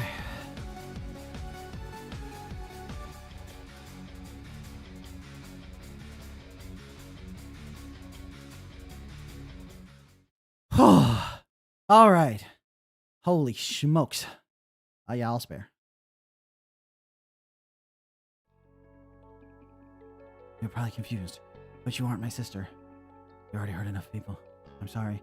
Bro, I redid the run and didn't not spare them this time, bro. Okay, I think that was the final boss. Okay. Whew.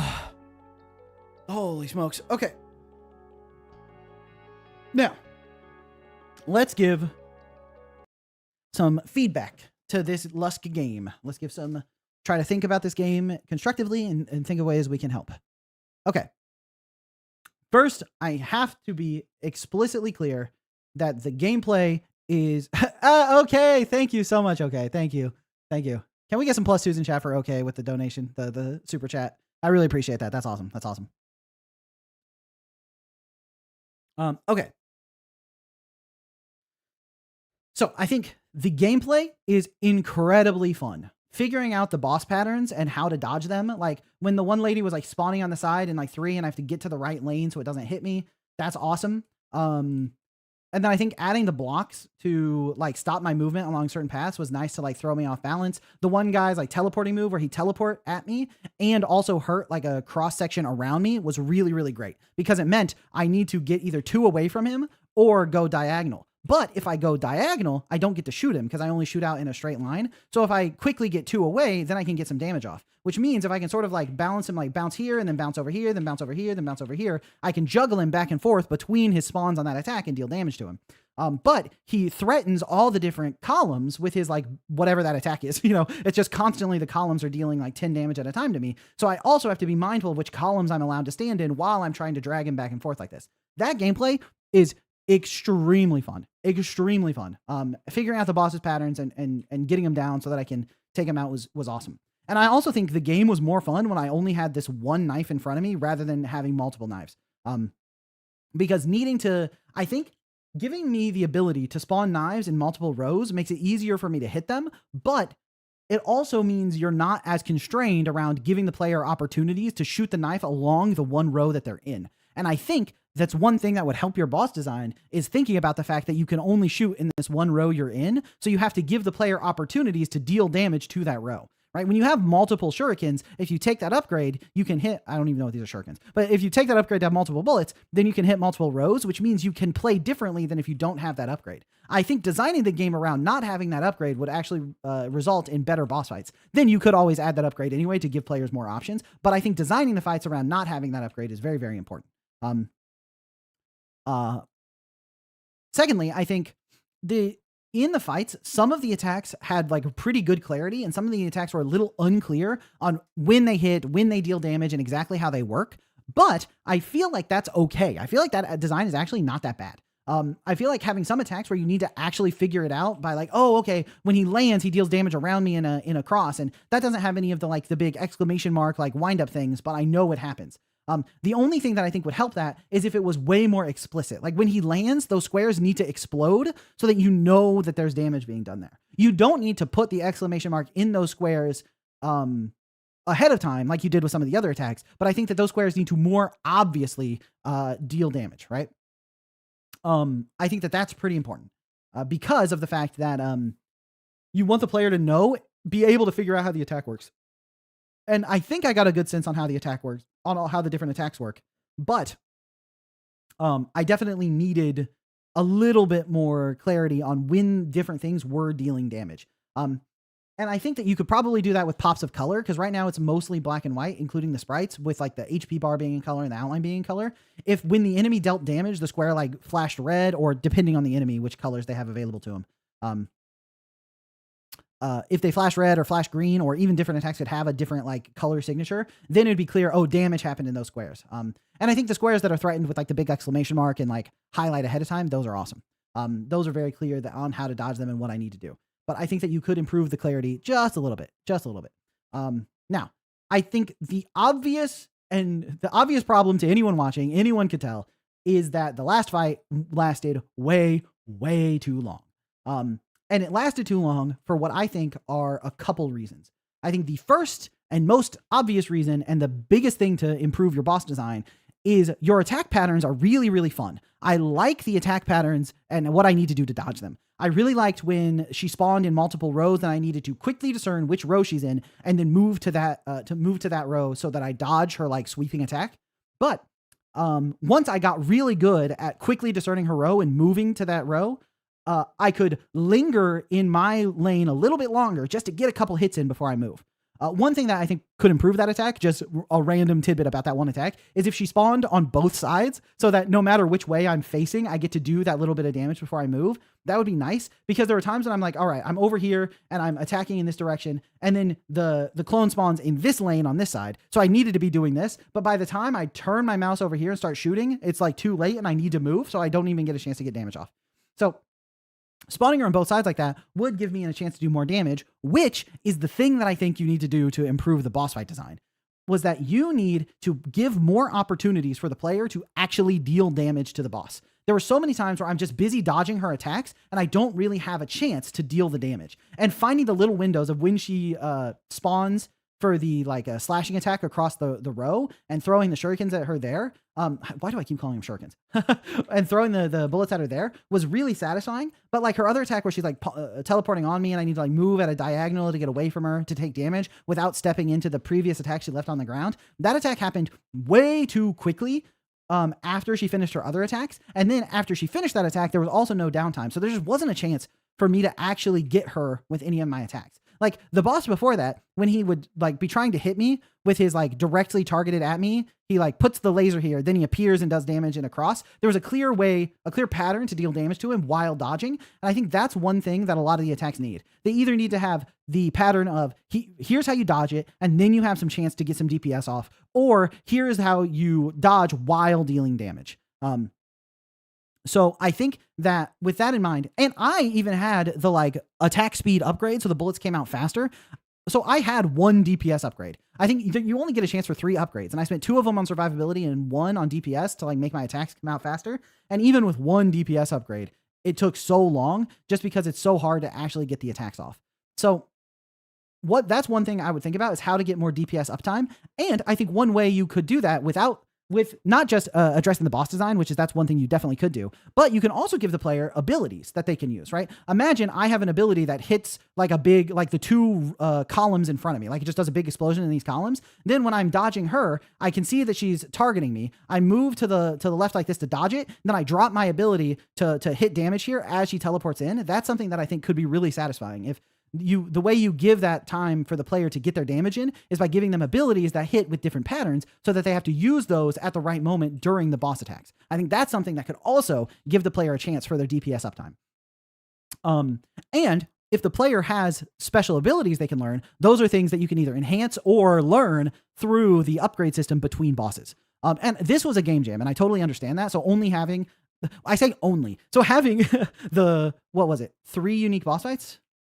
Yeah, having 3 unique boss fights is very, very impressive, especially because I do think the bosses were pretty well designed. There were some issues with needing more uptime and too much HP scaling, but overall, I think the bosses were well designed. I do like their attack patterns quite a bit. So I think there was like a lot of good stuff in there. And to do that in a game jam is impressive. But if you were extending this game, which I actually think this game is incredibly worth extending, I feel like you've made something with like really, really fun gameplay. And if you, I'll talk about that more at the end of the feedback though. So I'll save that for now. But I think that one thing you would want to do if you were extending it is add more either like challenges that are like more enemies spawn, right? Rather than one big boss with these crazy patterns. There are like lots of enemies coming in. They only take a couple hits, but you have to like fend them off.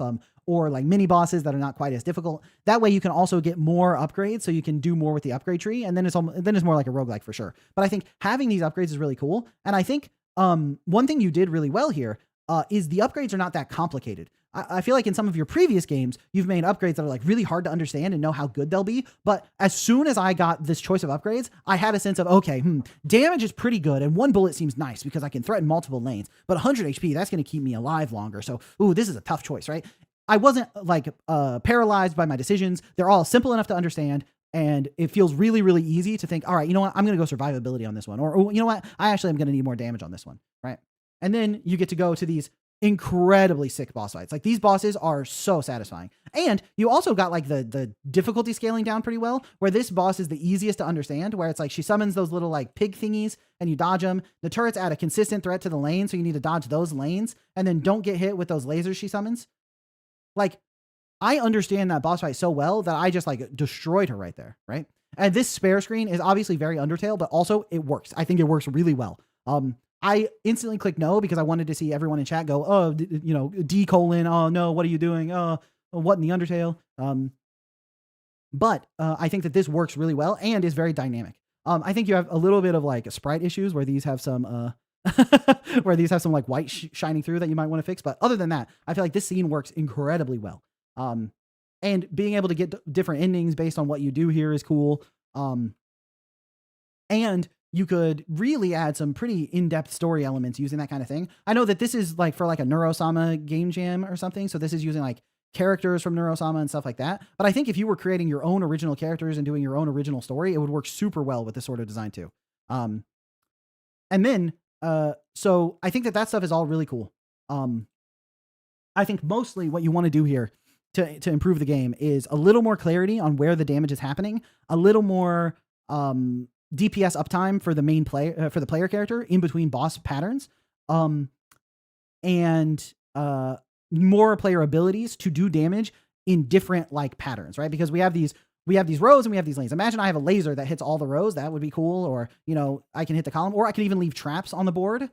Especially if the traps also hit me. Like if I drop a trap here, I know I need to dodge that square until the boss touches it. That's something that could be cool. And it gives me a way to deal damage by like putting my traps down. There are lots of ways to expand the player's ability set to target different squares and threaten different things, which also gives the player more DPS uptime. And then also between the boss patterns, giving a little bit more time. Although I can tell you wanted that final boss to be very, very difficult. So you gave her quick patterns that deal pretty good damage, and not a lot of uptime between them and a lot of HP. But that was what I wanted, the first thing I wanted to talk about for the boss fight lasting too long. The second thing was because of the way the upgrades are scaled, you can take a lot of damage or you can take a lot of survivability. The problem right now is the game is balanced around probably having damage, right? I have to assume that's how the game is balanced because it's hard for me to imagine that was the experience you wanted me to have as your player. I imagine that fight dragged on even for you while you're watching it. You're like, oh no, this battle is like taking a long time. This is unfortunate. He doesn't have the DPS upgrades he needs to make this quicker, but he has enough HP upgrades to survive as long as he's dodging stuff. So this battle is just going to last forever. And I think that's probably a balancing issue with the systems, right? Maybe having less HP scaling or making the DPS scaling upgrades not as powerful so that if you take this like survivability build, that's fine. But you're going to take a little bit longer with the boss, but that's okay because you can survive a little bit longer. But similarly, if you take the DPS build, you're squishier, so they might die faster, but you can also take out the boss quicker. I think that's like a nice trade-off, but right now the trade-off is is quite a bit out of spec, which means if you take the DPS upgrades, maybe you can actually kill the boss in a reasonable time. But without the DPS upgrades, the fight just lingers and lingers and lingers. And I think maybe the healing, like the region upgrade that I took is too strong because I was really like not under any threat in that final boss fight. Even though she did pretty good damage, as long as I mostly dodged stuff, I was fine to just survive forever. And that's probably something you don't want to happen because it really kills the tension of the fight. It's like one thing that's great about these big boss fights, these like intense boss fights that are really difficult, is that they are super tense, right? The tension is exactly what you're going for. And by making it so that there's no threat of dying, right? I feel like I can just survive forever as long as I keep dodging. And I don't even have to dodge everything. I don't have to play perfectly. I'm probably just going to survive forever as long as I don't like take my hands off the keyboard. The tension is really, really gone. You can think about it like when you're watching a movie and there's like there's supposed to be a scary scene. But either you know that the writers are not willing to kill the character, so you know the character's not in any real danger, or like you know that the character is like running away from someone and they stop to talk to each other. And it's like, aren't you supposed to be running away? Like, what are you doing? And you know that they're not going to like kill the characters because they stop to talk to each other. So that scene loses all tension because you know that there's no chance of anything bad happening. That's kind of what happened with that boss fight where the tension was gone because I knew that I was safe, which isn't really what you want in a boss fight. Now, executing the dodges and actually fighting the boss was really, really fun, but the tension was gone. And that's really one thing you want to keep up, especially with this kind of like difficult boss fight this difficult boss fight-esque game is what I was trying to say. So those are like the key elements. I think the scaling on the upgrades, like the actual balance of the systems are great. And I think the upgrades you chose are also pretty nice, but the balancing of them is a little bit off, including the balancing of the boss's HP and stuff. Uh, and then also the player's DPS uptime. But then the one thing that I stopped myself from saying earlier, so I can finish off with that, is that I think that this game has such an unbelievable level of potential. It's like the Mega Man Battle Network style of like moving along the grid and having like threatened squares and being able to attack stuff on specific squares. Like this style of combat, for some reason, is just so fun. I really love knowing exactly where the damage is coming down in these squares and trying to move out of the way in time, trying to read the boss's patterns. It's like this game was really, really fun to play, even if the final fight dragged on. And I think that you have a lot of potential with this style of game. I feel like it really suits the way you like to design systems and stuff too. And it also, your art style looks great. Like the squash and stretch on the sprites as they're bouncing up and down, and the movement. I know you could probably add like, if you had more time, right? Because this was a game jam, you could probably add special sprites like for in motion and sprites for attacking and stuff that like make the bosses also more readable, because if the bosses have special sprites for when they're attacking, they're more readable, but also just to make the gameplay look a little flashier. But even without anything, even with just one drawing of a sprite that's bouncing up and down, it already feels pretty good. And then, you know, if you add some of your Luskian environment art here, where instead of just, you know, this gray the background, you actually have the time to draw a background. Similarly, you still want the grid, so you need this grid here, but having something underneath the grid to give it some texture, you could make a game that's like gorgeous with your style. Imagining your art in the background here, and then like some style on the tiles here. Once you're fighting the boss and they're spawning stuff, I feel like it would look truly incredible. So I think your art style really suits what you've made here, and the gameplay is really, really fun, and the systems of like upgrading and going on a run and fighting the bosses, you're really good at all that stuff. So I think this game has an absolutely massive amount of potential. So with that in mind, I would say, I would, if I were you, I'd continue developing this, and probably even with like original characters. Like I'd love to see what kind of story you can write, what kind of character designs you can do, like yourself. But because I know that this was for the Neurosama Game Jam, so I think you were doing I'm assuming that the bosses and stuff in this game are based on like characters in that universe or whatever. I don't watch Neurosama, so I can't say for sure, but I'm guessing that's the case. But if you design this character yourself, then this character works fantastically for the main game. But I would say, I would say you have a ton of potential with this game. I would this game, if you continue developing it for like 2 months and you came back and it was like expanded, it had more of your art, there were more bosses, there were more upgrades, there were more abilities and all that stuff, I would pay like $20 for this on Steam. Now I think I'm an edge case because I really, really love this style of game. But I think you could easily sell this for like $5 or $10 on Steam. That's like no problem. And if it was like free on itch, I can imagine the plays being insane, because this game is really actually extremely fun. I really, really like this kind of like intense, difficult boss fight, mastering the patterns. And I think there's a huge market for this kind of mastering the patterns, boss fight type gameplay, as evidenced by, you know, Elden Ring and Silksong and stuff. So I think obviously balance issues and some boss fight design tweaks, but overall I think you have something really, really, really sick on your hands. And I think you did a fantastic job. If I was judging this game jam, I would give this 5 stars down the board without even a second thought. If there was like a 6 stars I could put in the fun category, I'd put it there for sure. Even despite some of the issues that I had while playing the game, I just think it's so fun. So great job. Really great work.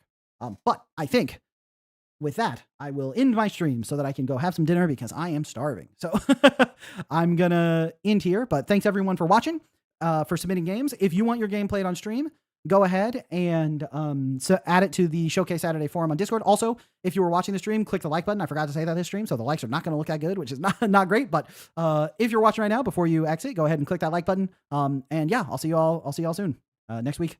Peace.